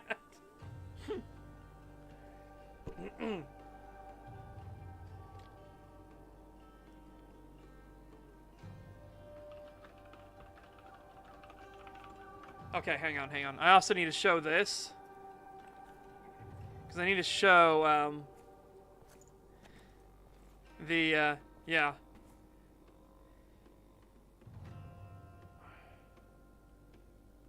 Oh. Fuck. U.S. MMC? You were in the Marines? I just realized. Sorry. The Mega Marines. The Modern Marines. The Mighty Marines.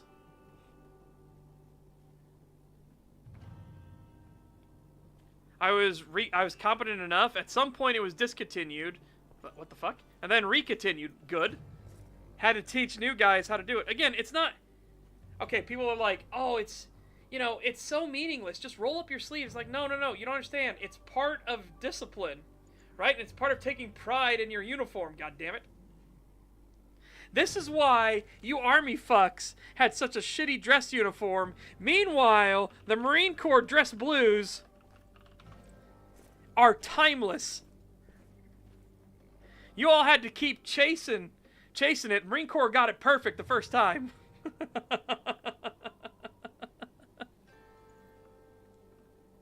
Seriously. Look at this shit. Look at this shit. Look at that. Look at that. Marine Corps dress blues. Fucking gorgeous. Actually, wait a minute. I realized I'm missing the most important part. Hold on. No, it's all well and good to see that. No, we need the most important part.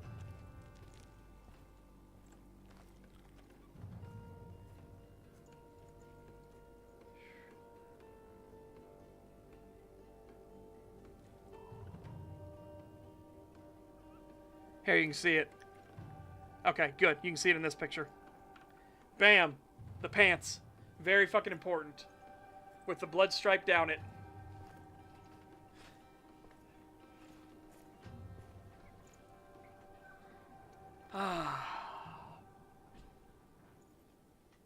Fucking army. Chasing chasing, trying to find a good uniform.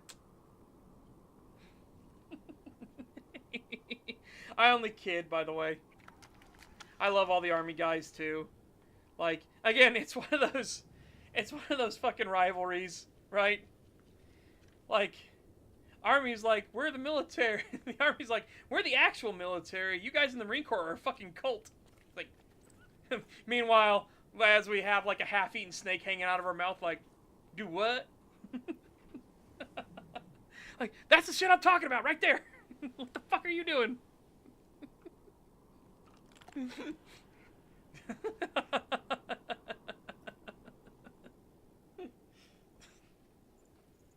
That kind of shit right there. That's exactly what I'm talking about.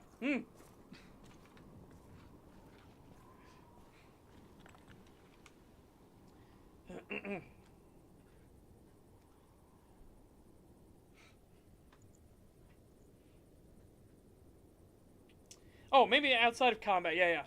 Bit, I don't want to say anal. Bit, obsessive of dress.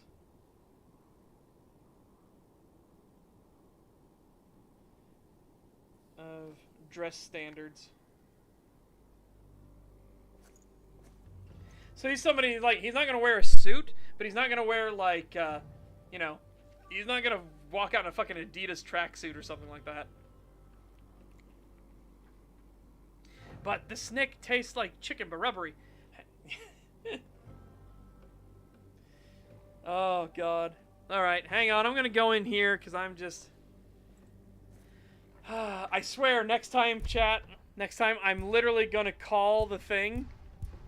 It's literally going to be titled, We Actually Play the Game. I swear. Next Werewolf of the Apocalypse stream will be titled, We Actually Play the Game this time.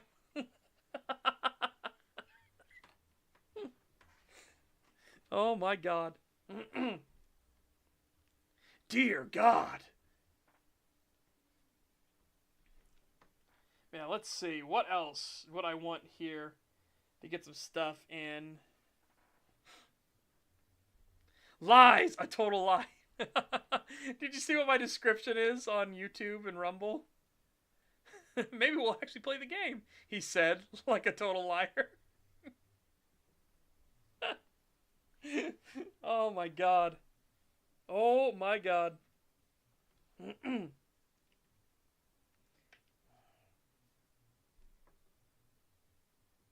You know what? Hang on. I've got a better one. So remember how we talked about his nickname would be Desert Wolf?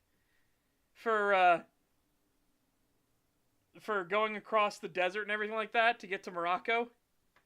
We'll change that slightly. I want to keep Desert Wolf as the actual thing, but then have people as kind of like a snarky remark call him the Desert Dog. Get it? Like a combination of the two. Instead of Desert Wolf and Devil Dog, it's the Desert Dog. And you're like, oh yeah, that's very funny. How about I challenge you to a fucking drunken boxing match right now? It's very funny.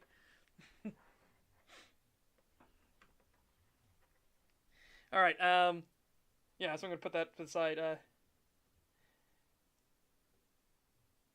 Sometimes called Desert Dog.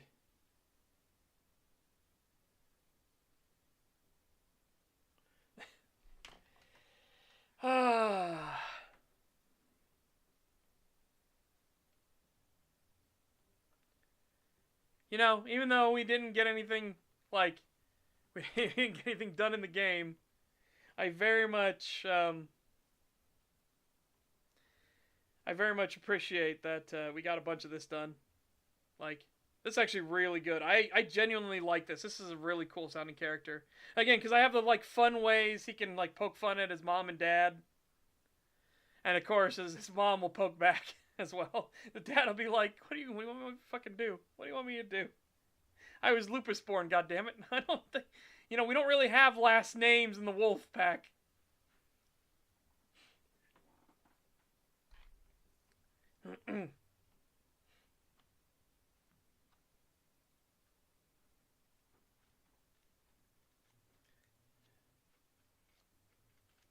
Time you enjoyed is not time wasted. I guess kind of. I mean, as long as everybody in chat had fun too, I'm happy with that.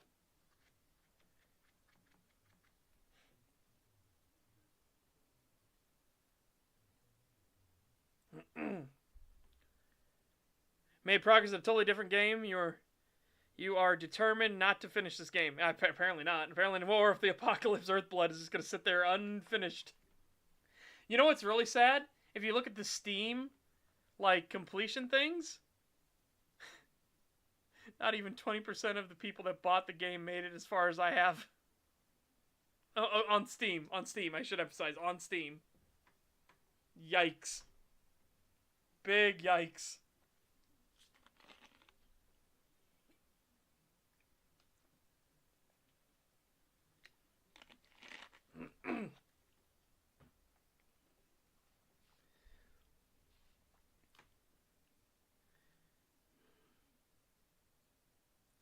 Oh, Mom be like, just be glad you didn't get the last name Butt, or you'd be the butt of all the jokes.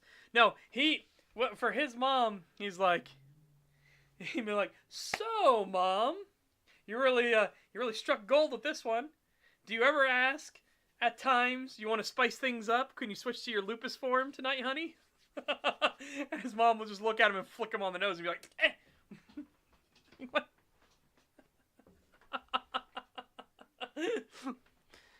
Like, you leave our time in the bedroom out of this. Like, oh, fuck.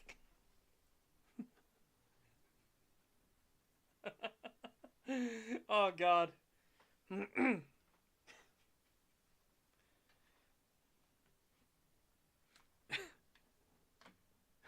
Mom gets the spray bottle and wooden spoon. Yeah, Mom, she just lifts up the spray bottle and just squirts him in the face. He's like, hey.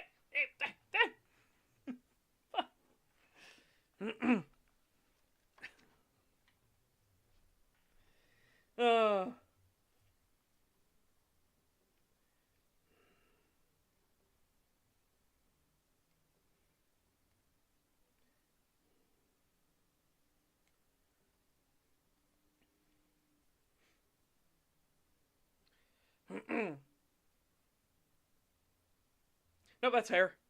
It's supposed to have a little bit of floop to it. See? You can kind of see it a little bit. It's just not much. It's my mane. Yeah. Spray bottle is super effective against cat werewolves.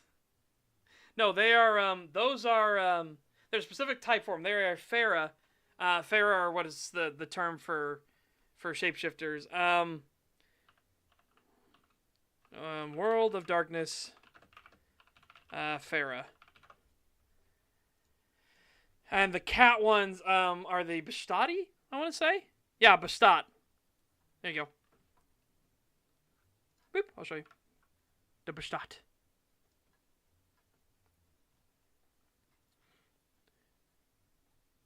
Werecats. You know what's funny, too, by the way? In the lore, the Garou are kind of like... They're kind of like the fuck-ups, honestly, in the lore. The main heroes are the boars and the bears. Like, the werewolves are a little too, they're a little too, aggro. But the wereboars and the werebears are kind of like, dude, calm the fuck down.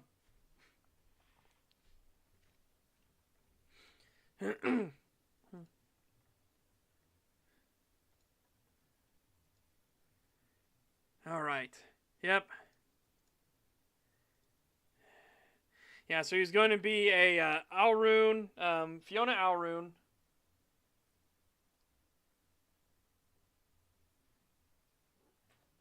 Okay.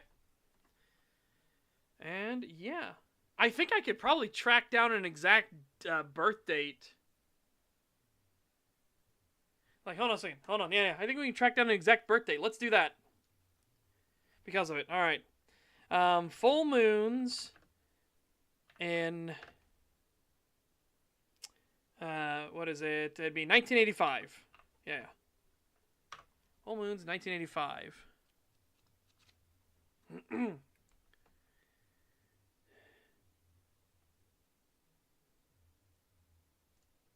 Okay, continue without consent. Okay.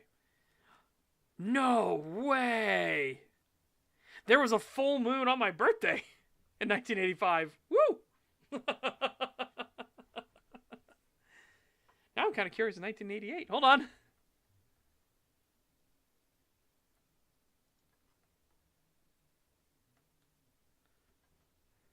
Do I want him to be on the same birthday, though? That'd be interesting.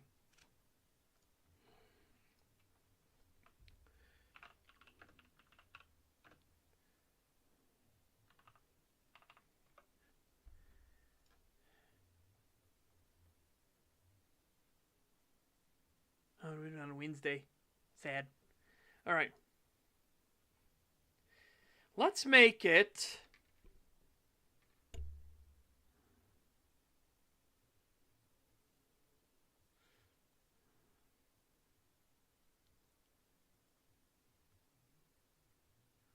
maybe have him in March or February as a thing? Because I kind of want it to be...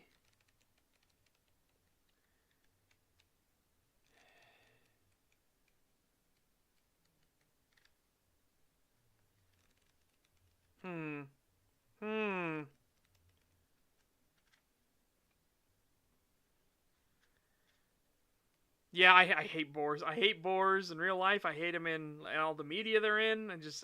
Boars. I am very much a part of total boar death. Total boar death.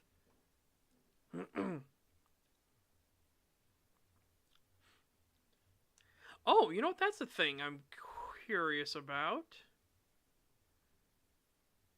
Wouldn't have happened. But...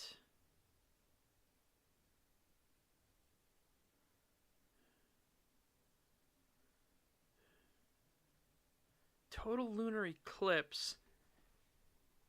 I don't remember if Garou are affected.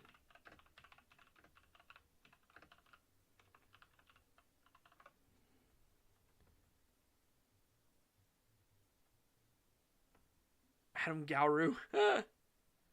Oh, whoops! I spelled eclipse wrong. Silly me.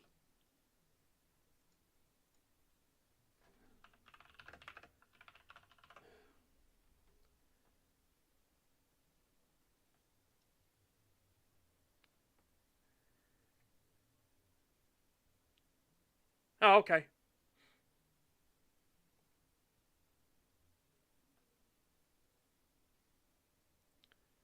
Yeah, okay, that's fine. How does Cross feel about Boar? I mean, he probably gets a kick out of like fighting him to the death. Honestly. Cross probably enjoys Boar for the fight. He enjoys elk, deer, rabbits, things like that really can sprint for the thrill of the chase, and just like piques his little canine interests real hard.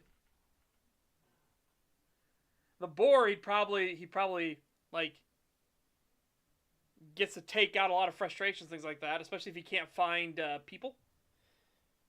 Because remember, Cross kills a bunch of people too, but again, they're people that deserve it, at least to his mind, right? Like, people just chopping random trees in the woods just for shits and giggles and things like that. Like, they just go out in the woods and they're not even doing it for anything. They're not taking it for firewood or anything. They're not taking it for survival. They just chop it down because they're like, they wanted to use an axe. They wanted to destroy something. Or arsonists and things like that, trying to set forest fires. Those kind of things. He gets a particular joy out of that.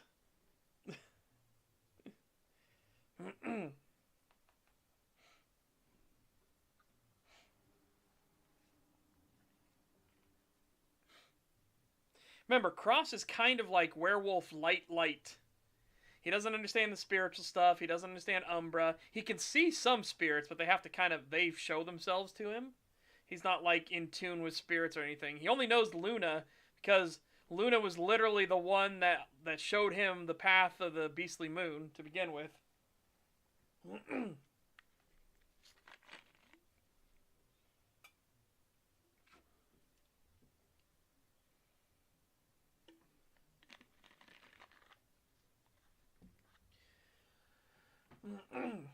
Yep.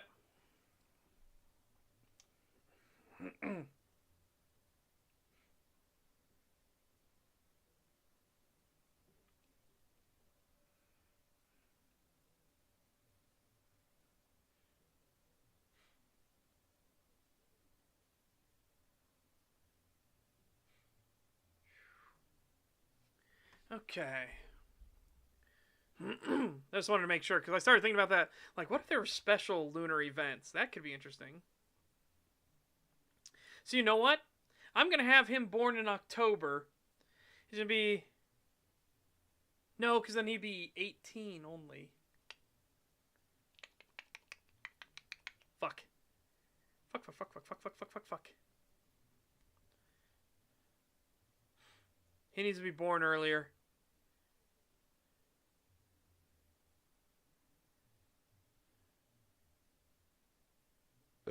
Excuse me.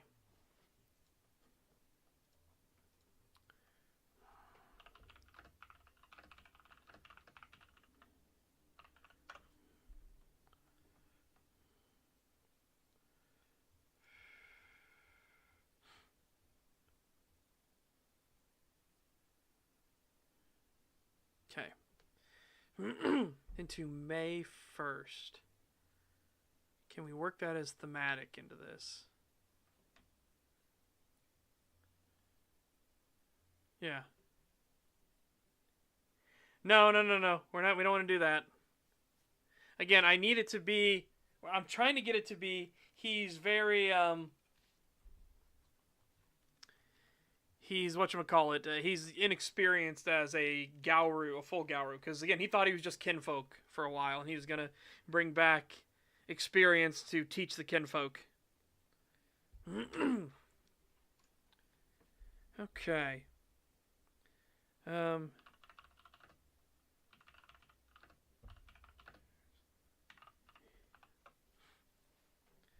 Yeah, I was born under the year of the dragon, by the way.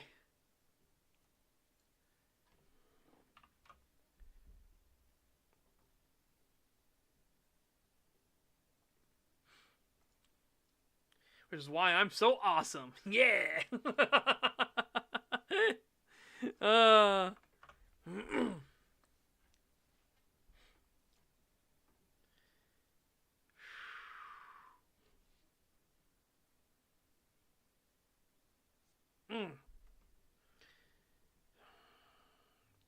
Yeah, so I think what I'm going to do is he was born... I'm shocked. Shocked, I say. Well, not that shocked. Yeah, exactly. I think we'll have him be May 4th, 1985, which is also a total lunar eclipse.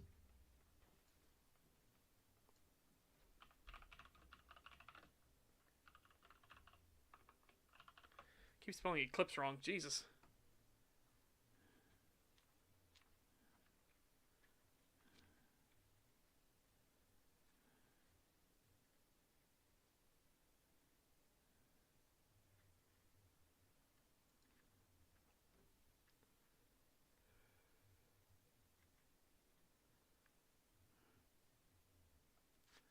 Yeah, I think that'll be thematic, right? Yeah. Perfect. Perfect. Yeah, so... May 4th, 1985.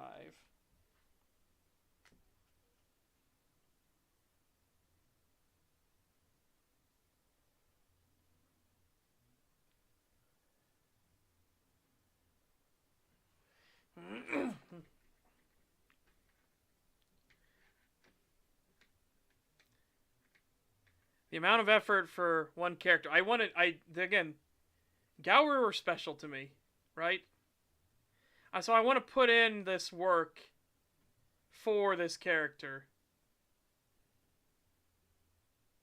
But I also like having that depth to it.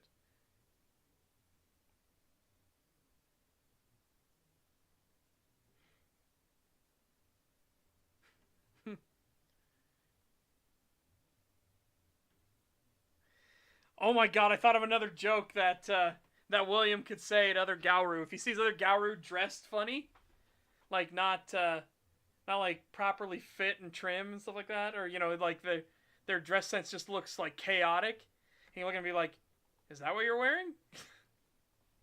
You're like, "Yeah, what of it?" He's like, "Well, I guess you have no worries when you transform and shred it, do you?" Might actually be an improvement.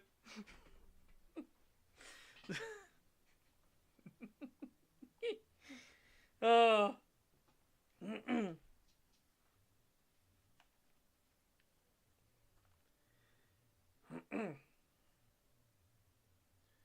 Might actually be an improvement when it's all torn to shreds.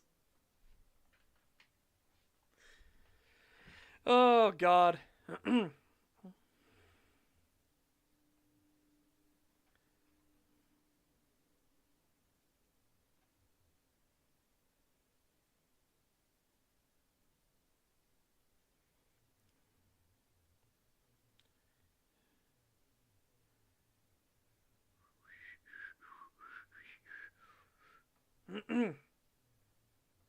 Okay. Yeah, so I'll write up a short story for his first change. Which won't be that difficult. Again, it's going to be Battlefallujah. I might make it...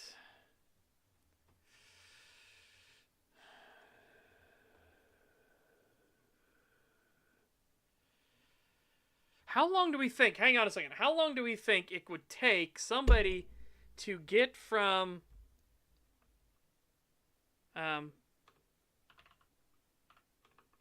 time and distance from one place to another? Not U.S. I don't...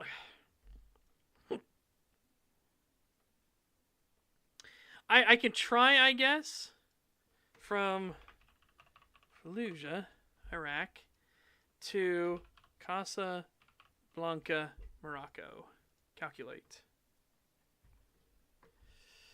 68 hours, 17 minutes. How fast can wolves run?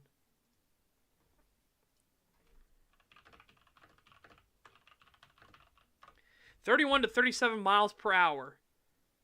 So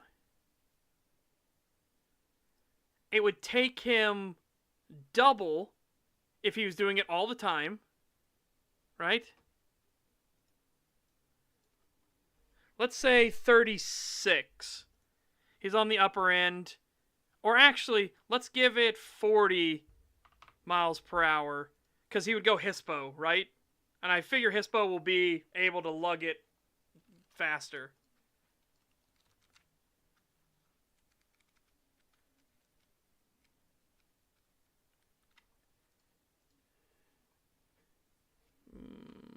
$45. We'll do that. Okay, so it'll take him 91 hours to get there. I'll keep it at 91 hours because this is if you're using the roads and stuff, right? So, yeah.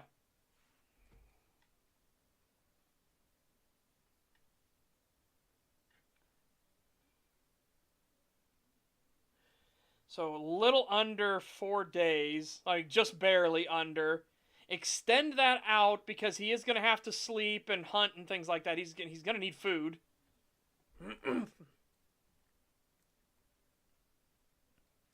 So extend that out a little bit to...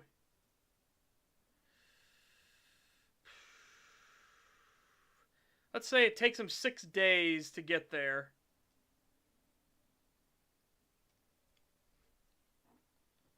Yeah, so 6 days to get to Morocco, to Casablanca.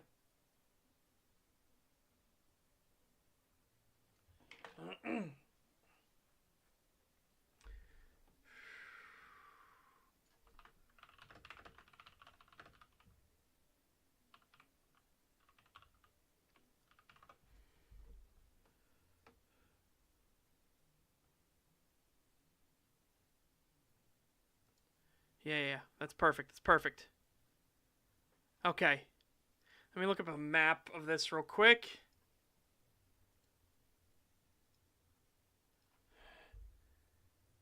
Distance, travel from one location to another. Okay.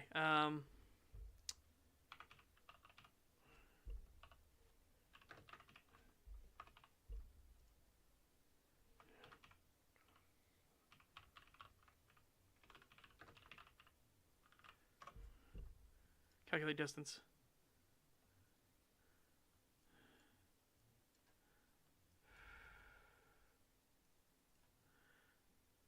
So, instead of going through the mountains, we're going to have him go south. So instead of going north, because he can go northwest to go around. I'll show you guys this. Right? So he could go northwest to go up and around and go through Italy and everything like that. We're instead going to have him go south and follow basically the coast as best he can. He's just going to be like hauling ass to get there as fast as he can.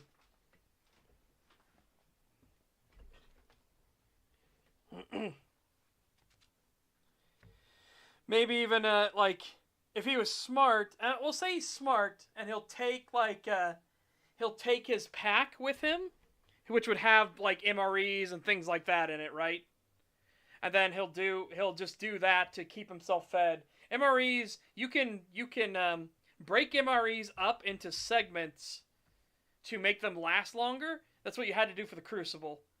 So yeah, we'll say that he'll take his pack with him. So they'll find his uniform and everything shredded. There's nothing he can do about that. That's gonzo. Yeah, he'll take his pack. Probably dump out as much as he can. His pack. I'll say he'll loot a couple of the others just for like MREs and things like that, because he's realized what's happened and he needs to get the fuck out of Dodge. Loot some other foods, brackets, MREs, and water. Bales, because again, he can fit his pack to the Hispo and to the Lupus. It's not that bad. The packs are really adjustable. He just has to make sure he doesn't he just has to make sure he doesn't go full Krynos and destroy it. Oh wait, actually no, it would have been damaged when he went Krynos, right?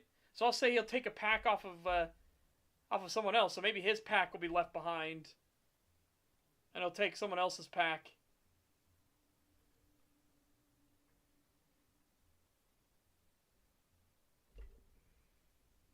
Yeah, that'll work. That'll work. Right. All right, chat. I need to stop. I'm now like, we did 5 hours and 12 minutes, and 5 hours and 10 of that it was talking about these stories and characters and everything. So there you go. Well, in the meantime, chat, hopefully you guys take care. Have a fantastic day. Stay safe and healthy. Get fit, get ripped. I will see you back here tomorrow. I'm not sure if Ketosis wants to do more Abiotic Factor or not. If not, we'll do more Werewolf the Apocalypse, or we'll actually play the game. And remember, this Saturday, we will be watching Hunter the Parenting from Chapter 2 all the way to Chapter 5. Okay? So look forward to that. It has already been marked in the Discord. You only have to join the Discord. You don't have to pay for anything. There's nothing. If you join the Discord, you can go and you can watch Saturday Showtime. Yeah. Bye-bye for now, everyone.